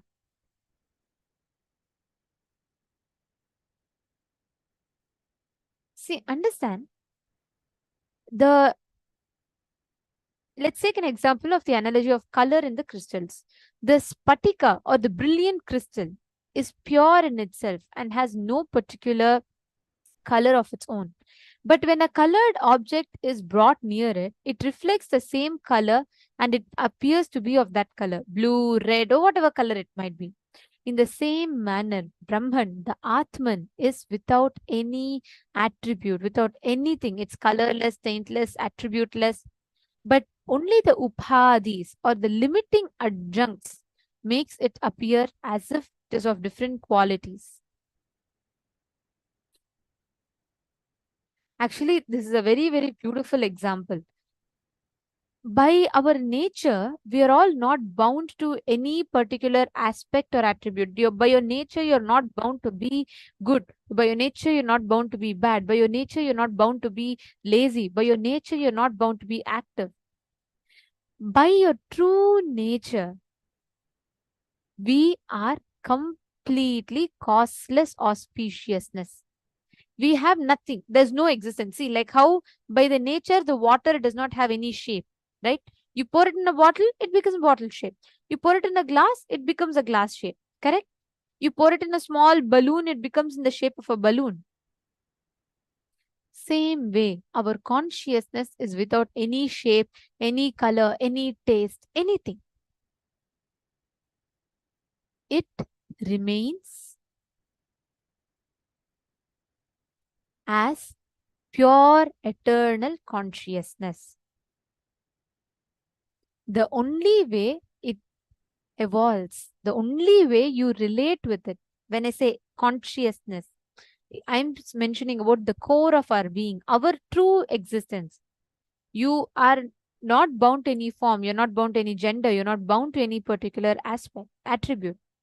By your nature, you're pure, vast space as you exist. You reflect life however life establishes you. That is why you should never miss being in the space of Advaita.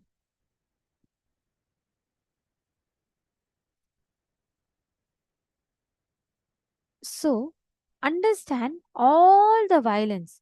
Strategizing your life from the space of non-violence is Advaita. Strategizing your life, every decision of your life from the space of non-violence, that is Advaita. And that is what Swamiji explains. That's why Swamiji gave us all that example of the terrorists, correct? Swamiji said, even if someone is extremely violent in their own levels, your decisions should be based on eternal truths of non-violence. Now, let us take a few minutes. If you have any incompletion, pen that down. Any incident which is influencing you. Maybe someone would have cheated you in the past. So you have decided to be always very aware and cautious. You feel like, people cheat me, so I have to be careful. I don't want to trust people. Based on the influence of the past, where you let the present get influenced, please write it down. I request everyone to please write it down. Wherever you let the influence of the past affect your present decision.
Now, as you are writing down in the second step,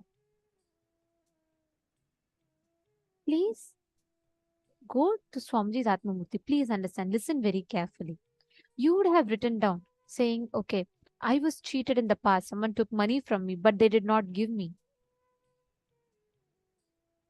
Now, go to Swamiji's Atmamurti and talk the incident out. What was the exact wound? You decided never to share anything with anyone because once you got cheated with money. Please sit, understand all these are sitting in you as wounds and never letting you experience trust with life ever again. Always it keeps you in that insecurity. So now go to Swamiji's Atmamurti and you're going to be verbalizing the entire pain that you had, the exact experience that you had. Relive the past by speaking to Swamiji's Atmamurti. Take a few minutes. Please go to the Atmamurti. And you're literally going to be telling Swamiji out, like how you share with your friend, right? Just talk to Swamiji, tell Swamiji, Swamiji, this is the incompletion I had, this is the suffering I had, this is what I felt so bad. Express whatever you felt to the Atmamurti. Understand, Swamiji is himself there listening. Just go to Swamiji's Atmamurti and talk. Just talk it out to Swamiji's Atmamurti. Tell the whole incident out, speak it out to Swamiji.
Now, please relax.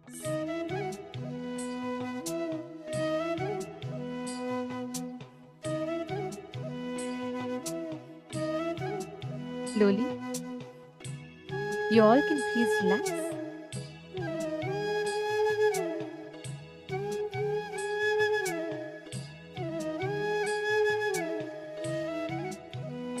After you complete with Atmamurti, take a few minutes, just once, relive that whole incident inside of you. Understand, there's a big difference between you remembering something and you reliving something. For example, something happened in your life at the age of 8 or 9, which is still influencing your thinking. That is, you need to go back to that incident, that incompletion, the same thing that you all have written down, what you shared to Swamiji's Atmamurti. Now, you are going to go back to that same body of a 7-year-old or an 8-year-old and relive that whole incident completely. Relive and relieve yourself. Do the whole thing at least 2 times. It's a very important step and we request every one of you to please follow it.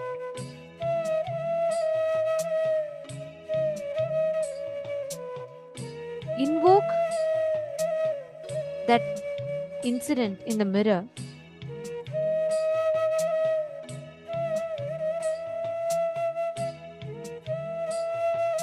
and relive all the emotions you went through.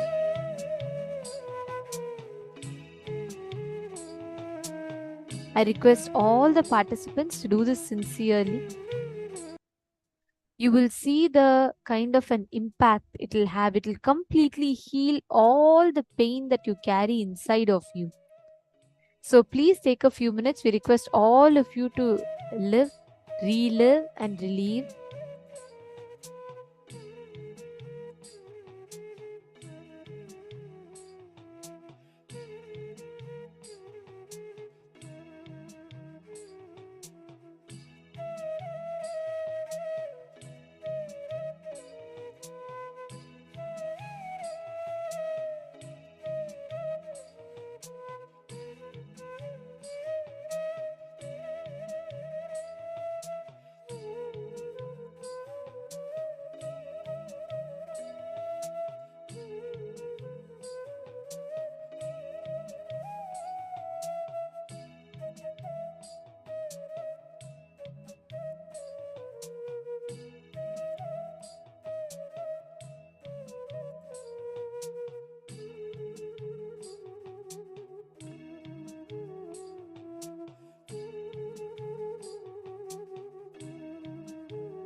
slowly you can come out from that state that you're in of intense completion. Hold that intense completion. The reliving of the incidents to relieve it from you. In that space, that pure empty space that comes within you, when you do completion, how you feel so much new energy which is coming out, because all the energy that was being held by that incompletion is now released for you to use. How many of you are feeling that? Amongst all the participants, how many of you are actually feeling that surge of energy within you because of the completion? It goes a quick yes. You are feeling that intense energy that comes because every pattern you have within you, like 95% of our life, we run based on our patterns. Those patterns which have gotten into us before the age of 7.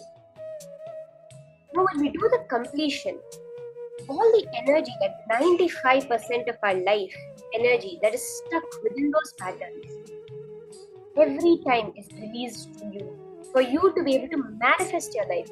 Only 5% of your whole day that you're actually spending in manifestation. Normally, when you live your life outside the normal world, there's only 5% of your time you are spending in manifesting. The remaining 95% you're doing it as a habit, as a pattern.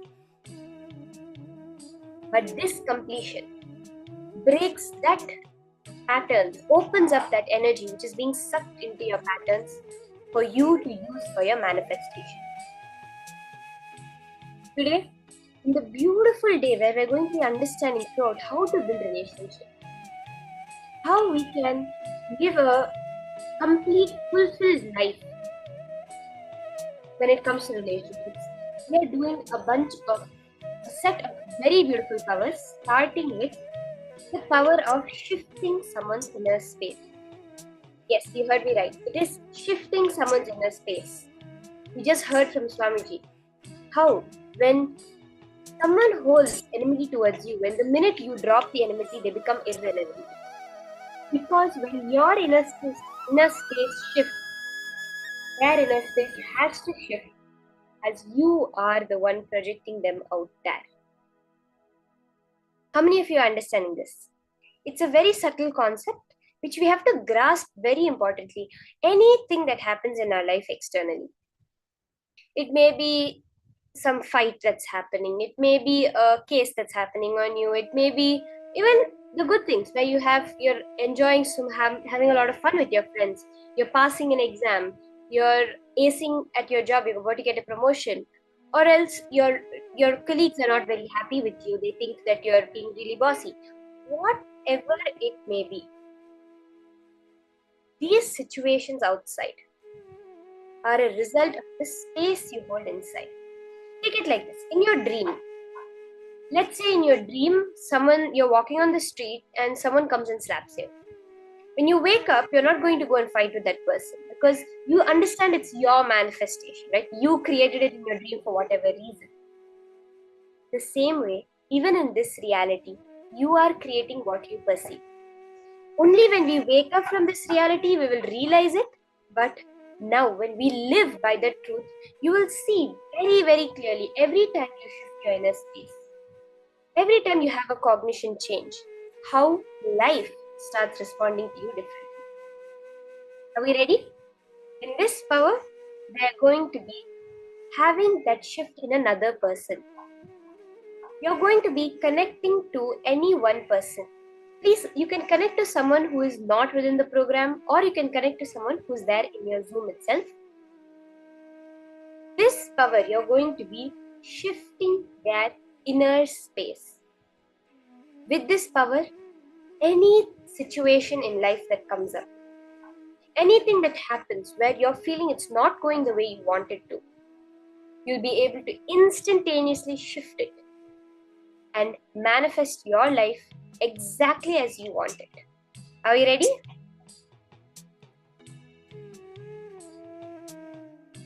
Now, we're going to be manifesting that science of how Swamiji said, getting rid, where you don't have any enmity in life, when you don't hold enmity with life, none of your enemies can hold enmity with you. Swamiji says, I only accept friend requests, I don't accept any enemy requests.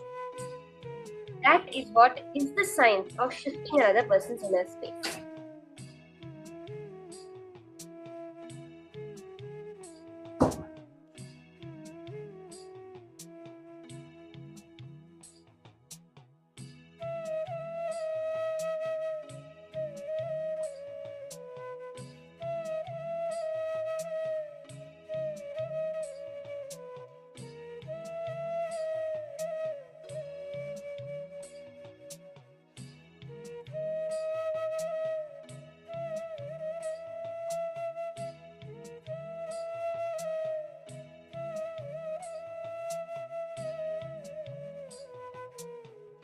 Now, let's start. Connect to a partner. There's a very clear science that we're going to be doing for the manifestation of this power. First, connect to a partner and request their consent. Understand? This, when you're doing this power manifestation, requesting your partner's consent is very important. Now, I said, like in your life, your people outside of you, their spaces will shift. When you're doing that, it's only your inner space that you're shifting.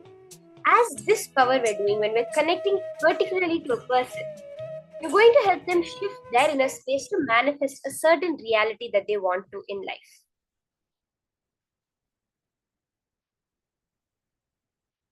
So, you will request their consent, explain to them the power that you're going to be shifting their inner space to help them manifest a certain reality that they really want to in life.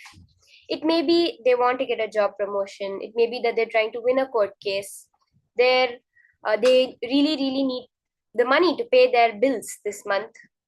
Or they want a happy relationship. They want to attend Paramashivoham.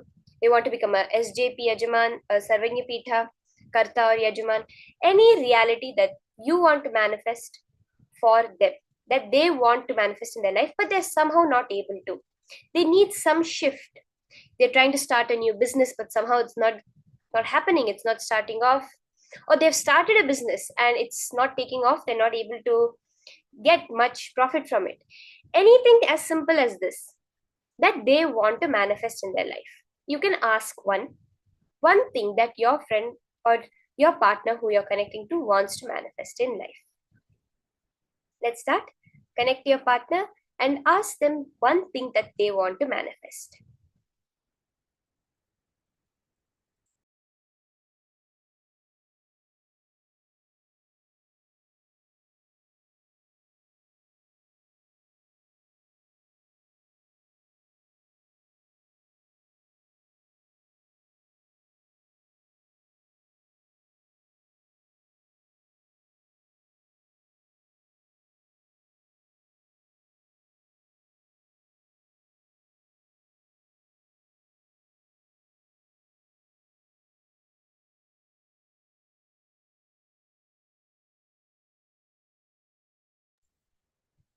Now, once they have shared with you that one reality that they want to manifest,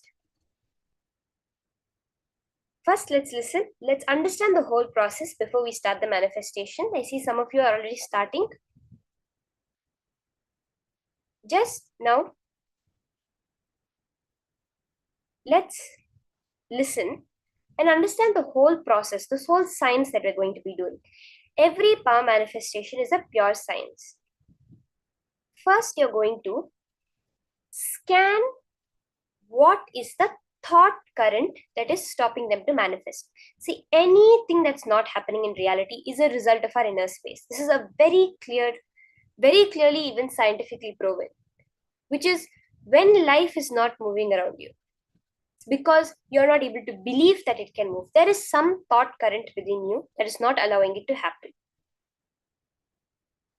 Now, you're going to scan for your partner and identify what that thought current is. They may be able to, they may be knowing it or they may not be knowing it right now. For example, they want to manifest they want to manifest a Sarvanyapitha payment, which they're not able to.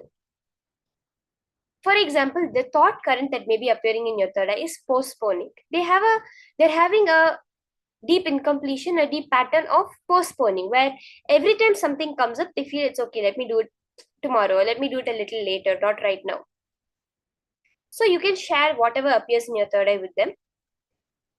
Or else something may come up like they have fear about doing. They have some kind of fear in relating with life and opening up towards life.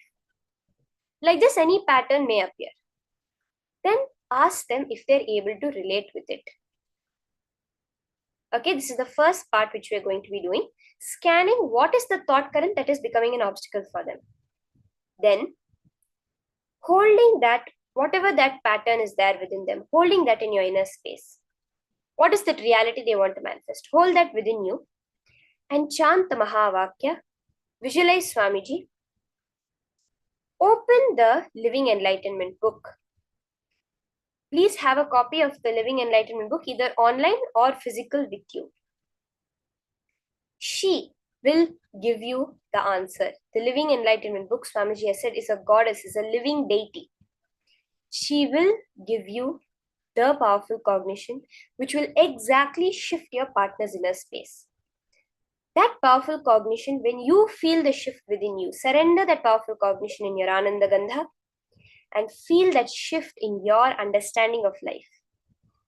Then, when you share your powerful cognition with your partner, automatically within them, the shift has to happen. Are we understanding? Let's start.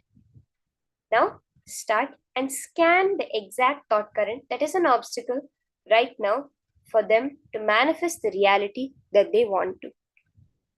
Start.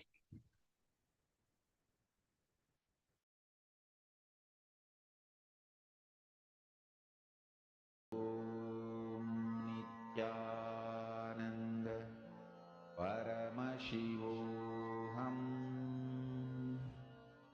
Om Nithyananda Paramashivoham.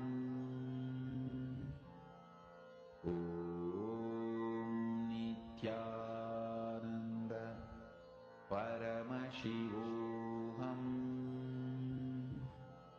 Om Nithyananda Paramashivoham.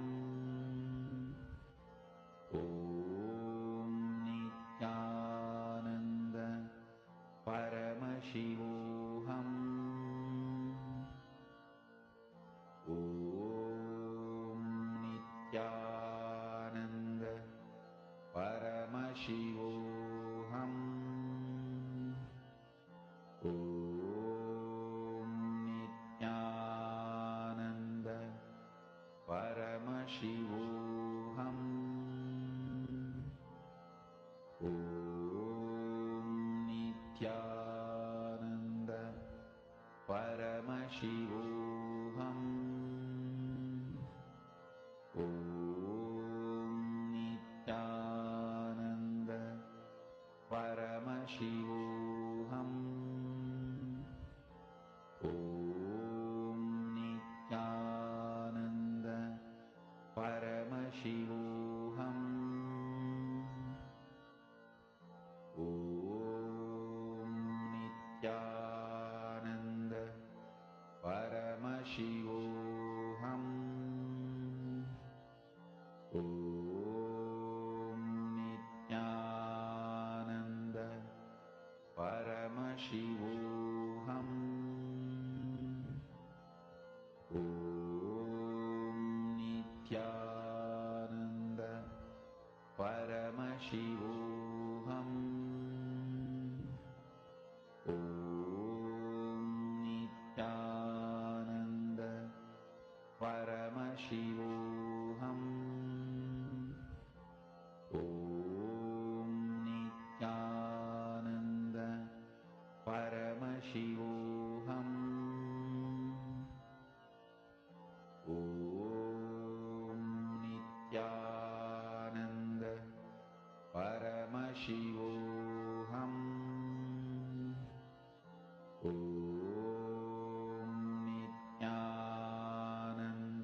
Nithyananda Paramashivoham.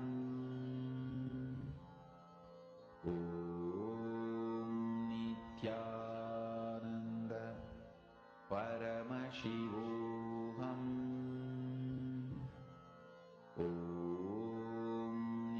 Nithyananda Paramashivoham. Nithyananda Paramashivoham.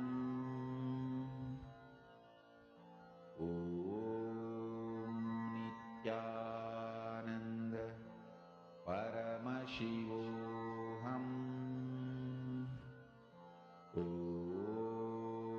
Nithyananda Paramashivoham.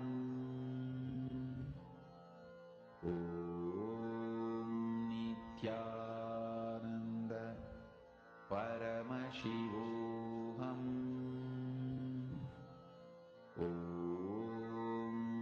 Nithyananda Paramashivoham. Nithyananda Paramashivoham.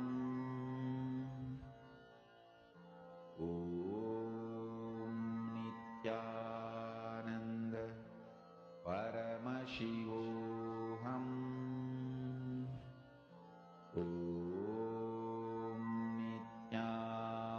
Nithyananda Paramashivoham.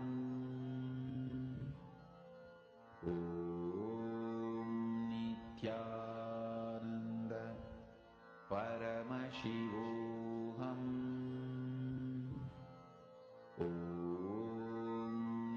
Nithyananda Paramashivoham.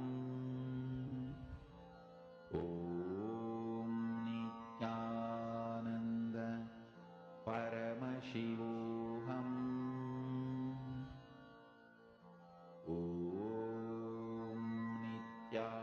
Nithyananda Paramashivoham.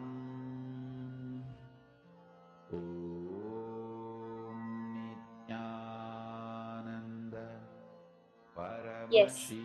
Now Paramashivoham. you can share with your partner whatever the impossibility, the pattern within them that you were able to see.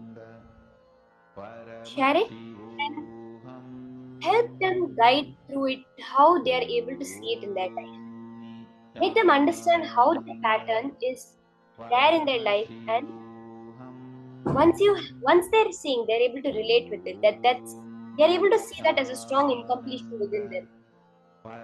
Now we're going to shift their inner space to manifest their reality. How? Keep the Living Enlightenment book with you, either the soft copy or the hard copy. Chant the Mahavakya, sit straight, close your eyes, and just visualize Swamiji intensely in your third eye. Chant the Mahavakya and open the Living Enlightenment book. The page which she shows you. Remember, Swamiji has said the Living Enlightenment book is the essence of all his teachings he has ever given and he will ever give. She is intelligent and she keeps updating herself. So, whatever powerful cognition the book is showing you, take that powerful cognition, surrender it in your Ananda Gandha, feel the shift, and then share it with your partner. Now, do the second part of the manifestation. Shift your partner's inner space by shifting your inner space. The powerful cognition from the Living Enlightenment book. Paramashivoham.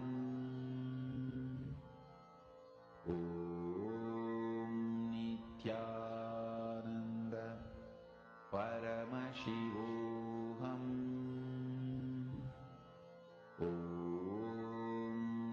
Nithyananda Paramashivoham. Nithyananda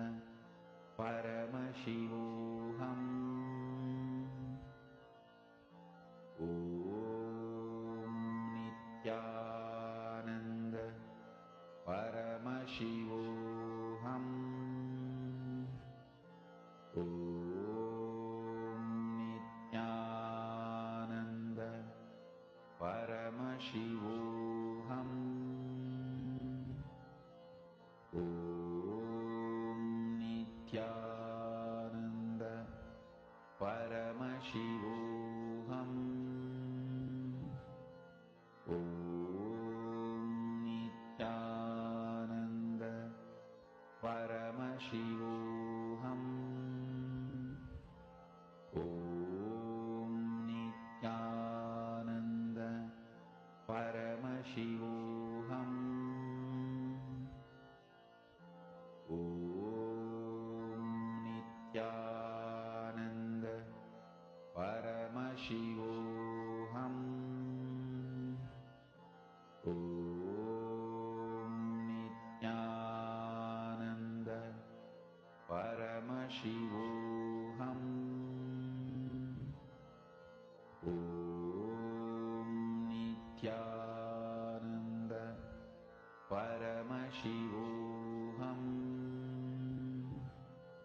Om Nithyananda Paramashivoham.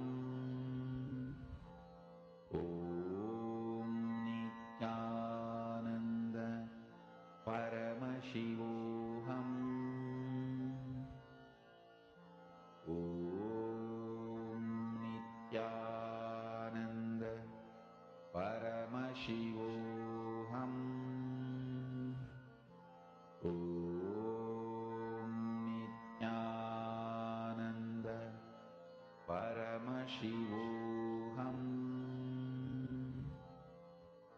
Om Nithyananda Paramashivoham.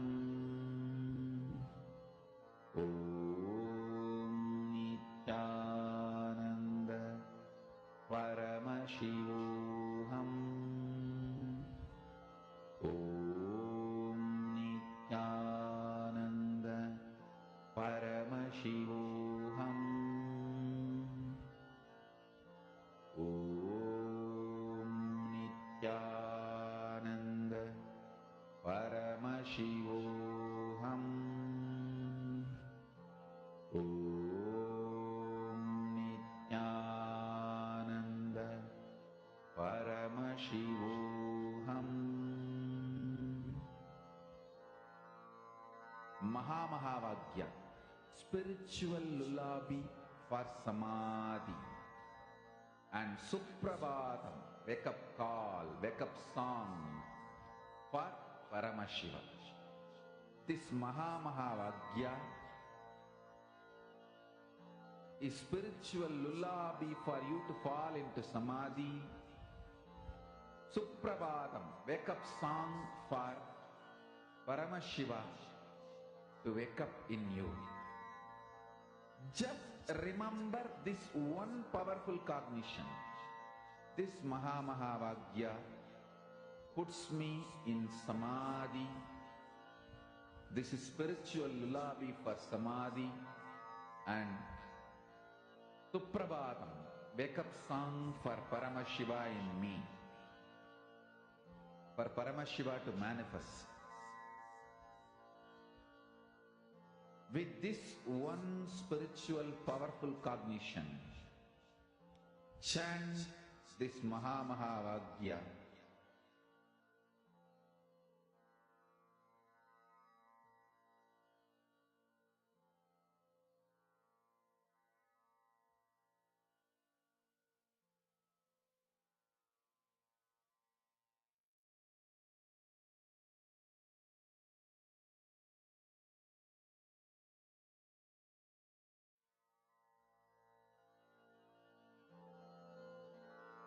Mahamahavaagya, spiritual lullaby for samadhi, and Suprabhatam, wake up call, wake up song for Paramashiva, for Paramashiva to manifest. With this one spiritual powerful cognition, chant this Mahamahavaagya. Om